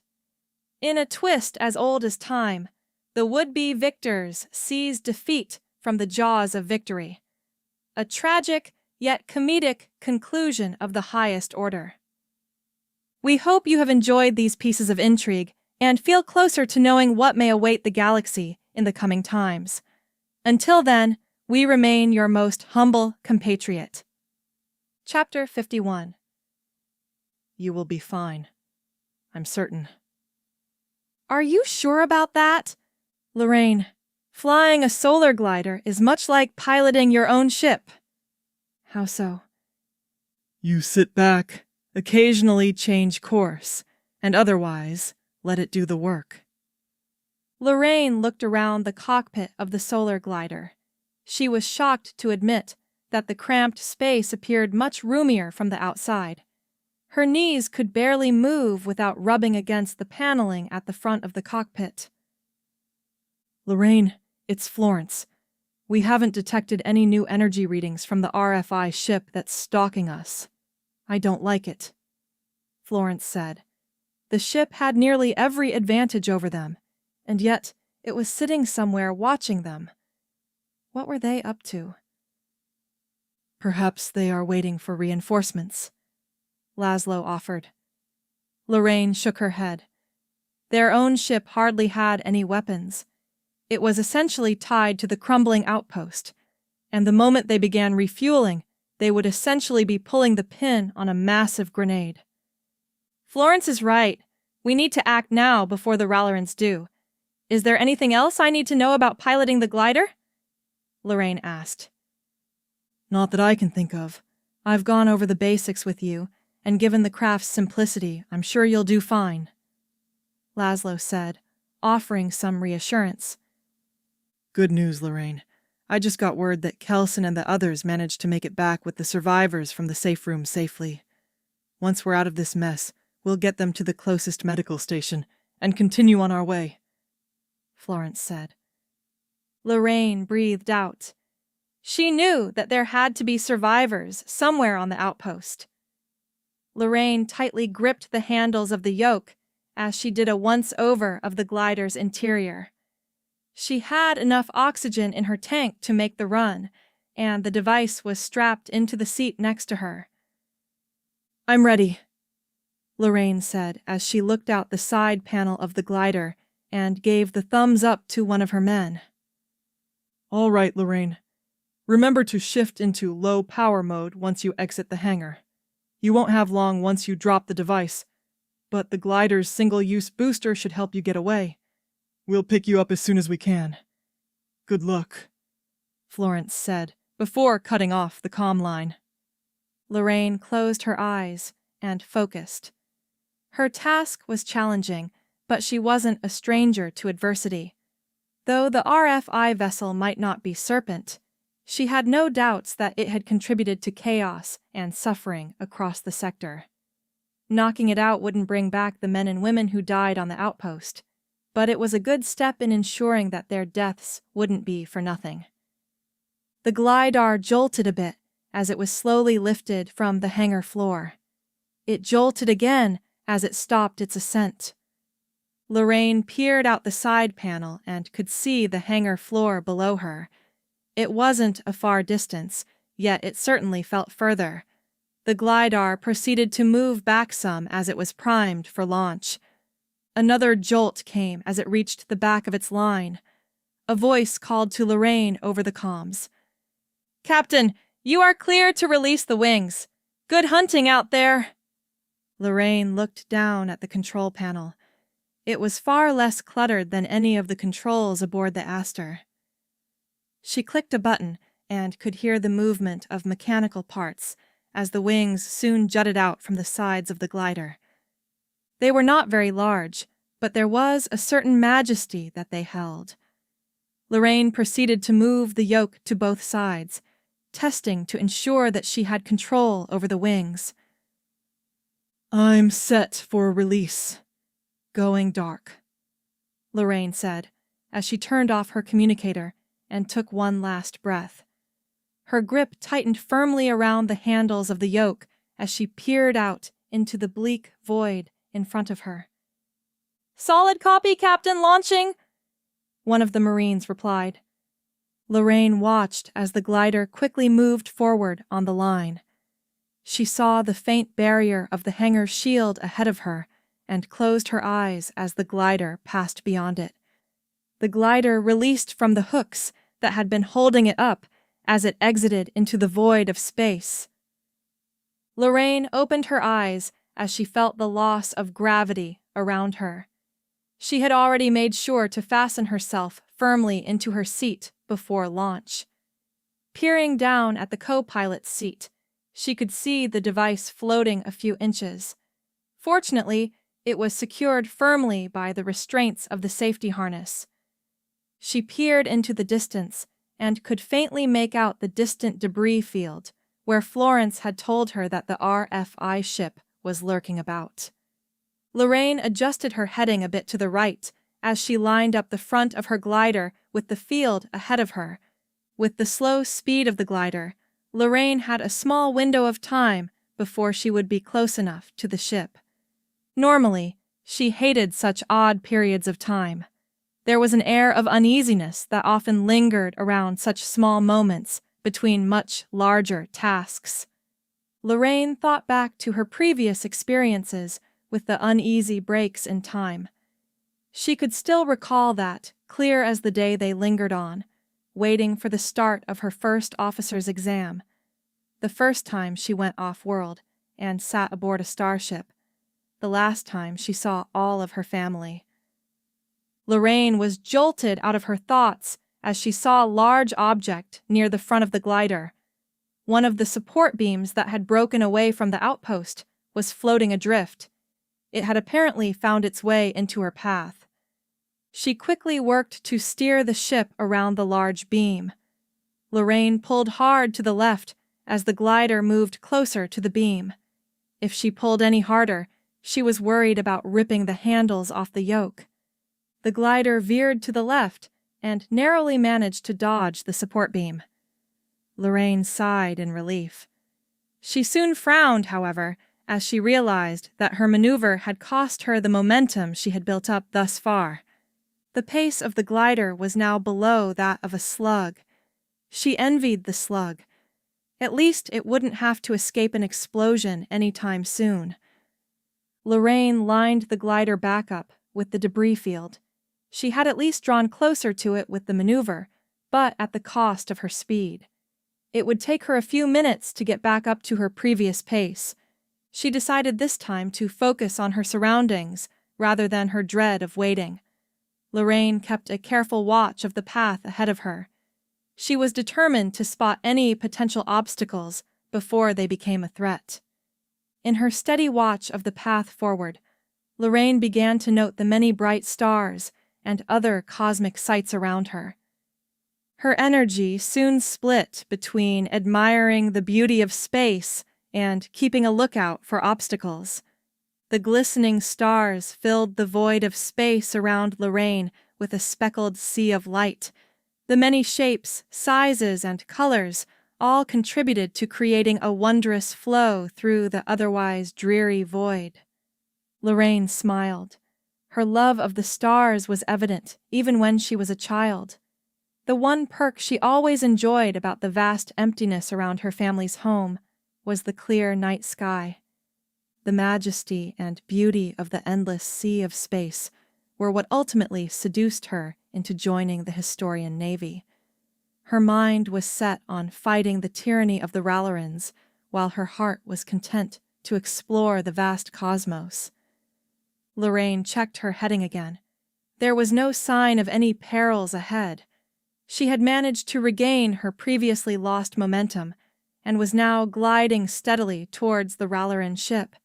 It wouldn't be long before she was close enough to prime the device and make the drop. Lorraine gulped as she looked back at the distant outline of the ship. She would have a small window to toss the device and set her glider on a safe course back towards their own ship. Her best chance was to throw the device in the middle of her turn back towards the outpost. It would give the device a good shove and ensure she was well onto her way back before it would detonate. Lorraine proceeded to remove the straps restraining the device and pulled it over to her. It was not much bigger than a small motor, but inside it held the potential to create a tremendous explosion. Laszlo had thoroughly instructed Lorraine on how to prime the device safely and approximately how long she would have to escape after setting it to the 7th level and tossing it. She flipped the small switch on the side of it and watched as the device powered up. Lorraine could feel the faint vibrations as energy coursed through it. The ship was drawing closer as her speed increased. Lorraine mentally calculated how much time she would need to pull everything off. She proceeded to lightly push on the brakes, taking off some of the momentum from her advance. She reached for the dial crank on the front of the device and slowly moved it up to 3. The device hummed louder. She could feel the heat from it as it finally reached up to the 3rd level. Lorraine waited until she was closer to the distant ship. As she drew closer, she could make out the dark hull plating that covered and helped to camouflage the vessel in space. Unlike regular Ralerin ships, the RFI ships she had encountered so far employed a darker hull material. Most people were used to seeing the blinding chrome that was the trademark sign of their ships and soldiers. Few ever gave thought to the darker and far more menacing ships within the Ralerin Navy. Lorraine started to ease the glider to the right to begin the long curve she would need to make. The glider started to veer towards the right. Lorraine was careful not to turn too fast, else she would risk cutting the turn too sharply. Idly, she hoped to make an arch close to that of a half circle. She'd simply have to be sure to toss the device out of the glider when she was within the middle of her arch to send it towards the ship. Lorraine eased her own restraints, keeping her in her seat. She would need some freedom to toss the device out of the small side hatch. Most solar gliders were accustomed to tossing small sensor devices in contested areas. Lorraine would be dropping something far less subtle. Lorraine maintained a firm grip on the handles of the yoke as she kept the glider within the turn. She released one of her hands and proceeded to lock the yoke into place.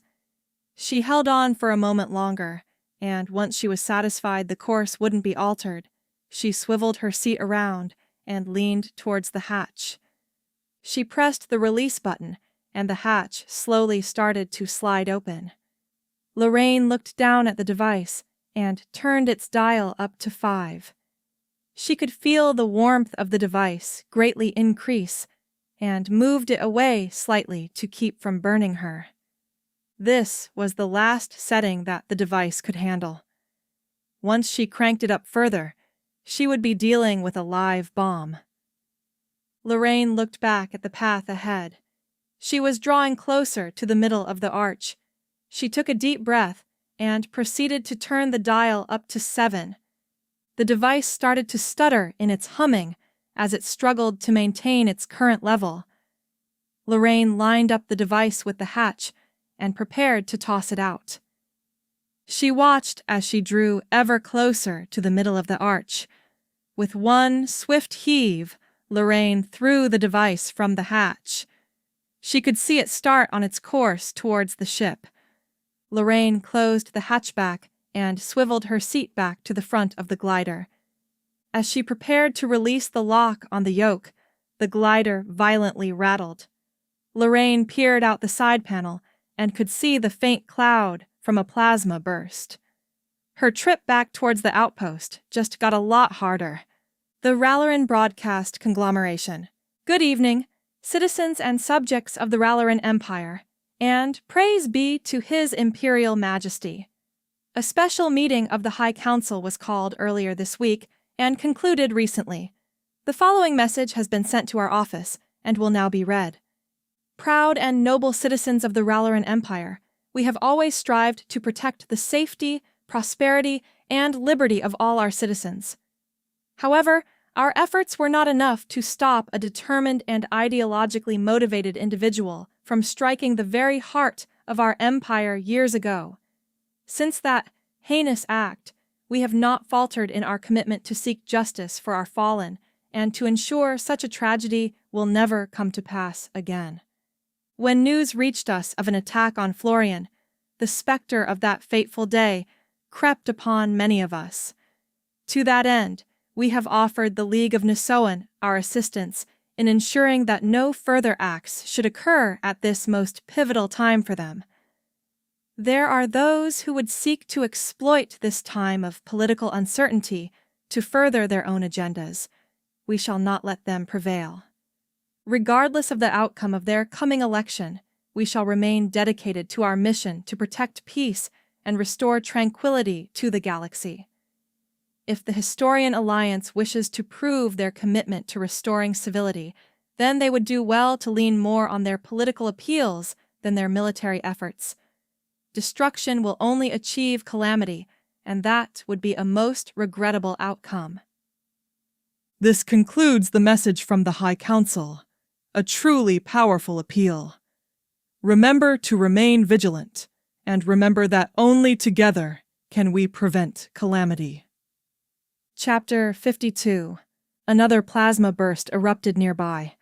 Lorraine quickly jerked the glider to the side to avoid the edge of its searing cloud. Did they somehow detect the device?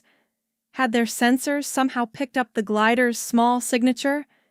Did someone see her? Lorraine focused.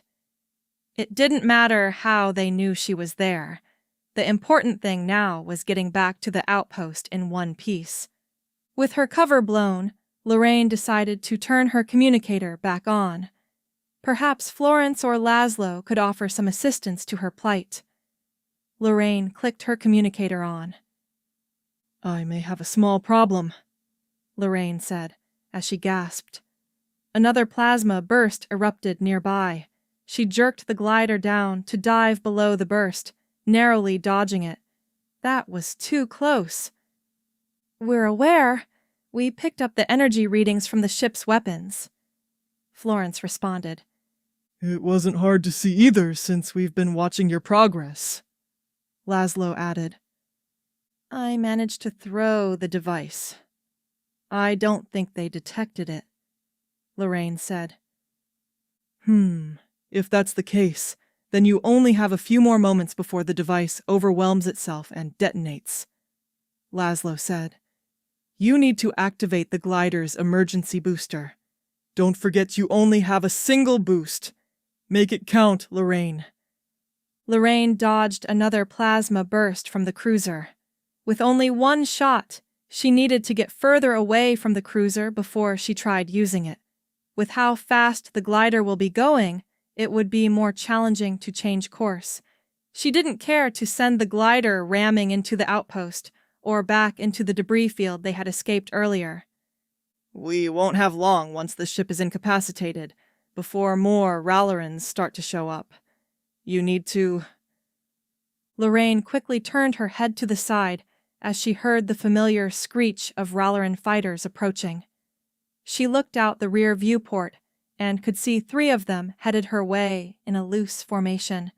The fighters fired off several bursts from their laser cannons. Lorraine did her best to evade the incoming flurry of fire. The glider jolted as a few lucky blasts managed to make their mark on the small craft.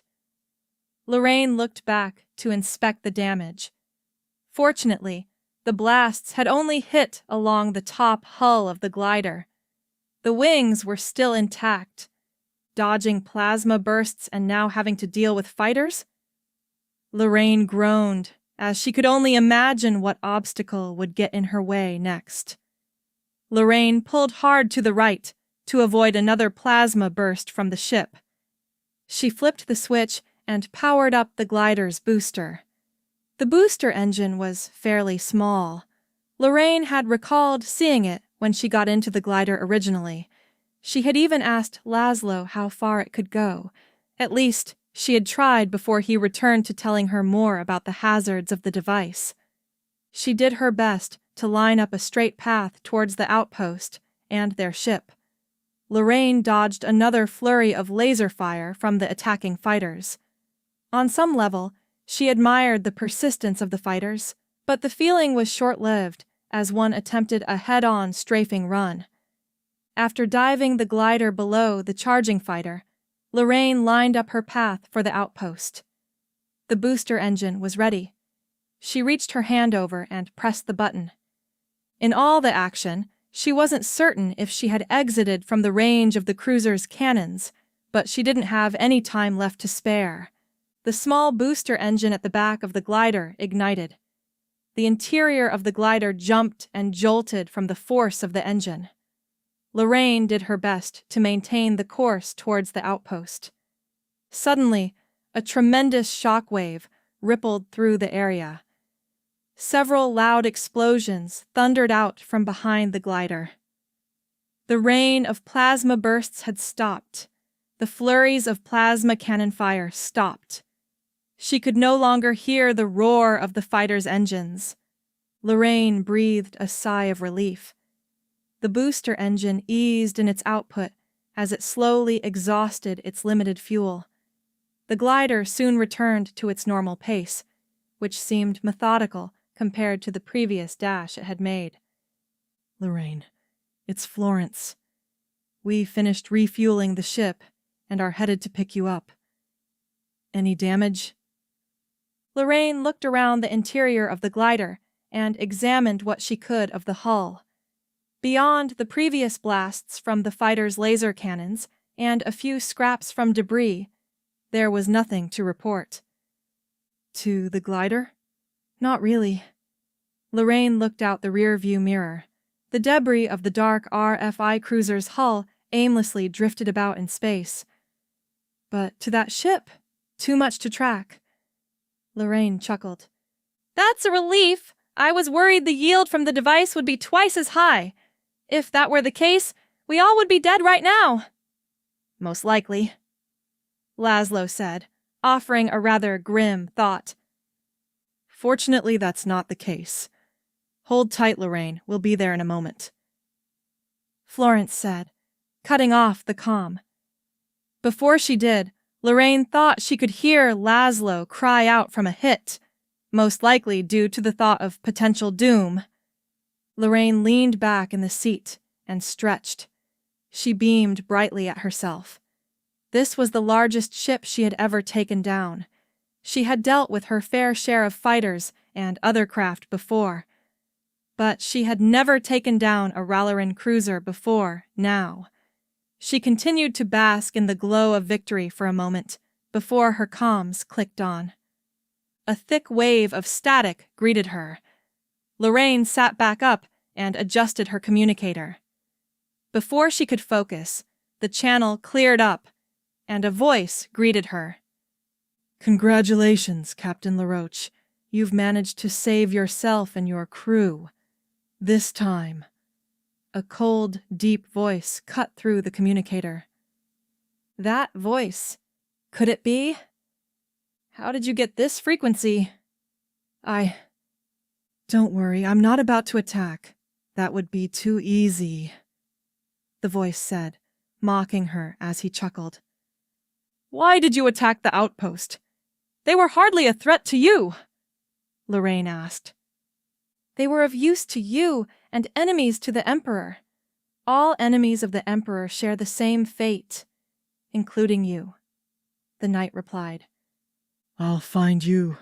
You've hurt too many people. Perhaps not. The knight paused. You destroyed my ship. Perhaps I shall return the favor and destroy yours. Do you think they've finished repairing it yet? You won't escape like last time. Lorraine's eyes widened. Could he be that close to the Aster and Sector Command? If you even think about attacking them, No, I shall not attack until after you return. Today is your victory. Enjoy it. For when our paths cross next, you will perish, the knight said, before the comm line went back to static. Was he bluffing? Could he already attack the Aster and Sector Command? Lorraine gritted her teeth and tightened her grip. After this encounter, there were a couple of questions that she couldn't shake, and she knew of only one person who could answer them. The Free Historian broadcast. Thank you for tuning in to our nightly broadcast from the front lines in the East, to the core of the Southeast, and to all of our listeners beyond. With the core of the Southeastern Quadrant continuing to stabilize, talks have been underway with the Barnovian Trade Commission to normalize trade further into the quadrant. Previously, trade from the premier Barnovian markets stopped within Nisoan space and would sometimes trickle out to the rest of the quadrant through third parties who braved the more perilous routes beyond the Nisoan border. With conflict largely removed from the core of the quadrant, along with the presence of routine patrols and outposts, there are high hopes for the talks. Speculators are already chomping at the bit to seize on these previously untapped opportunities. The latest reports from the Petov front are cause for celebration. Another stronghold on the planet has fallen, now reducing the Ralerin presence on the world to below a fifth of the world's total landmass. Efforts to reach a ceasefire and negotiate the withdrawal of the remaining Ralerin forces on the world have fallen mainly on deaf ears. Though their forces are cut off from orbital support, the resource reserves still present in their remaining core ship strongholds are nothing to scoff at. Sector Command at Petov is hopeful that terraforming operations will commence soon, marking the beginning of a restoration effort for the ravaged world. We encourage all our forces on Petov to stay alert and continue the fight. Despite the recent edict issued by the Ralerin's High Council, our resolve has not faltered. Commander Corpus commented, "If the Ralerins could have crushed us, they would have. Our position a few years ago was deemed bleak and hopeless. The fact that we have overturned those odds shows the strength of our resolve and the possibility for a brighter future." He went on to assure that a stop to fighting would only come when the Ralerins agree to withdraw their expeditionary force and renounce their claims to several worlds within the Southeastern Quadrant. With that, we will conclude our nightly broadcast and will return with more news and events as they develop. Chapter 53. Have the survivors managed to settle in all right? Lorraine. Is there anything that they need? Lorraine! She paused. The survivors are fine. Doc says that the wounded are in stable condition. They're going to be fine, Kelson said. That's a relief. Lorraine exhaled. We don't have much further to go until we reach Cerularius, and then we can pull this target off of our back. He has a name, you know, Kelson teased. But speaking of... Lorraine thought back to her brief exchange with the knight. Do you know if Florence is busy? I think she's just in her quarters. Was there something you needed? Kelson asked curiously. Yeah, I got some questions for her. Lorraine started toward the door. Let me know if the survivors need anything. You'll be the first to know, Kelson said with a soft smile. Lorraine exited the room and made her way through the ship's corridors. It hadn't been long since she got back on board the ship, but she still couldn't shake what the night had told her. On the surface, it was simply an idle threat, but given the deeds of the man that issued it, Lorraine knew better than to give in to fears of uncertainty. If she did, she would still be back at her family's homestead. She arrived at Florence's quarters and knocked on the door. "Ah, Lorraine, what a pleasant surprise," Florence casually said. "Something I can do for you?" There is, actually. May I come in? "Of course," Florence said as she opened the door fully. Lorraine stepped into the living space of the quarter. Laszlo had apparently been busy. She recalled previously seeing him working on his various designs. Since she was last there, Laszlo had expanded his work from the table in the middle of the room. As far as Lorraine could see, there were blueprints, small sketches, and various other designs scattered across the room. "Pardon the mess, Laszlo is having another of his creative spurts again. The only reason he isn't here now is that I finally convinced him to get something to eat. Listening to his stomach groan gets old after a while," Florence chuckled. She led Lorraine over to the couch. It was one of the few areas that was spared of Laszlo's clutter. The two sat down on the aged couch. "So, what is it that I can help you with?" Florence curiously asked. "Well, I told you about my brief exchange with the knight, right?" Lorraine asked. Florence nodded. She held up a finger and got up from the couch. Florence soon returned with 2 glasses of water and set them down on the table. She made sure to clear the clutter of papers on the table to the side, making more room. "Sorry, I imagine any answer I can give will be a long one, and I wanted something to drink. Just wish I had something stronger," Florence said with a soft chuckle. "Fire away with your questions." Lorraine paused for a moment to gather her thoughts. She had thought of several questions to ask Florence. Her mind pondered for a few moments before she settled on the order of her questions. "Before, you asked me if I had ever encountered a knight of Ralerin. After dealing with that knight, I wanted to know if all the knights are like him?" Lorraine asked. Florence sighed and took a sip from her drink. She set it back down and looked back at Lorraine, her eyes narrow. The short answer is yes. The long answer is no. The Knights of Ralerin all live to serve one purpose. Any idea what that purpose is? Florence asked. To kill anyone who gets in their way? Close. Their purpose is to serve the will of their emperor. Often that does involve killing those who stand in their way, but not always. Florence sighed. I've dealt with my share of them before. They're more durable than their droid soldiers, and even more zealous. I've been wondering, why did they send a knight after us? I'd think the RFI is more than capable of trying to hunt us down. Not that I'm looking to invite more people, Lorraine pondered. That's a fair question. We did have our share of RFI hunters while navigating Nisoan space, but once we entered the lawless center of the quadrant, the Ralerins didn't need to restrain themselves. Florence took a long sip. In their eyes, no one would complain about an overly zealous and well-armed knight carving his way to his target. They probably figure most people who would see him won't live to tell anyone. How did you manage to get in contact with Laszlo or get him out to begin with? From what I've heard, Ralerin's space is rather difficult to navigate discreetly, Lorraine asked. Navigating it is the easy part. Avoiding the Ralerins is the hard part. I can't give you all the details. Most of them are above your clearance, but to give you the watered-down version—" Florence chuckled as she reached for her glass and took a sip. Lorraine rolled her eyes before Florence continued. "I got a lead. My team and I were able to find a way in. We got Laszlo and we got out. Pretty smooth plan, minus the knight who has been after us this whole time," Florence said. "I've dealt with the RFI, but the knights seem like they are in an entirely different league," Lorraine said. "A bit of an understatement, Lorraine," Florence chuckled. "RFI agents observe and report.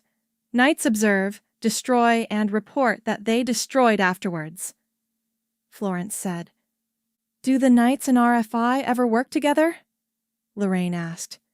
She could only imagine what a joint operation between the two entities would entail. Chaos, suffering, and a mountain of bodies were the most likely results. "We're not entirely certain. We have some vague insights into the RFI structure, but Felker tends to organize his units differently to prevent us from getting too accustomed to any one format. The Knights, however, seem to work largely on their own. I imagine they have superiors. I'd just prefer not to meet them without a heavy enough blaster. They may work together, just no telling how willing they are when it happens," Florence said. "Do you know much about the Knights?" Lorraine asked. "Well, I know that they are fanatically dedicated to the Emperor.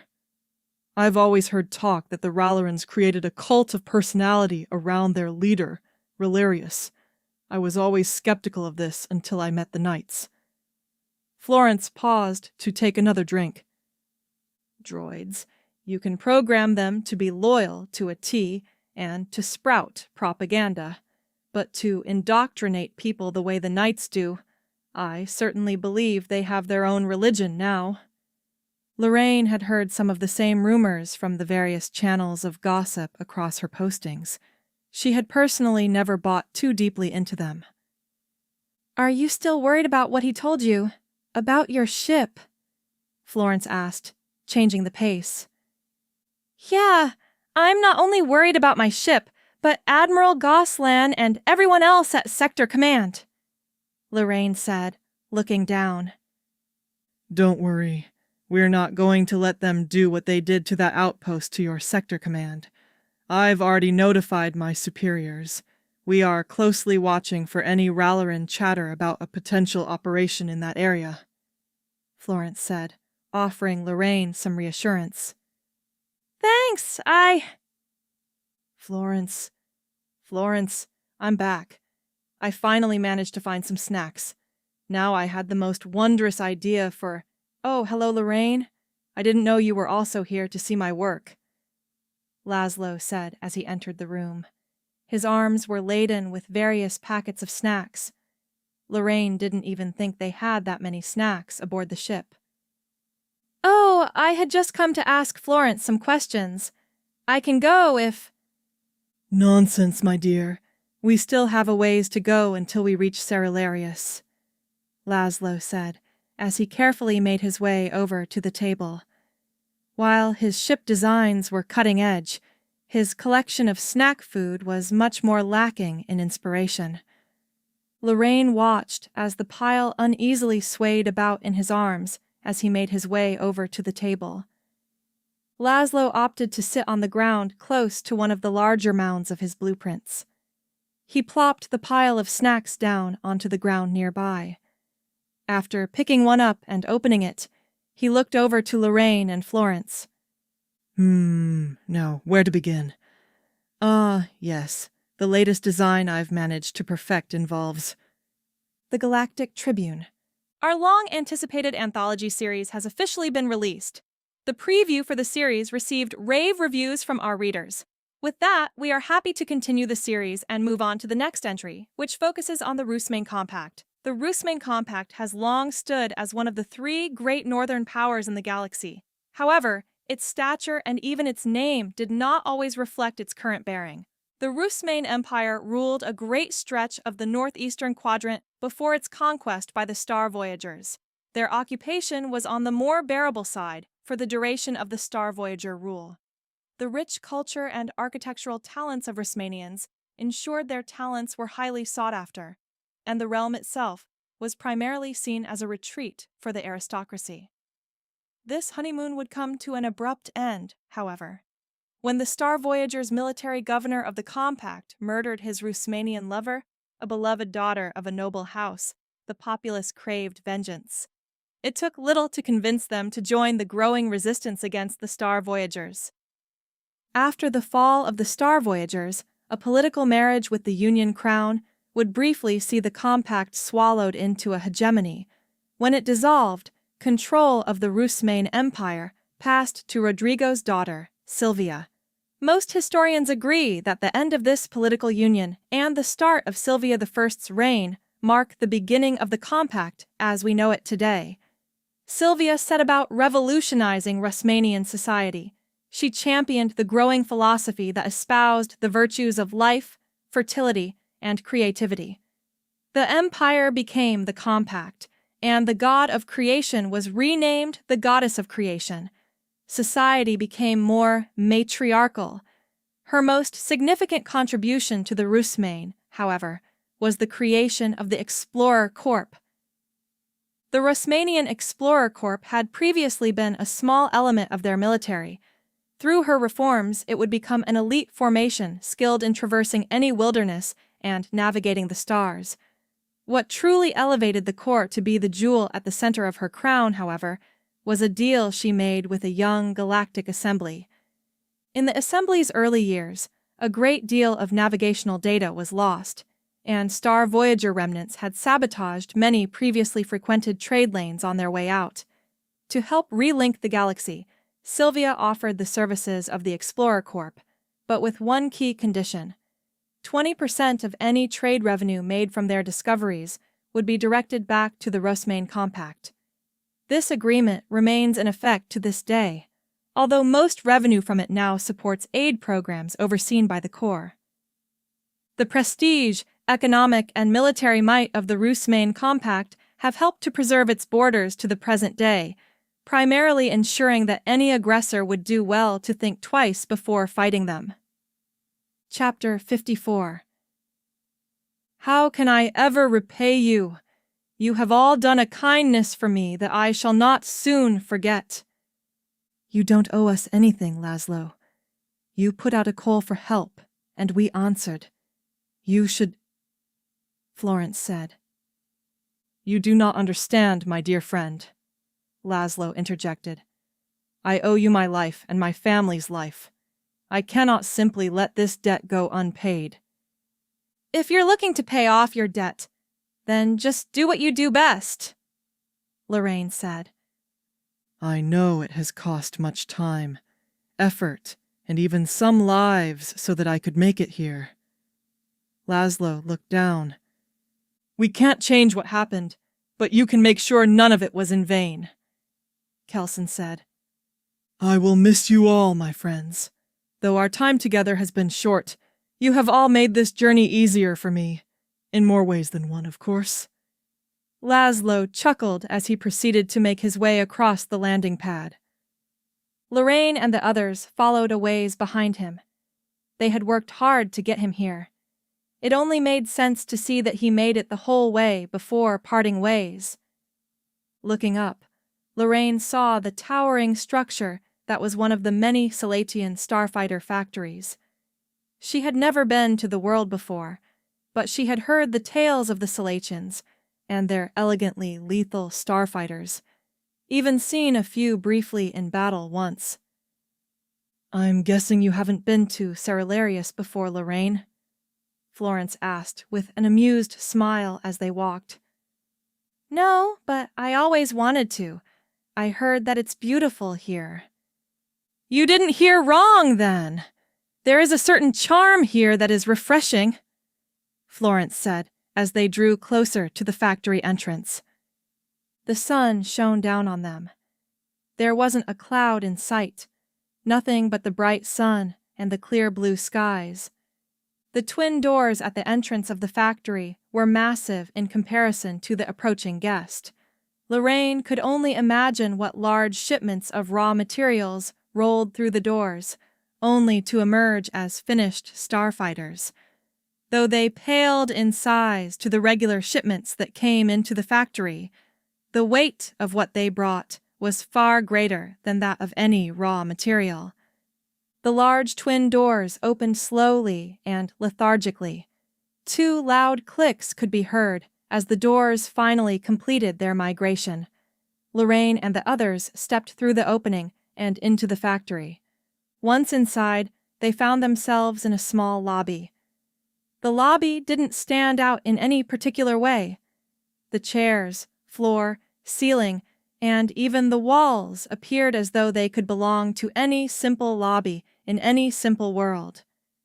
Mr. Bettine, A voice called out from a nearby door. I am he, yes. Laszlo said, turning to the source of the voice. We've been expecting you. I hope your journey here wasn't too rough, the man said. Lorraine winced internally. Ralerin nanomachines, a tense fight in a debris field, a derelict outpost filled with swarm drones, and a relentless night pursuing them all the way. Rough felt like an understatement to her. Well, there were a few bumps in the road, but nothing too strenuous, Laszlo said with a chuckle. He walked over to the man and shook his hand. I have some ideas for a new ship. You see... Are you sure you can't stay longer? Laszlo asked. He had insisted on walking the group back to their ship after they received the tour of the Saladian factory. Our mission here is done. We'll be needed elsewhere soon. Most likely right now, Florence said. I understand. I could never lead the life of a soldier, Laszlo said. Too much busyness for you? Kelson asked. I'm an old man. Running around and being shot at is not very appealing to me. I can't say I enjoy it much either, Kelson chuckled. Lorraine, Laszlo said as he moved over to her. Thank you for agreeing to take this assignment. I know you didn't have to help me with my journey, but I appreciate it all the same, Laszlo said. It's the least I could do. Lorraine looked over at the small briefcase Laszlo held, which contained the data she had gathered from the Citadel.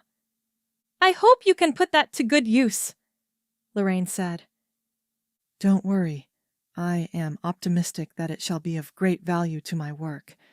It may even help me finish a few designs I've been meaning to work further on. Laszlo chuckled. Until we meet again, my friends, Laszlo said. He waved to the trio before they proceeded back to their ship, and he to the factory. I just got the report from the repair crew. Our shuttle is in tip-top shape, refueled, and loaded with enough supplies for us to make the trip back, Kelson said as he walked onto the bridge. Lorraine sat in one of the chairs, a small distance back from the controls. Tip-top shape? She asked him with a raised eyebrow and curved smile. Well, as good a shape as a ship this old can be, Kelson replied. The doors opened up, and Florence stood in the doorway. Both of you, my quarters. Now, Florence said before turning away and leaving. The doors closed behind her. Lorraine and Kelson exchanged curious glances. Florence had never been that short with them, even with a sociopathic night breathing down their neck. The two quickly made their way from the bridge to Florence's quarters. Lorraine could only wonder what news had Florence on edge. The Salatian courier. With the start of a new fiscal year for the kingdom, many of our readers have been running rampant with speculation about who will win this year's starfighter design competition and the illustrious endorsement of the Crown Prince. Many of us remember how House Wolcott managed to win last year's contest with the versatile fighter bomber they developed. We have been hard at work snooping, inquiring, and scouring for any leads on leading contenders for this year's contest. Our natural first stop was the Aeronautics Institute to see if any of their top graduates had announced any projects or signed with any of the flight houses.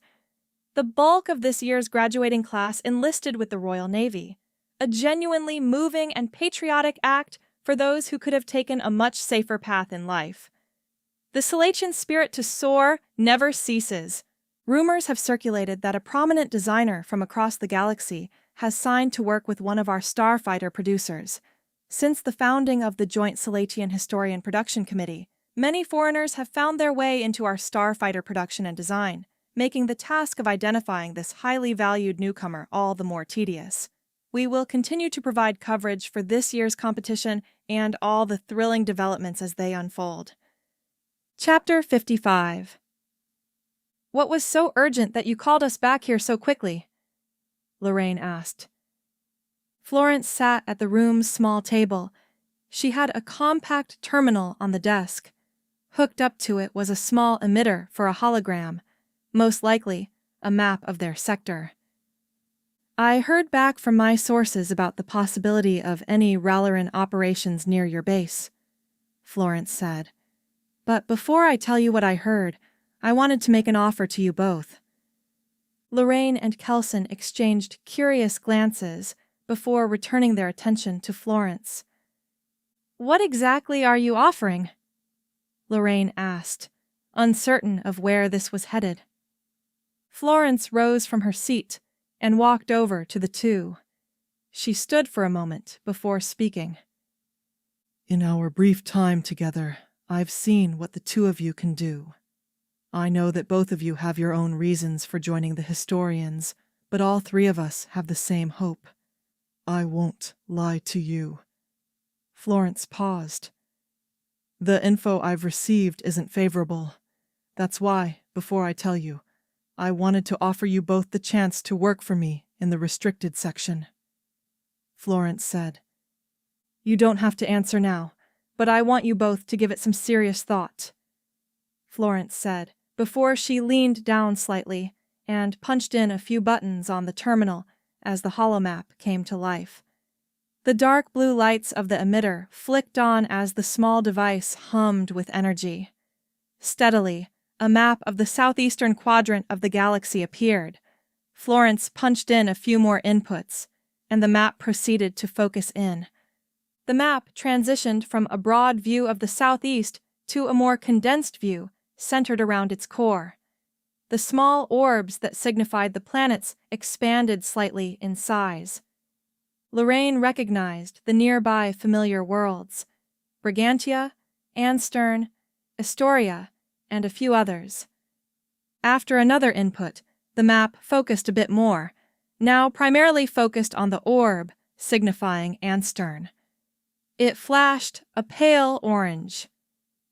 From what my sources told me, the Ralerins are planning an offensive on our bases on and around Anstern, Florence said, as a few new objects appeared beyond the flashing orb. Lorraine was not the most knowledgeable on the placement of the historians' installations, but she saw a few that she had been to before. Her eyes finally stopped when she saw the slightly larger signature that was her own base. Do we have any idea what their objective is? Kelson asked, sizing up the situation displayed on the map himself. We're currently uncertain. My sources have tracked several Ralerin naval movements across the area.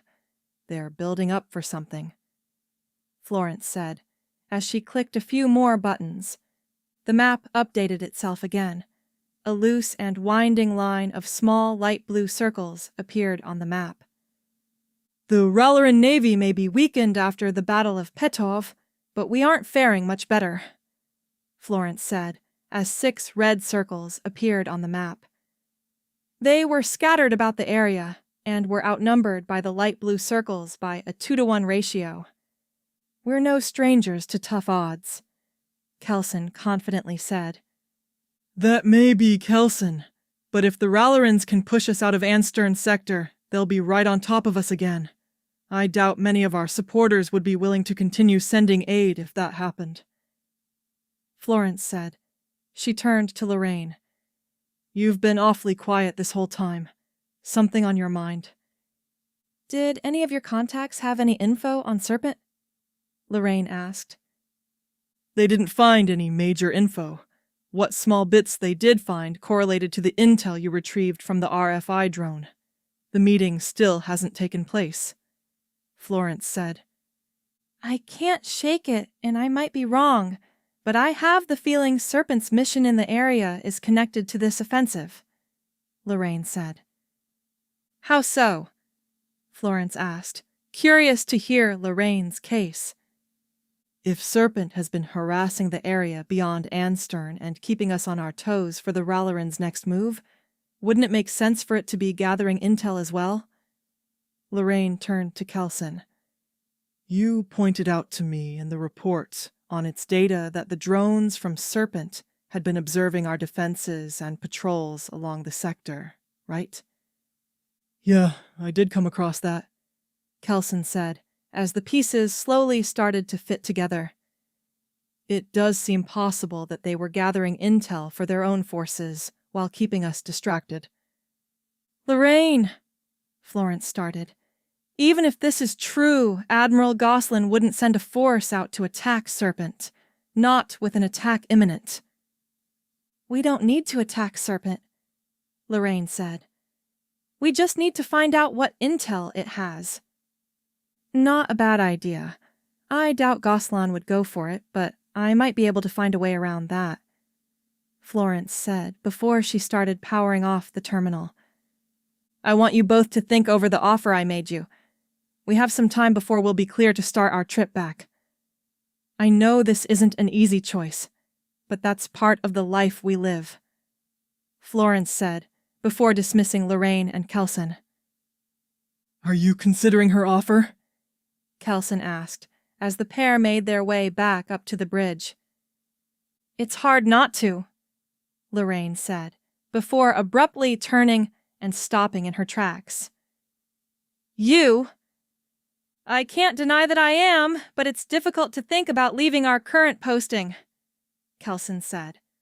I survived Patov only to arrive at our current sleepy post, but there's no telling how dangerous work with Florence could be. This mission alone does set the bar high, even if it doesn't reflect every assignment. Lorraine thought to herself. She ultimately wanted the chance to take the fight to the Ralerins and to have those who shared her unique approach to dealing with problems.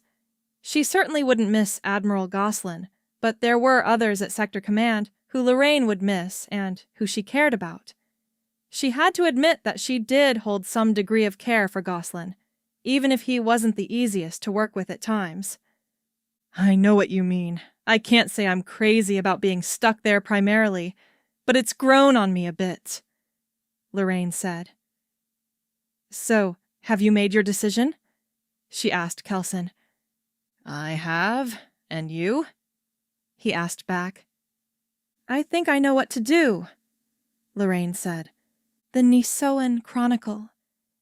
An internal plot to sow fear and alter public discourse? According to our sources, the special investigator's latest findings lead to this conclusion. The chaos that suddenly erupted in Florian's capital is still fresh in our minds, but the causes have been something of a mystery. What was initially considered a purely random encounter that drastically escalated is now thought to have been a calculated incident. An internal probe into the local defense force of Florian revealed several illicit deals, bribes, and falsified manifests between a shell company and prominent members of the force. Though the names of these officials are withheld as the investigation ensues, we reached out to Colonel Akos for comment.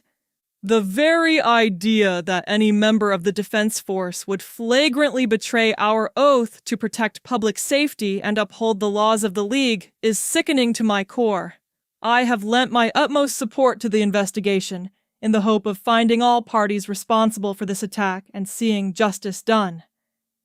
On the heels of the tragedy on Florian, a growing majority of interest is shifting to the coming special elections. Candidates on both sides of the aisle have been working hard to appeal to voters. With many hotly contested seats up for grabs in the Assembly, both of the leading parties are seeking to secure a majority. We will continue to provide updates on the investigation, the elections, and other news as it breaks.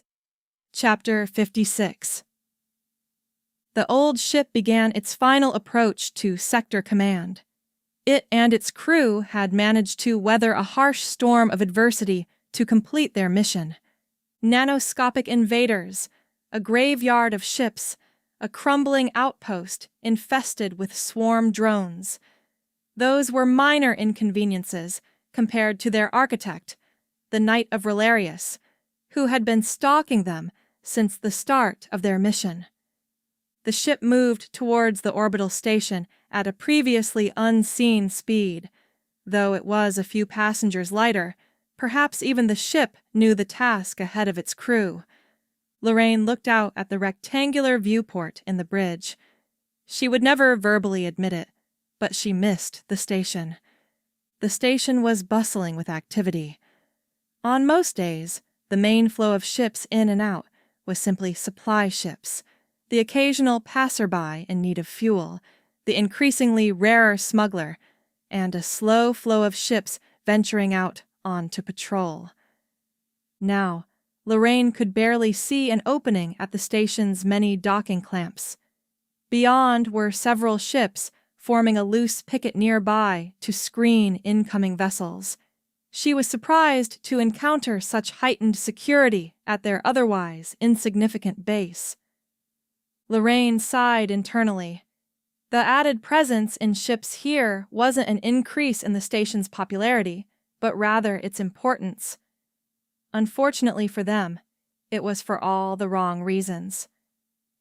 I haven't seen this many ships since Pet-Off, Kelson said to himself. He stood nearby, taking in the sight as well. The doors to the bridge slid open. Lorraine and Kelson peered their heads to the side, already sure of their visitor.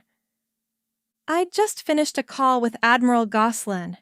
He wants to debrief us once we dock," Florence said.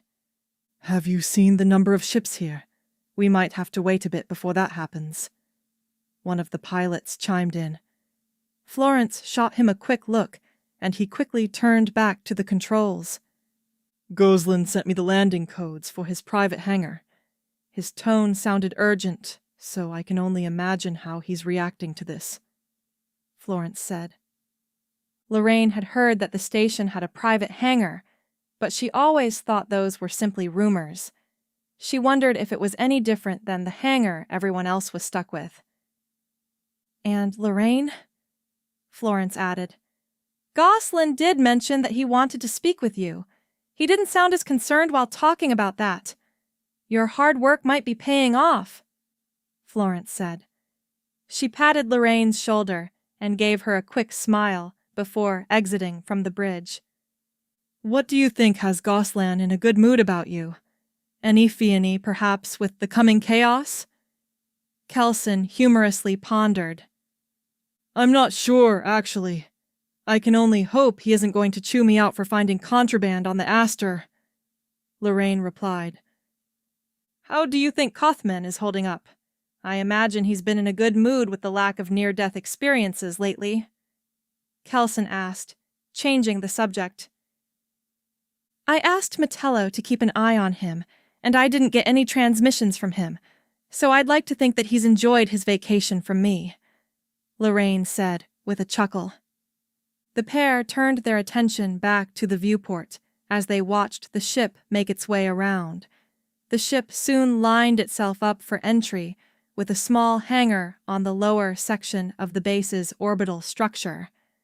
Lorraine wasn't sure what they might face with the coming Ralerin offensive, but she was confident that somehow they would find a way to weather it. Thank you all for coming here so quickly. I am aware that your mission was met with great opposition. I shall try to keep this brief so that you can get some well-deserved rest, Admiral Goslin said. He sat stiffly in his seat. Lorraine could see that the bags under his eyes were worse than usual. She had only seen him like this a few times before. I received the report from our friends on Cerularius. Mr. Bettina has already accelerated progress on many of their projects. The data you delivered to them has also proved useful. They tell me that they are optimistic about the new starfighter line they are working on, Goslin said. Lorraine did her best to keep her joy visibly modest. Mentally, she was beaming from ear to ear with the knowledge that she had made such a vital contribution to their efforts. The prospect of having their own advanced starfighter squadrons filled Lorraine with childlike glee. "Captain Laroach, are you listening?" Lorraine refocused on the meeting. She looked over to the Admiral after a few nudges from Kelson helped to jog her senses. "Yes, Admiral?" she asked, hoping that she hadn't already missed an important question. I was telling you that Mr. Bettina had sent a transmission to me as well. He spoke very highly of you and your ability to keep the mission on track. You should be proud, Goslin said. I was just doing my duty, sir, Lorraine modestly answered. Laurels aside, we face a grave task ahead of us. Colonel Florence assured me that both you and Lieutenant Kelson are already aware of our current predicament, correct? Goslin asked. The two nodded in confirmation. We have received some reinforcements from command, but even with those, we are still greatly outnumbered. Until we deal with this new offensive, I will not authorize any new missions. We'll need every ship in hand to face this threat, Goslin said. He didn't directly say it, but Lorraine could tell that he was largely aiming the statement at her. Her near obsession with capturing Serpent was hardly a secret. Lorraine looked over to Florence. She saw her give a quick wink and nod. Lorraine knew what she needed to do. "Sir, I think I may have an idea to give us a leg up against this new offensive," Lorraine said as she rose from her seat. Admiral Goslin looked back at her with a mix of skepticism and curiosity on his face. What do you have in mind, Captain? Goslin asked. If we can figure out what the Ralerins are planning, we can use that to our advantage, Lorraine said. Captain, I applaud your dedication to this goal, but I simply cannot spare the ships for such a mission, Goslin said, crossing his arms. I don't need any of our ships, sir. Just 2 solar gliders and fewer than 10 men, Lorraine said. A look of bewilderment flashed across Goslin's face before he composed himself. Sir, I have to agree with Captain Laroach. Florence stood. We're not asking you to prepare a task force to capture Serpent. All we need is a small enough team to infiltrate the ship and find any data on the offensive, Florence said. Goslin bridged his fingers and thought for a moment. You are asking me to risk the welfare of those under my command and our own limited equipment for this mission. Goslin looked up.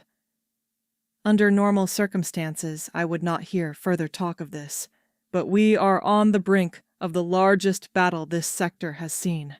I cannot afford to turn this request down, Goslin said, confirming his reluctant support for the mission.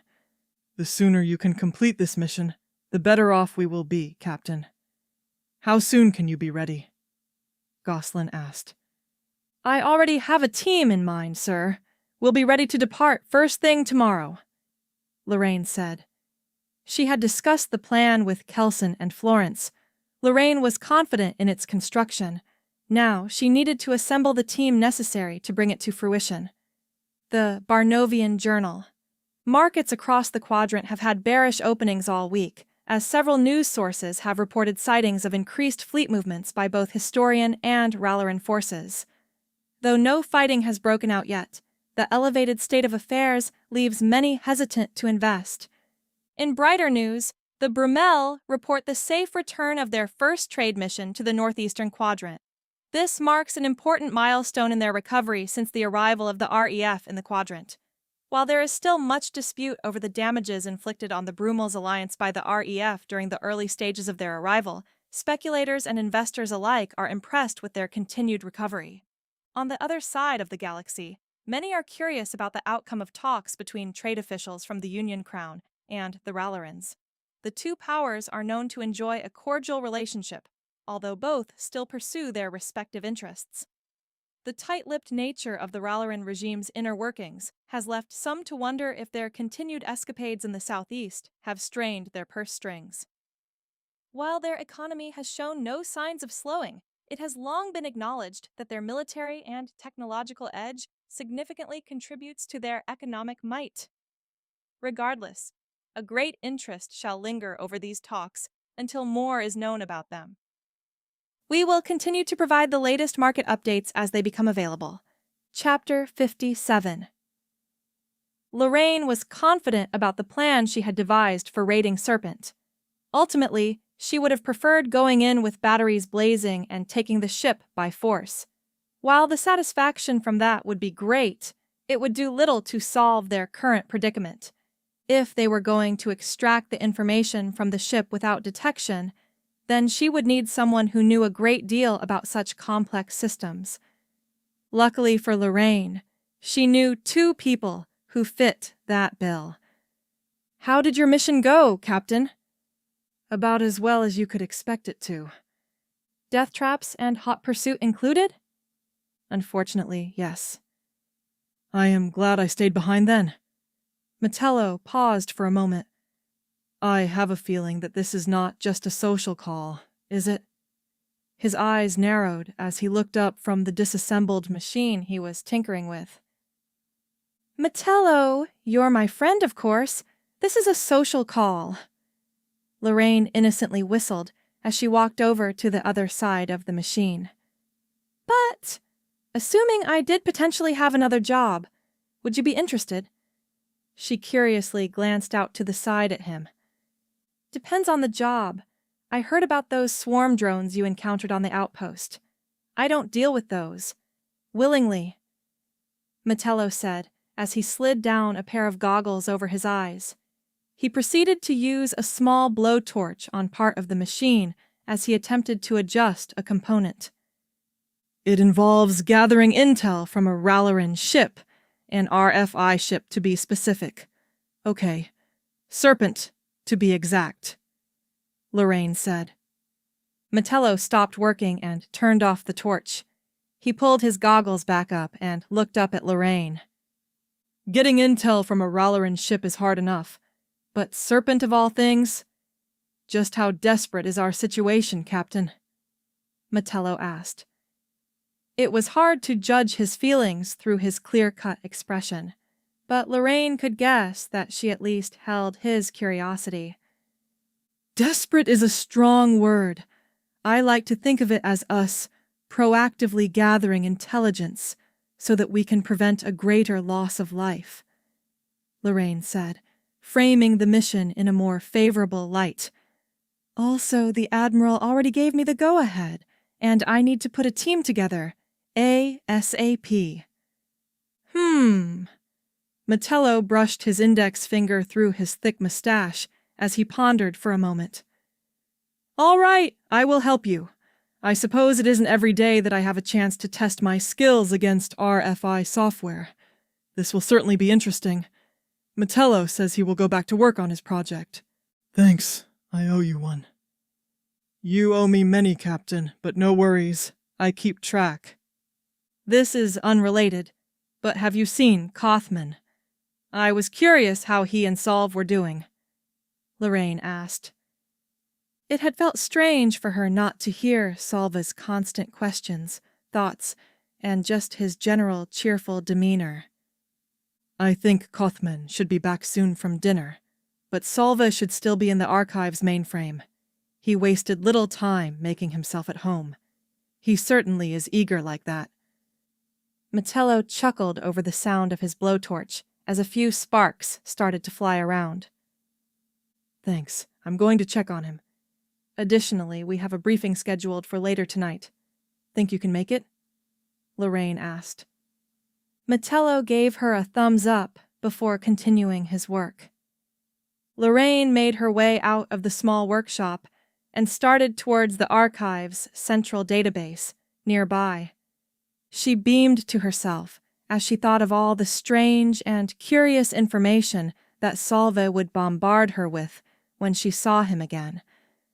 Lorraine didn't even try to think of how many or what type of questions he might ask her about her own mission. It may prove challenging to get a word in edgewise once he starts, let alone ask him about the upcoming mission. Lorraine entered the mainframe for the station's archive. She slowly made her way over to the main computer. With each step, she was uncertain when Salve would detect her presence and launch into a seemingly endless stream of questions, tidbits, and general happiness at her return. After a few more steps, the monitor came to life. Lorraine braced herself for the tidal wave of questions and information. "Hello, Captain Laroach. It is nice to see you again." "Salve," calmly said. "Was your mission successful?" Lorraine was puzzled by the underwhelming greeting she received. Had she been gone long enough for Kothman to exhaust his curiosity? It went well. Thank you for asking, Salve. Were you and Head Archivist Tiller able to find any useful data? Lorraine asked. "We managed to find a great deal of valuable information. I think you'll find—" Salve paused for a moment. Lorraine listened closely and could hear him trying to suppress a chuckle. He thought he was clever, huh? "Salve, did you learn anything interesting while I was away?" Lorraine asked, hoping that her bait would be potent enough. Salve was silent for a moment. Lorraine could sense the coming storm of processed questions and other curiosities. "Did I? I was able to learn and achieve so much while you were away. Did you know that?" Salve said, as the delayed tidal wave of information finally reached Lorraine. It was hard for Lorraine not to smile with the joy and energy that Salve poured into even the most mundane of information. Despite being an artificial intelligence over 1,000 years old, Salve truly was still a child. His openness and eagerness truly were what set him apart from an aged cynic like Kothman. "And most surprising of all, I learned why Kothman became an archivist." "What do you think of all that?" Salve asked cheerfully as he waited for Lorraine to answer. "That's all pretty interesting. Salve, you certainly are a hard worker. Possibly more so than Kothman." Lorraine chuckled. "Normally, I would resent that statement," the all-too-familiar voice of Kothman said from across the room. "But in this case, I'd almost agree," Kothman said, before walking over to join Lorraine and Salve. "Oh, welcome back, Head Archivist. Did you enjoy your meal?" Salve asked. "I did, thank you for asking," Kothman said, before turning to Lorraine. "How did your mission go, Captain? I heard it was quite the ordeal." Kothman said. "Who told you that it was an ordeal? It was just a normal mission." "Really?" Kothman asked, visibly confused. "By our standards." Lorraine chuckled as Kothman's shocked expression quickly turned into a frown. "Oh, I figured as much," Kothman said. "I heard that you and Salve were able to sort through all that data we got from the Citadel," Lorraine said, changing the subject. "Ah, yes, we had managed to do that. Salve was an instrumental help in achieving that," Kothman said. Lorraine could sense Salve's happiness at receiving the praise. "I'm glad he was able to be of help to you," Lorraine said. "Think you're willing to be helpful with a mission, Salve?" Lorraine asked. "Of course I am. What's the job?" Salve happily beamed. "We'll need your skills to bypass some rather difficult systems," Lorraine said. "Is it those Ralerins again? The last one I cracked was too easy," Salve said, pouting a bit. "Well, this one is a lot harder than that, and—" "All right, I'm in," Salve said, not wasting any time signing up, regardless of how little he knew about the mission. I'm guessing I shouldn't bother asking you, Kothman. Lorraine smirked. You know me too well, Captain. I hope your mission is successful. Kothman dryly replied. I hope so too, Lorraine said. I hope so too. The Galactic Tribune. Our long-anticipated anthology series has officially been released. The preview for the series received rave reviews from our readers. With that, we are happy to continue the series and move on to the next entry, which focuses on the once unfined realm of Holypedia. Our editors would like to note that the broader topic of the Pedian faith will be covered in more detail at a later date. While faith is deeply tied to Pedia, our focus is on the events that shape the power. In the beginning, there was nothing, and then the Creator spoke. This is a lesson that every Pedian is taught from birth, and it remains true to this day. The people of Pedia have always held a deep faith, and it is often considered a hub for theological discourse. There has been much debate about the origins of the predominant galactic faith, which worships the god of creation. Still, many scholars agree that the realm of Holypedia is regarded as the birthplace of its worship, despite the loss of several primary sources. During the reign of the Star Voyagers, the Pedians resisted primarily through protest. The most significant issue they took with their occupiers was the suppression of their faith and the propagation of the Star Voyagers' belief that the stars existed to be subjugated. The most brutal punishment inflicted on the Pedian people by their occupiers was the destruction of several holy sites of their faith and the confiscation of several artifacts. The fall of the Star Voyagers brought about a time of grand celebration for the Pedians, who viewed it as an answer to their prayers to the God of creation. The ensuing centuries saw a renaissance of theological study and an exporting of their ideals across the stars in more ways than one. Evangelism has always been a goal of Pedian society, to spread the word about the God of creation across the galaxy. This goal has largely been achieved by missionaries over the centuries, spanning across all corners of the galaxy and even into the reclusive reaches of Promethean space. A lesson the Pedians learned from their time under Star Voyager occupation was that a faith required warriors who could protect it. Often their missionaries would settle on worlds to found small communities, and eventually found orders of holy knights to aid in upholding, protecting, and espousing the values of the faith. Though many in the Galactic Assembly were weary of this trend, they would come to see the value and benevolence of this pursuit in the coming century. Prior to the formation of the Jatharwi Consortium, the majority of their territory was controlled by Lacertilian warlords, who frequently fought against one another in an ongoing effort to expand their own holdings. One such warlord managed to unite the warring factions and formed a single great horde that spilled into the southeastern quadrant, plundering and pillaging to their heart's content. Many worlds were put to the torch of the horde's insatiate desire for carnage, but their rampage met a challenger in the form of Pedian knights. The various orders of knights founded on worlds across the quadrant mustered together to brace against the onslaught of the Lacertilian horde. Their courage and valor halted the barbaric advance of the horde and allowed for forces from Holypedia and across the galaxy to reinforce the knights and push the horde out. The selfless actions of the Pedian Knight Orders earned them praise from the galaxy and saw them recognized as stalwart protectors. The heights they reached made their downfall all the more tragic. The Pedians have always been zealous in their faith, and as time passed, schisms began to emerge. The two predominant sects gravitated towards a more liberal interpretation of their faith, while the other adhered to a more rigid and conservative interpretation. Many of the far-flung orders of knights began leaning towards the more liberal camp, while those closer to home maintained a strict adherence. Debate and discourse have always been present, but growing rifts have transformed once civil debates into heated shouting matches.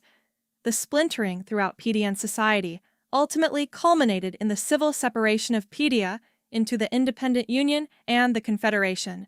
The now fledgling Knight orders to the south either returned to their respective home or accepted the world they ventured to as a new home. Despite all of this, however, a thin film of civility managed to endure this schism and even the separation. The two halves seek to prove that the other is wrong, yet both are pursuing this through debate. Even in their fractured state, neither side sees value in simply subduing the other. There are even rumblings that some, on both sides, view the schism as an act of creation, even if it originated from division. Chapter 58. Are there any questions before we begin? Lorraine asked, looking around the small, circular table. Florence and Kelson already knew the rough outline of the plan, but she hadn't told Metello or Solve any of the details yet. She looked around the table and waited for any response. After a brief moment of silence, she proceeded forward. After clicking a few buttons on the side paneling of the table, a holographic display of the area appeared on the table. Intelligence has confirmed that the Ralerins have been building up forces near our sector for a potential offensive. We are still uncertain of their ultimate goal, but believe this base will be a major target, Lorraine said, before pressing a few more buttons. The display adjusted, showing the station as a large circle and the local fleet as triangles, both in red. Several red flashing triangles appeared, representing the reinforcements they had already received. Even with the additional ships they had been provided, their situation had only improved marginally. Lorraine pressed another button. The map displayed on the table disappeared, and in its place, the outline of a Ralerin cruiser appeared. This is our target, the elusive serpent. For months it has been terrorizing this sector, but we believe that it has also been gathering intelligence for this offensive. That's why we're going to infiltrate the ship and find out what they're planning, Lorraine said. After clicking a few more buttons, 2 small blimps appeared on the screen, a distance away from the ship. We'll be using 2 solar gliders to sneak in close enough to the ship and board it. RFI sensors are more attuned than those of normal Ralerin ships. They would still detect and destroy us. Presumably, Metello said morbidly.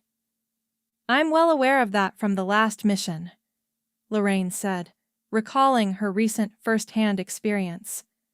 However, among the data in the RFI drone processor was a working algorithm for the ship's security clearance. We can use it to blend in with their normal drones to approach the ship, Lorraine said.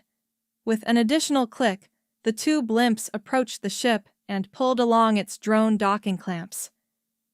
Getting into Serpent is a more delicate affair, Lorraine said. She herself was still skeptical of this part of the plan. Florence, you have more experience with this. Would you like to explain it? Lorraine asked, a bit squeamish at the thought. Of course. Florence rose from her seat and walked over to the display. In order to infiltrate Serpent, someone will have to exit from one of the gliders and climb up a docking clamp. The clamps are only exposed when drone patrols return, so that we will have a limited time frame.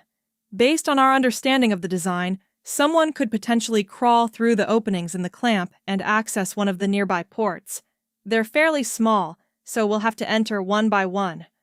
Once we're all inside, the gliders will move to a safe distance and await a signal from us before returning for pickup.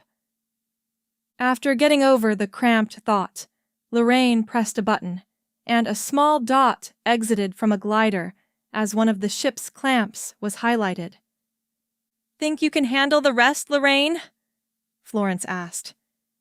I think I can manage, Lorraine said, having regained her composure. Once inside, we'll be splitting into 2 teams. Kelson and Florence, you 2 will find the ship's security block. Once there, you'll be able to monitor the entire ship, Lorraine said. An upper section of the ship flashed, indicating the approximate location of the security block. With the security block secured, Metello and I will make for the ship's main data store. Once there, we'll need you to monitor the security system while Sol finds the data that we need. Lorraine said that a rear section of the ship was highlighted. Before we leave, however, we're going to leave the Ralerins a gift.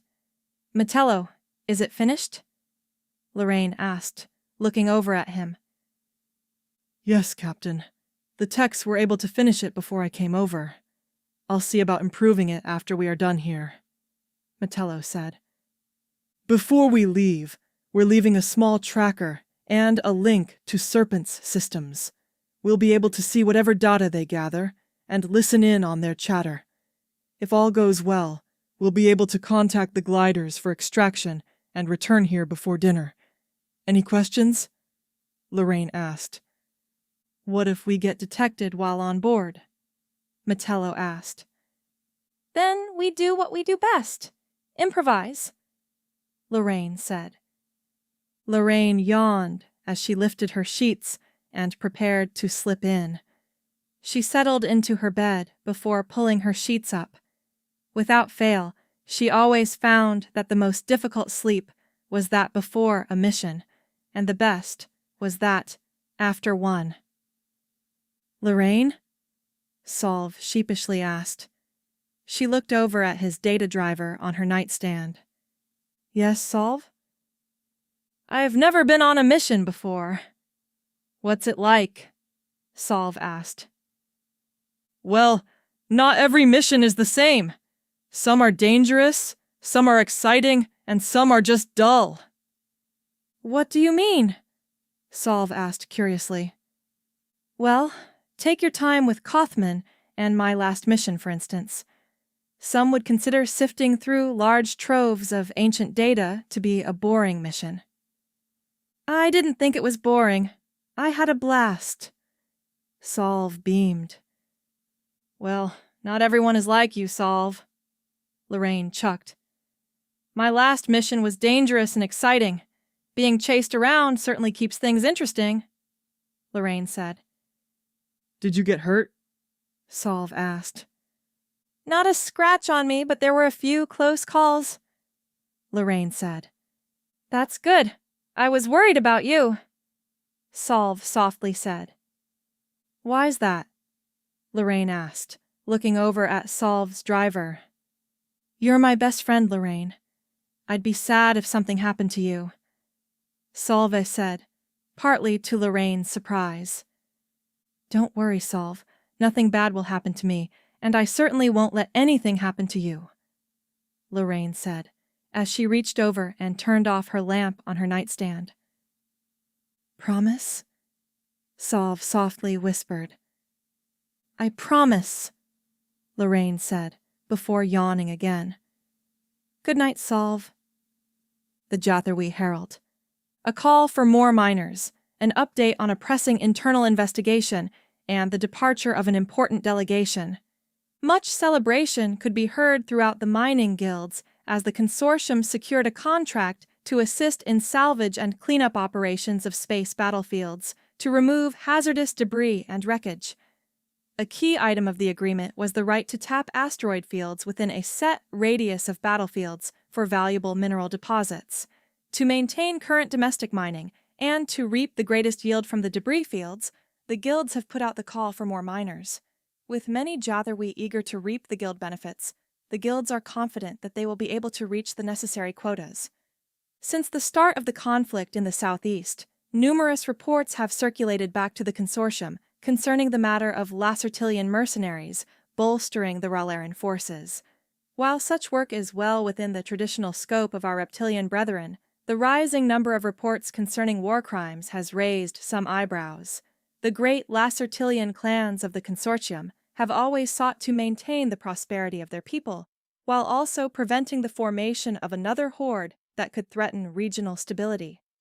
It has been discovered that the bulk of the mercenaries joining the Ralerins have been sourced through a third-party recruiter posing as a private security firm.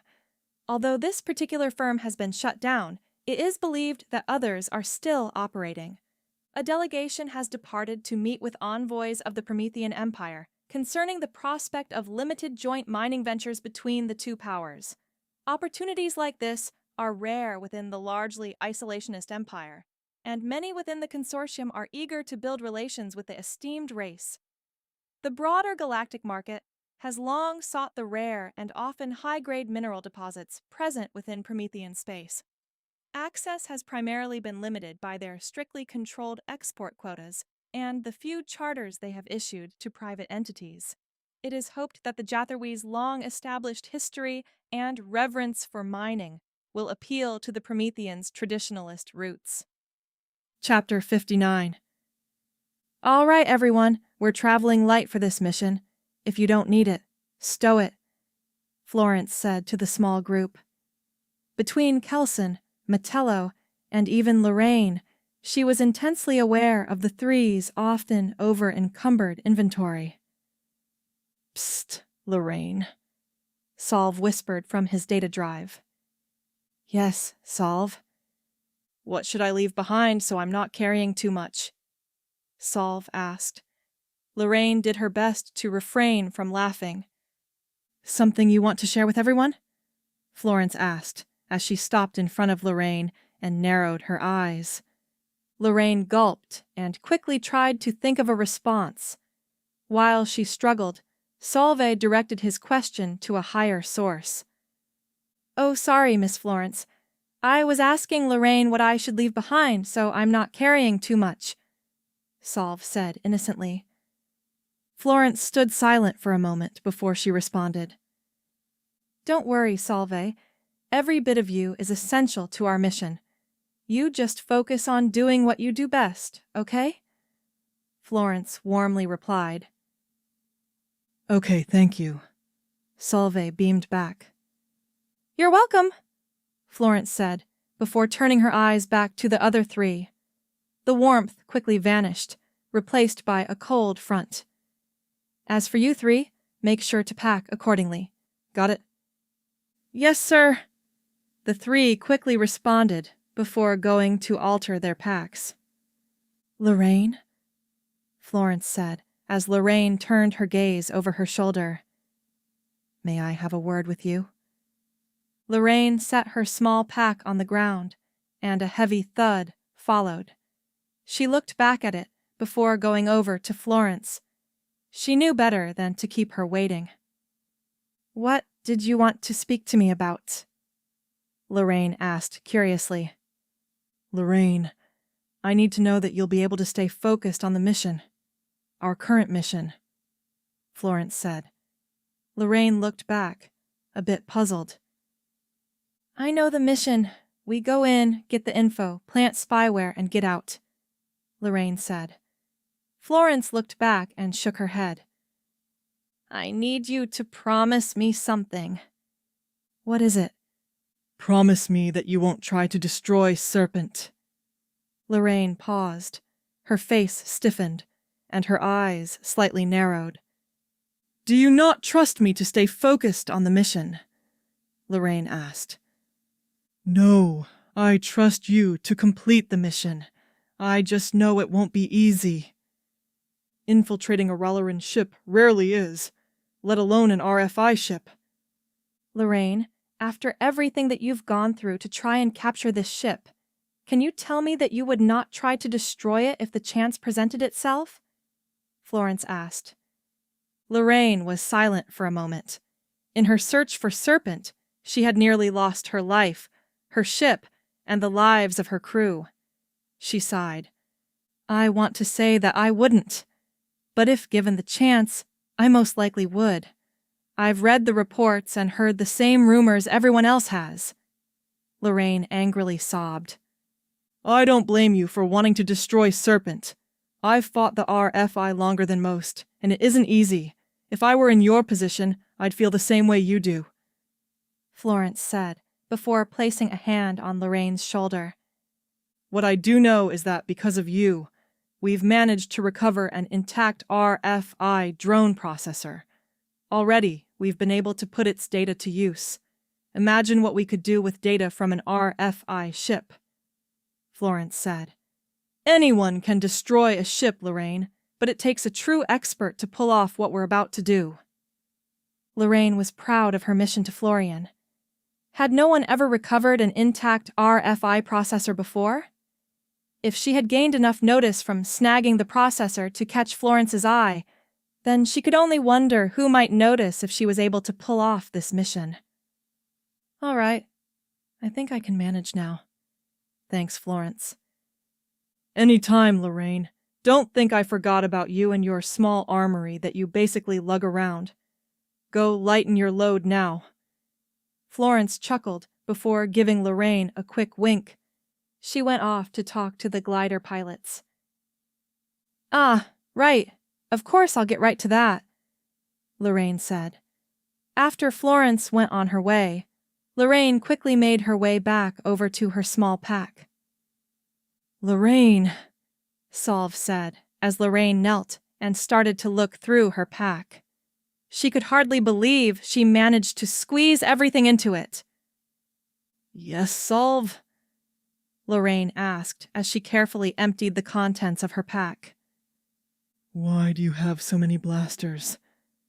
Solve curiously asked.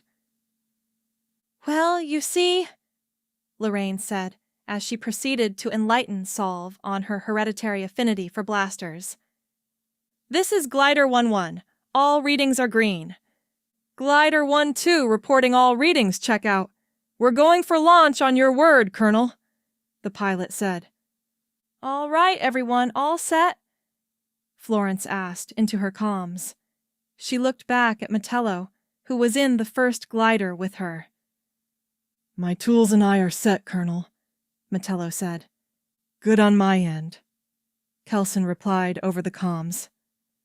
I think I downloaded everything I needed to bring with me, Solve said. What about you, Lorraine? Florence asked. This was it. Captain? Metello asked, after hunting for so long. Lorraine? Kelson asked, looking over at Lorraine, suffering through so much. Lorraine? Solve buzzed, going so far. Sorry, everyone, I got lost in thought, Lorraine said, with an embarrassed chuckle. I'm ready. Very well, then, Florence said. Launch. Serpent had eluded her before, but not this time. What's our status? Florence asked. The two gliders quickly drifted across the vast void of space. They had enough time to build up a decent momentum, and were riding it forward to the drop point. We'll be arriving at the coordinates you gave us soon. You sure it'll be here? One of the pilots asked. It'll be here. Just be sure to be here to pick us up once we finish, Florence said. Colonel, I'm picking up the ship's energy readings on my sensors. You were right, the other pilot said. Good. Now power down all non-essential systems, Florence said. And let's hope those codes from the processor work, Florence muttered to herself. The two gliders proceeded to power down their boost engines and their other equipment. The interior of the two craft turned dim. The only light came from traveling rays of a nearby red star. Metello, did you memorize the data I told you about? Florence asked, looking over at him. Yes, Colonel. I made sure to memorize the schedule of Serpent's fighter patrols, Metello responded. How are we looking on time before the next patrol launches? Florence asked. It should be right about... Metello pondered for a moment before a loud whoosh went off overhead, rattling the glider a bit. Now! Rusmanian style. Beauty, grace, and poise, these are the virtues extolled by the goddess of creation, and we are here to observe their latest manifestations. Officials, Corps members, and civilians alike were treated to the reveal of the new winterized armor model used by the Explorer Corps. The armor was designed to combat the hostile environments found in Arctic worlds and those with severe winters, It also maintains the traditional style and aesthetic of the core. Closer to home, a new expansion to the Sylvia Heritage Park was revealed to the public. The park is one of the oldest public spaces within the compact and a cultural treasure.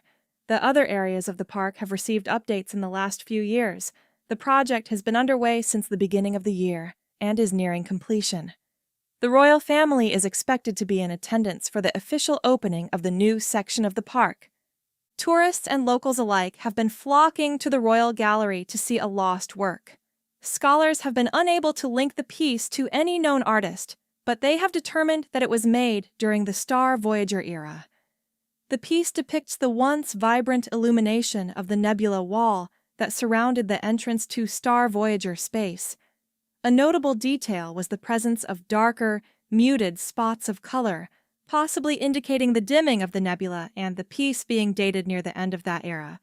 We hope that we have excited and sparked the creativity of our dear readers. The goddess of creation may make a muse of any one of us, and when such a time comes, we are happy to celebrate their ascension. Until next time, dear readers. Chapter 60. The two gliders watched as a small trio of Ralerin drones returned from a nearby patrol. Fortunately, the drones had not detected the two small gliders nearby. "So far, it looks like the codes we got work," Florence said. "Bring us in closer so we can open up an access point. We don't have long," Florence said. The pilot proceeded to move the glider closer to the distant ship. They took a careful and steady approach to avoid drawing unnecessary attention from Serpent. Lorraine watched from the other glider as the 3 RFI drones proceeded back to the ship. As they neared the underside of the ship, the drones stopped before they began to raise the rear of their ships slowly. 3 hatches on the cruiser slid open as docking clamps descended. The clamps lethargically made their way down to the drones before connecting to them. Scanning below the hanging drones, Lorraine could see the glider had managed to reach its destination in one piece. "All right, Metello. Ready to go in?" Florence asked, as Metello released his harnesses from the seat. He begrudgingly moved to the side door of the glider. "I'm still convinced you cheated," Metello said, as he slowly slid the door open.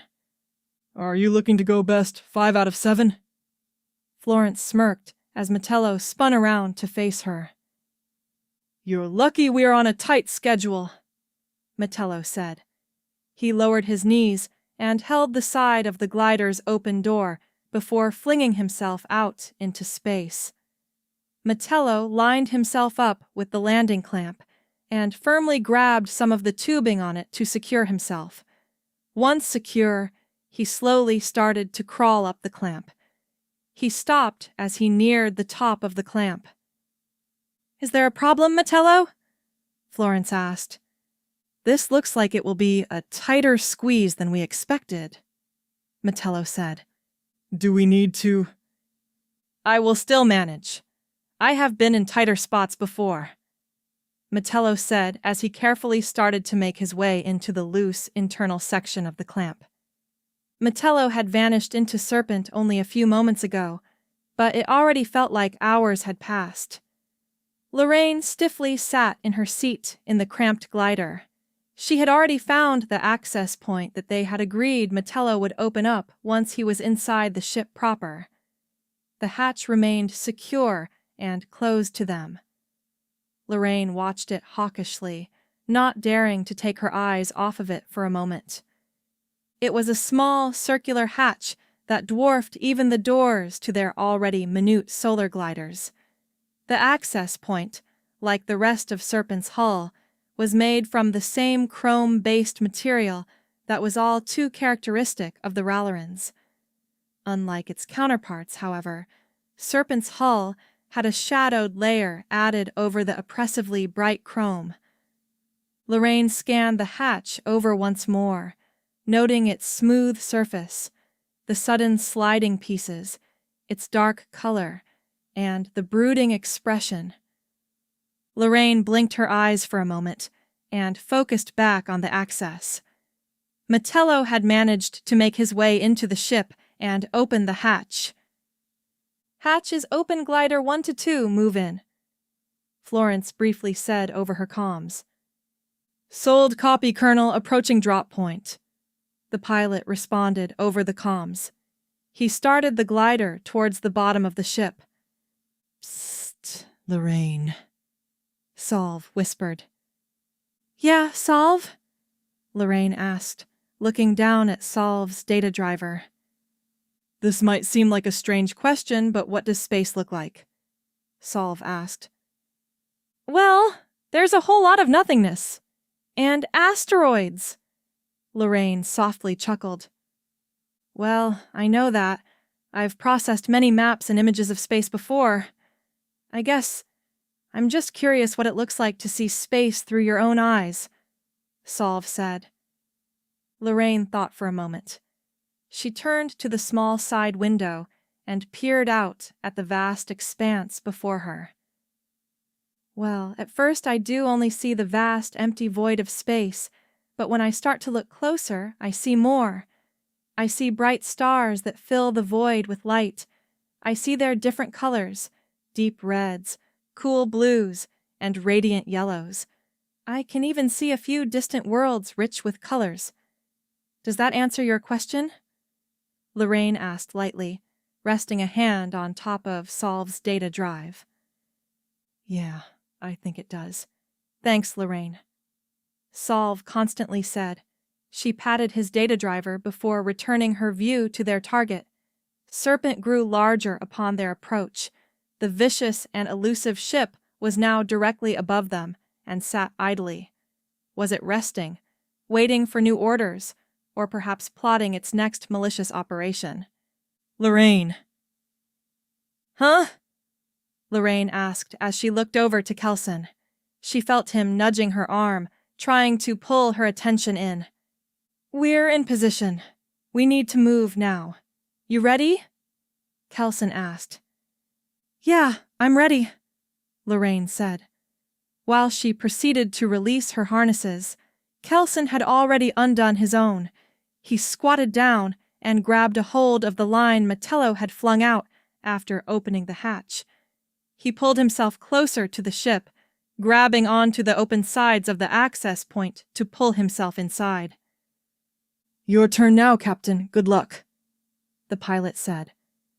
Lorraine got up from her seat and moved over to the edge of the glider's open door. She looked ahead at the small circular hatch. Lorraine took a deep breath before grabbing the line and dragging herself closer to the ship. Lorraine grabbed onto the hatch and pulled herself inside. She looked back and watched as the two gliders slowly made their way back to their holding area. They had boarded Serpent. Now it was time for them to act. The Galactic Tribune. When we first launched our anthology series, the preview we offered focused on the history and founding of the Galactic Assembly. Today, we are continuing from a similar point and providing an overview of our beloved Holy Barnovian Empire. All trade leads to Barnovia.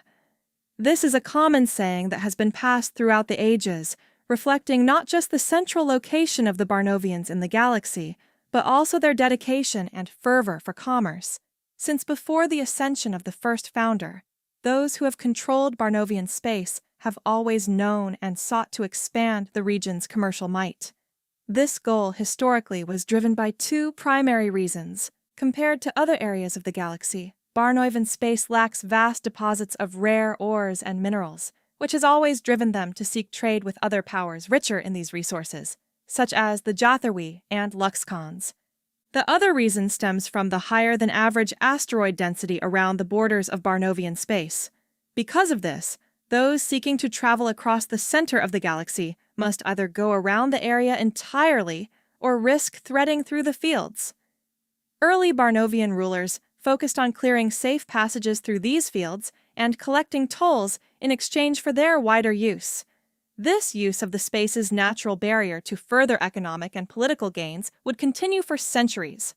However, another power would see the space utilized to a far greater extent. When the Star Voyagers began their conquest of the galaxy, Barnovia was one of their early targets and was viewed as a vital point of control. The Star Voyagers regarded the area as a perfect staging ground and logistical hub for future campaigns. Its proximity to the nebula wall and its ability to project force into the other quadrants made the area a vital element of their war machine.